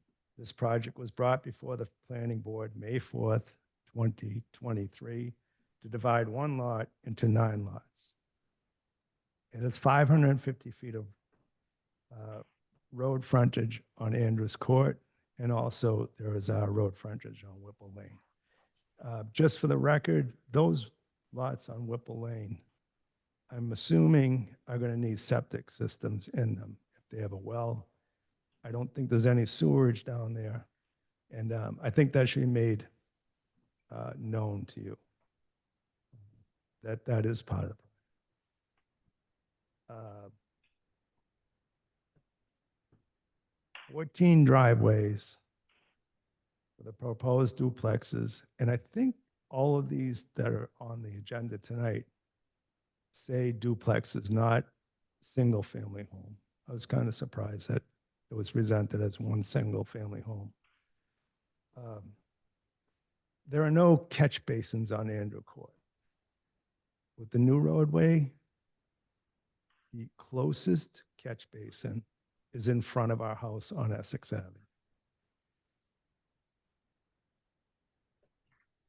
That has a considerable impact on stormwater, this project.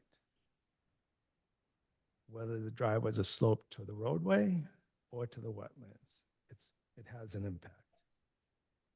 I'm asking you to look at this project in entirety, 9 lots. That's a lot of stormwater. There is access to our property between 12 Andrews Court and 8 Andrews Court. There's a strip of land that the water is able to come down through our property. And that's why I have an interest in this.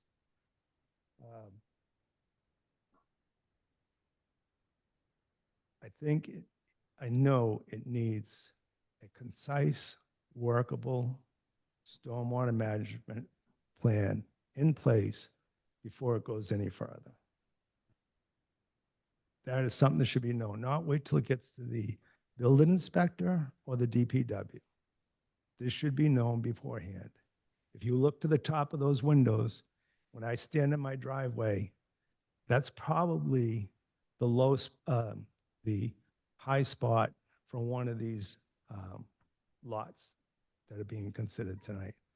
It's a lot of water coming to us from this project and the project across the street. And I think I'm asking you to have a stormwater management plan in place before before this goes any further. Thank you. I appreciate your time and dedication. We appreciate your staying up and giving us that information. Thank you, sir. Anyone else wish to speak for or against the project? There are no hands up online and no other hands up here in the auditorium. Hearing none, close the public comment period. Just to touch on a couple of those issues, we are not going to be able to submit a comprehensive stormwater plan because these are separate properties and one property can't rely on one of the properties to dispose of any of that stormwater. As I stated previously, as a condition of the building permit, each of these properties will be required to dispose of their own stormwater on site. So that relieves any of the issue with a comprehensive stormwater plan anyways. It will also prevent any of the stormwater from hitting the street and going down gradient towards the gentleman that just spoke's property. And then in terms of the septic system, all of these lots are on sewer except for 13 Whipple Woods Road. And that septic system is entirely outside of the buffer zone. So it's non-jurisdictional. That's all I have in terms of that, but happy to answer any questions from the commission as well. Commissioner roll call comments? Member Cook?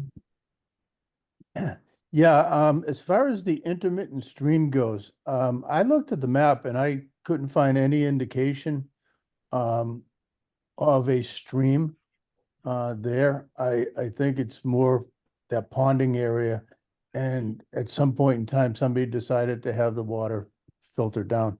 But on the map, I couldn't find any indication of an intermittent stream. The other question I have is on, not sure which one it was, but they're putting it was the only one that was showing where there's a boulder wall being put in. I just need to make sure that that's a stacked boulder wall. And besides the stormwater management, I don't have any other issues.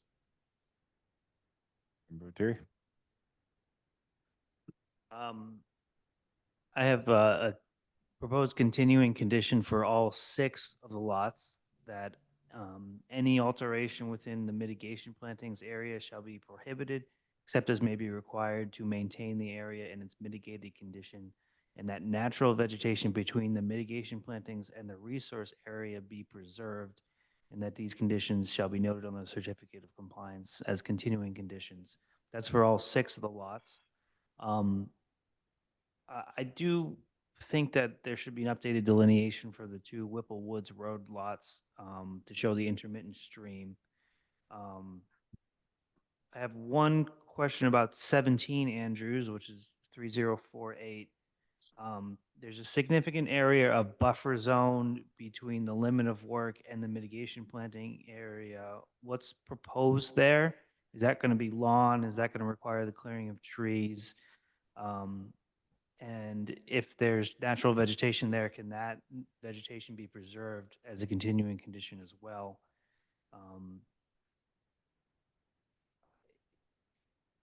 For 13 Whipple Roads Road, which is 3046, I just ask you to submit the Board of Health approval for the septic system into the record. And when you do the delineations for the intermittent stream, I'd like to see some analysis of how it is established, what criteria establishes as an intermittent stream as well. And I guess to answer the stormwater question, first, the property's going to be owned by the same person. Once, my understanding is that there's a purchase and sale agreement, and the same applicant owner is going to own all 6 properties. So I think there's no real legal bar to requiring some sort of stormwater solution that governs all 6 of the parcels of the properties. Whether or not they have to comply with these stormwater standards per se, I think is a different question. I would like to see some sort of stormwater controls be noted on the plans, whether it's, a roof drain with a rain garden, something as simple as that. I would like to see something for each of the properties so we get an idea of how the impervious surfaces of the houses and the driveways that are in the buffer zone are going to be, managed, and, how on-site infiltration or however the stormwater management is, how it's going to be done. And I think we as a commission under the Gloucester Wetlands Ordinance, I think we can take a cumulative look at all 6 properties for stormwater concerns. I'll point to the Wetlands Ordinance, section 12-10, parentheses 4, which says, in determining whether activities will have a significant effect upon wetland interests, the commission may examine not only the effect of a particular activity, but the cumulative effect of all activities contained within a resource area or the buffer zone within the applicant's proposal. Also, the ordinance, section 12-20, parentheses B, states the commission is authorized to deny a permit on several grounds, including for failure to avoid or prevent significant or cumulative adverse effects on the interest protected by this article. So I think we do have grounds under our wetlands ordinance to take a cumulative look about all 6 parcels together and their impacts on stormwater. So I'd like to see more information from that in the plans. Member Gola? I have nothing else to add. Peter said it all. Thank you, Peter. Member Jackson? I have nothing to add. Thank you, previous commissioners. I did want to add too on lot 3 or 3 Whipple Woods Road. Across the street, there is a large ponded wetland area, and it appears to be within 100 feet of the work proposed on 3 Whipple Woods Road. So when you revisit that delineation, you may want to look at that area and make sure that that's delineated and buffer zone shown correctly, because it may impact or may increase the amount of impacts to the buffer zone on that particular lot. Looking at that potential intermittent stream, it did appear in several areas to have bed and bank. So I, think that should be looked at again closely.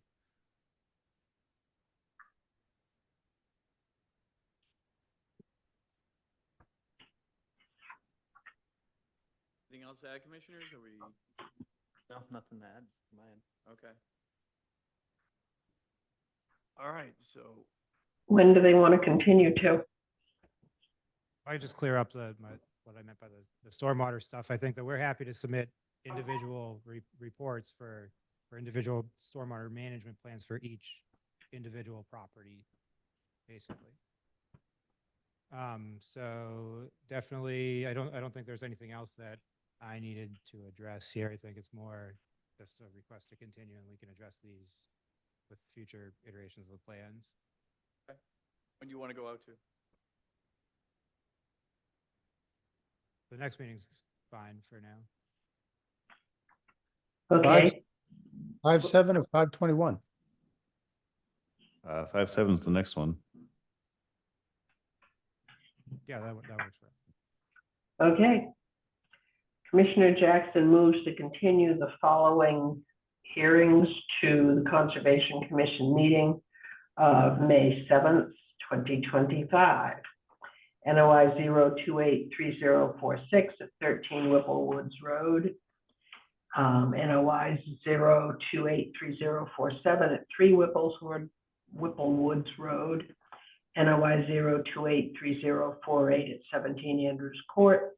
NOI 0283049 at 15 Andrews Court. NOI 0283050 at 13 Andrews Court. And NOI 0283051 at 11 Andrews Court. Commissioner Cook seconds all of those. Thank you. Roll call, Member Cook, Yes. Member Viteri, Yes. Member Gullo, Yes. Member Jackson. Yes. Thank you. Dave, you can come out of purgatory. Can't hear you, Rob. You sure me. Here he comes.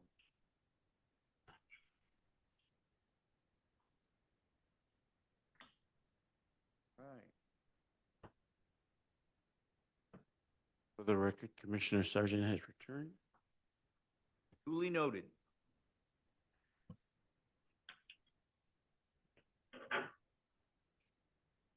What do we get? We got a certificate of compliance. What are these gentlemen here for? They for, the EO for Whipple?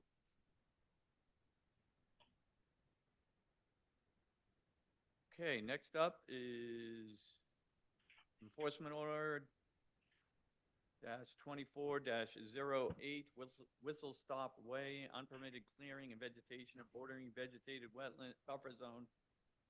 Mark Arnold, Goddard Consulting LLC, Eric Swanson, and Corliss Landscaping Irrigation representing.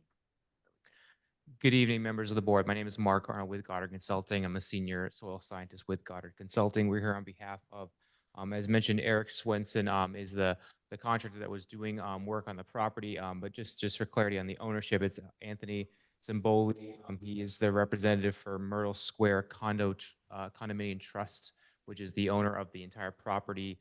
And he's also owner of 2 of the buildings themselves, which would one of them being Second Whistle Way LLC. This is an enforcement order that was issued in November of 2024 and outlined several steps that the commission required for us to come before this commission with a restoration plan for what occurred. But I just want to kind of walk back to kind of where we started here and why we're here, and then hopefully update you on where we are with the restoration plan, and hopefully we can get that approved tonight. So this property has had a history of a lot of trash blowing into the wetlands that are on this property off the commercial space and parking lots there. There's also been a lot of trespassing a lot of people living in the woods, leaving debris, trash, including with propane tanks and mattresses, etc., in the wetlands in the woods area, creating not only an unsafe environment for the community, but also unsafe for the environment as well.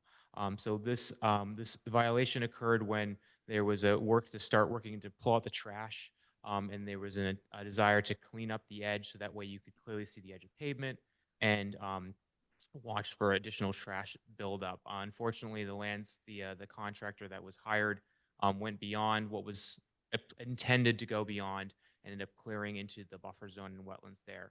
And we're very apologetic for that occurred, and we're here to provide you a restoration plan to not only address the impact that occurred, but also try to think about how to mitigate the trash buildup in the future, and also provide a path forward that would not only be environmentally friendly, safe for the public, but also provide better protections for the wetland system, and also probably enhance the area better than it was before.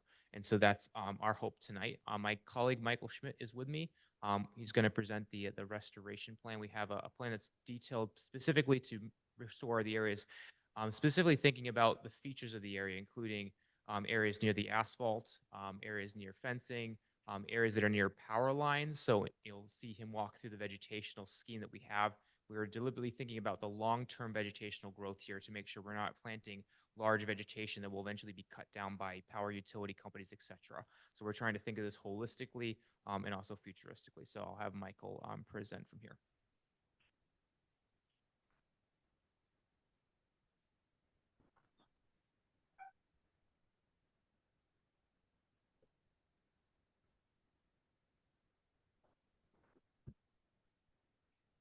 Screen here for you guys.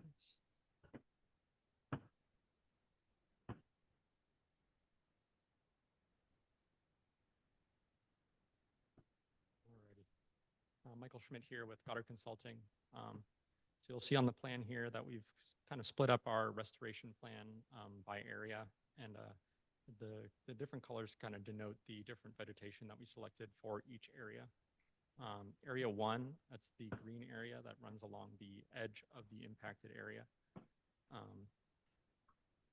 Thank you. And that's going to be mainly focused on the edge of the road and the edge of the wetland. We've chosen low-growing shrubs such as juniper and low-growing trees as well. And those will kind of provide a bit of a buffer between the roadway where people are throwing trash and the wetland system itself.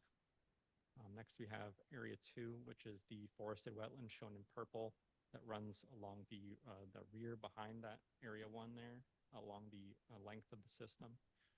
That'll be planted with wetland trees, native wetland trees and shrubs. And then last but not least, we have Area 3, which is the scrub shrub wetland, which is located in the vicinity of the utility lines towards that upper area of the lot. We've chosen low-growing shrubs for this area to prevent any interference with those utility lines and to try to keep it as a natural little area in that vicinity. So following the implementation of that planting plan, we'll have monitoring that goes along with that as well. It'll be, we're proposing twice a year for 3 years, and then at that time, the applicant will request from the commission a review of the area for success, and if it's not performing to the standards, then we'll have another option for an additional 2 more years of twice a year monitoring.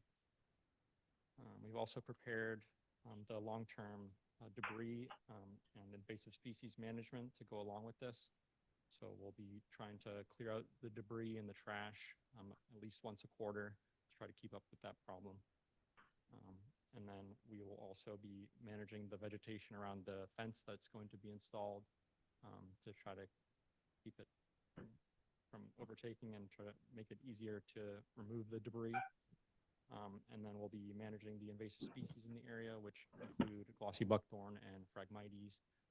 These will be managed either through a mechanical cutting or cut stump treatment by a approved herbicide applicator.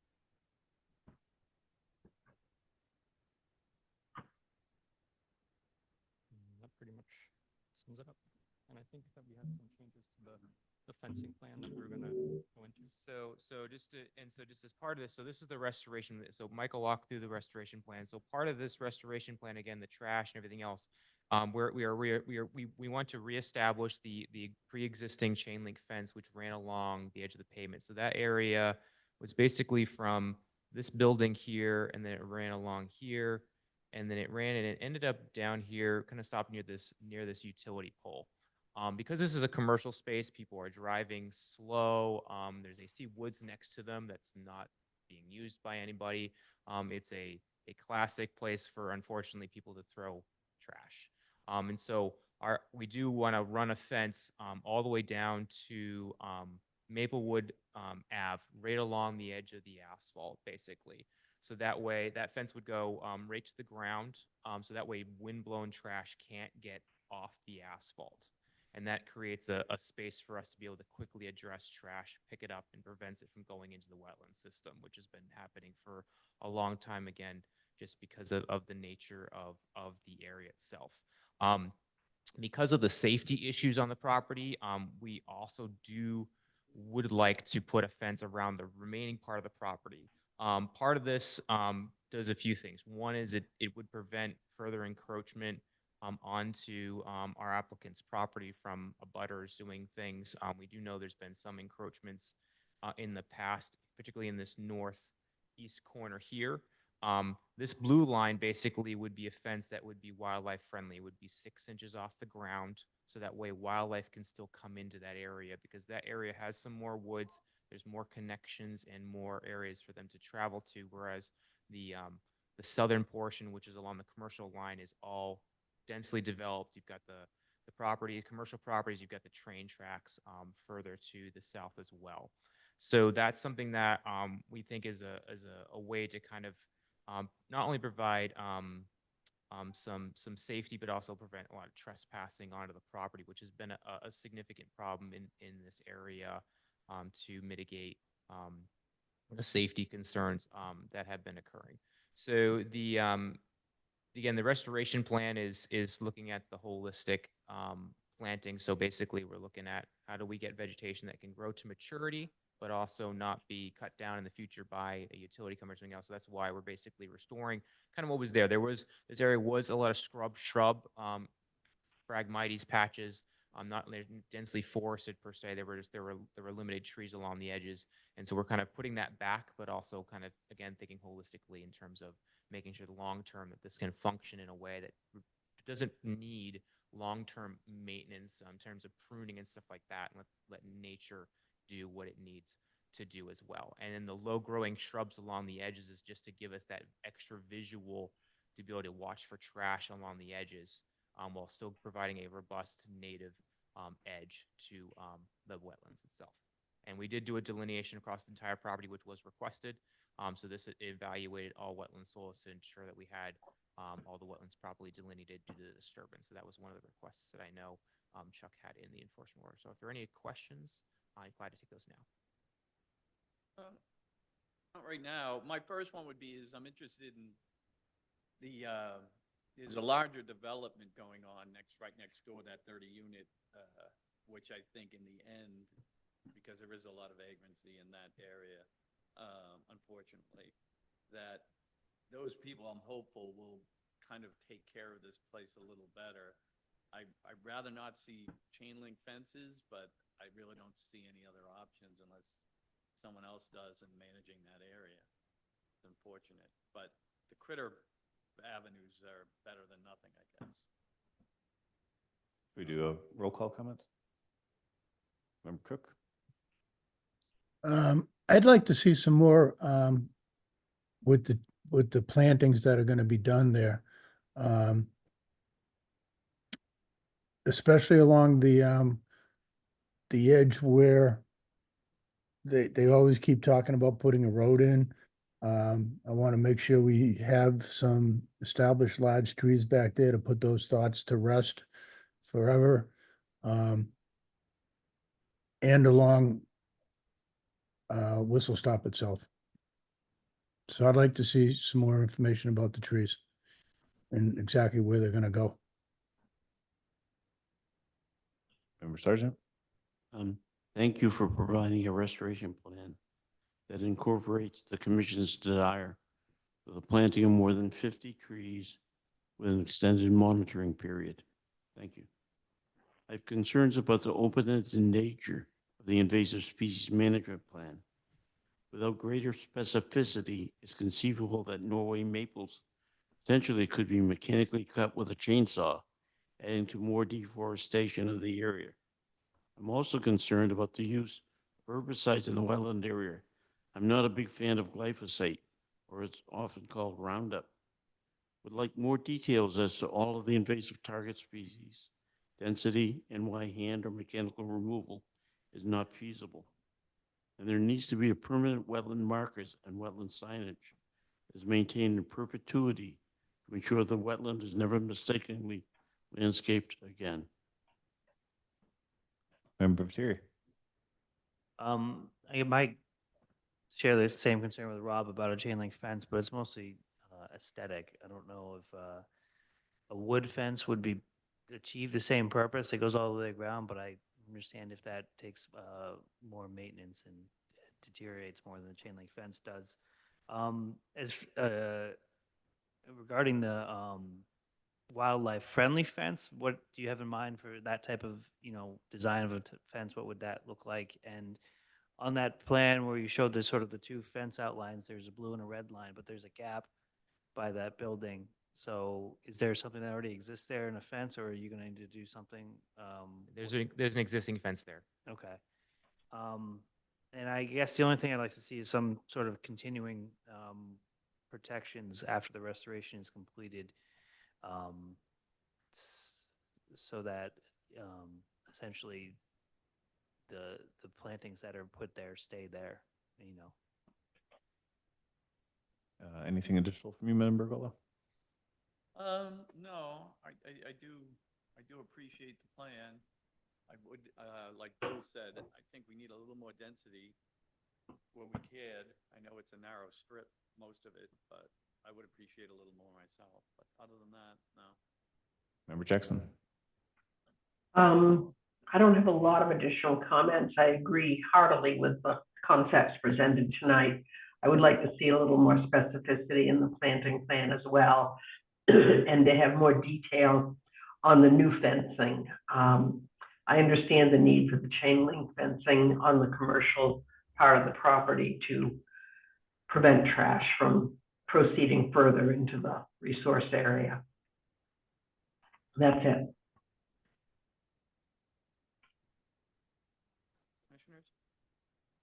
So those are some great questions. So just to clarify a few things, one is one way we're protecting this planting area is that chain link fence along Whistle Stop. That chain link fence creates a barrier. Again, you can see this red line here. It protects the entire strip area. The only area that does that honestly on this plan with the new fencing, the whole restoration area will be protected by the chain link fence. So there's no ability to walk directly into the wetlands and actually access this area on a regular basis, and that's part of the protection that we have here. In terms of specificity, I don't think Michael showed this on the screen. So just in terms of the areas, and just to walk you through again, that buffer strip, again, that's along the edge, it's only 2,700 square feet. It's a very small buffer strip. The wetland line is very tight to that asphalt.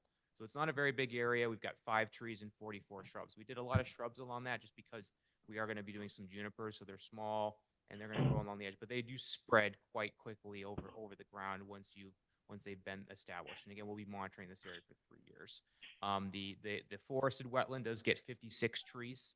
So you've got the 5 trees along the buffer and then 56 here. So you've got over 60 trees going in, and then 128 shrubs in that area there. And then the next area you've got is 60 shrubs in that shrub area.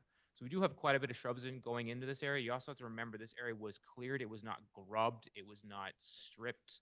So there is a lot of natural seed bank vegetation there that will be coming back that we expect to see this spring budding out. So you're going to get a lot of regrowth in there as well. And so that's one thing we do factor into our planting plan is what actually happened to the ground itself and are we expecting regrowth or not, particularly in the shrub layer and the herbaceous layer to kind of give us that idea of where we are for a baseline itself. The ISMP, I guess I do understand. Norway maples are an invasive.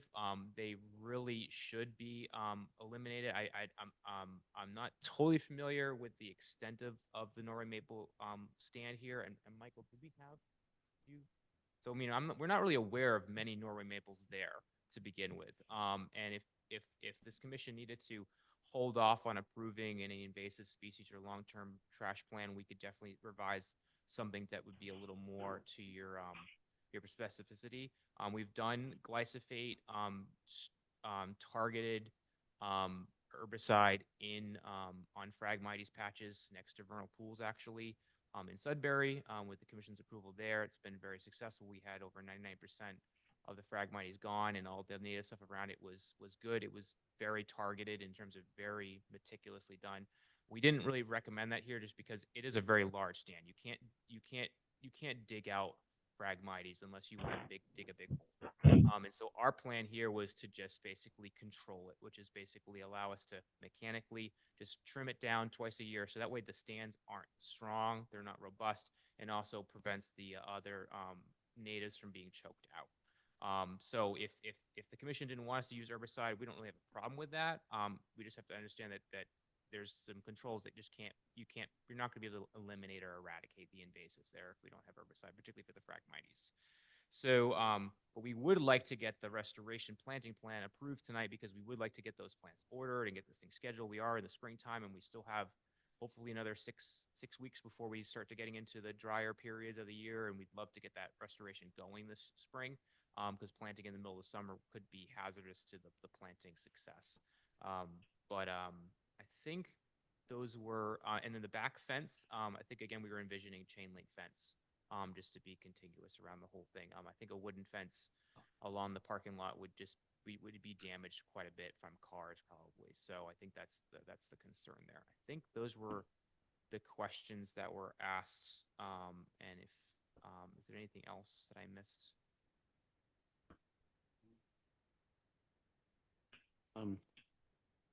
I would be willing to move forward, provided that no trees be cut, even if there's Norway maples, without contacting us first, and no herbicides, be used.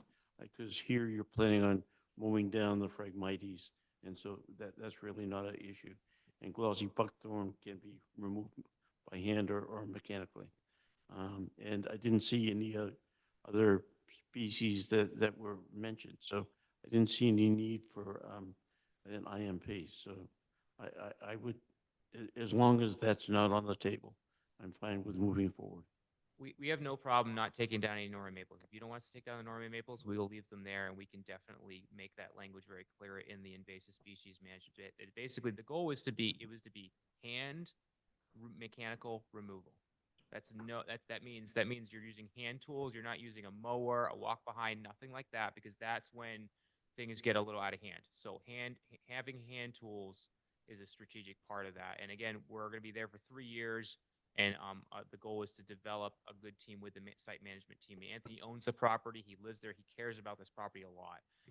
And part of the planting plan was focused on making it beautiful. We've got a lot of flowering natives in there, which is strategic. I'd like to make sure it didn't elevate to chainsaws. I think that would also be a wise. Yeah, we can again. I think we would eliminate chain. We can add that no chainsaws. Yep. So no trees, no chainsaws, no herbicide. So did you say the wildlife friendly fence is going to be chain link, but just lifted off the ground? Yes, 6 inches off the ground. Yeah. So same type of fence, but you'll have a reveal on the bottom of 6 inches around the back side. Okay. I mean, could you make that fence like a split rail fence since it's going to be sort of on the neighborhood side of it? It might be more pleasing to the people that live in that area. The issue with the split rail is it's very easy to just squeeze between a split rail, to jump over it, to move around it, to get through it, or just to like pull the boards over and just get right through. That's the problem here. Is again, it's becoming a major cut through and a place for people to hang out. And again, it's resulting in a lot of debris and trash in the wetlands and also safety issues. I mean, we're pulling out hypodermic needles from this area. So we're trying to create, we want to protect the space. It's a beautiful space. It's a beautiful wetland system interior. We want to keep that there because it does provide a lot of value to the area around us.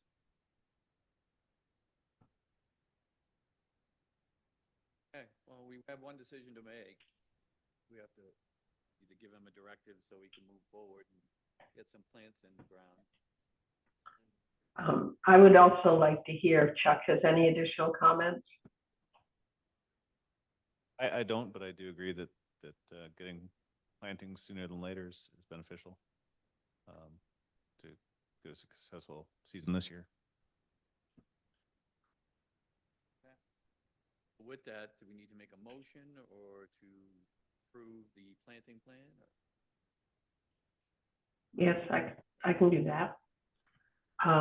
Commissioner Jackson moves to approve the planting plan for Whistle Stop Way under Enforcement Order 2408. Commissioner Cook seconds. Roll call, Member Cook, Yes. Member Sargent, Yes. Member Materi, Yes. Member Gullo, Yes. Member Jackson. Yes. Great, thank you so much. And again, we'll submit an updated ISMP, which you did not approve tonight because you did not mention that in your motion, which is great. We can submit that to you, and then if Chuck, if we need to come to the next meeting for that, or if you can look it over and say, that looks fine, and the commission can remove it administratively, that's fine. But whatever we can do to make that ISMP, just to, again, to make sure we have some really good controls, but also give us the ability to work with the site management team to make sure we manage the invasives in an ecologically friendly way. I'm sorry, in the presentation, did you discuss any kind of signage? Did we talk signage? You're right, sir. We did not mention the signage, although, and you're right, there was a question about it. So the chain link fence is going up, so we could put signage along the chain link fence. Does the commission have any specific signage they'd like to use, Chuck? Or do you, so. I would, the one that's quietest, you know what I mean? I don't want a big red flag standing up on every corner. No, but we can easily hang something that looks nice on the chain link fence, that looks aesthetically pleasing, but also is a good warning. If the commission wants, I can definitely get you some examples of what we've used before. That'd be great. And then we can talk about the spacing. Is there a spacing suggestion from this commission along the fence, 50 feet? I mean, it's a pretty open area along the front, so 50 feet. I'm seeing not as so we'll propose 50 feet. And if there's a question about that, we can always kind of add that in. But yeah, let me get you some specs on that. We definitely have no problem putting up signage. It's a wise call. Lastly, I know everyone's tired. I'd rather not see boulders as decorative features because they're not on They're the not. edges. Yeah, we don't plan any boulders. There's not really space for it. So Thank you. Yep. That's all I need. Nope. Thank you. Again, All thank right. you so much for your time. Have a good night. Thank you. Thank you for waiting so long.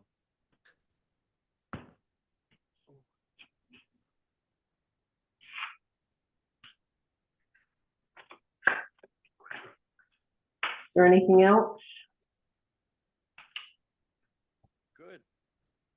That's everything on our agenda. Well, relative. And it's after 10 o'clock there. Yes, it is. 10:13 to be exact. Yeah, it's only 7:13 here, but I feel like it's 10:13.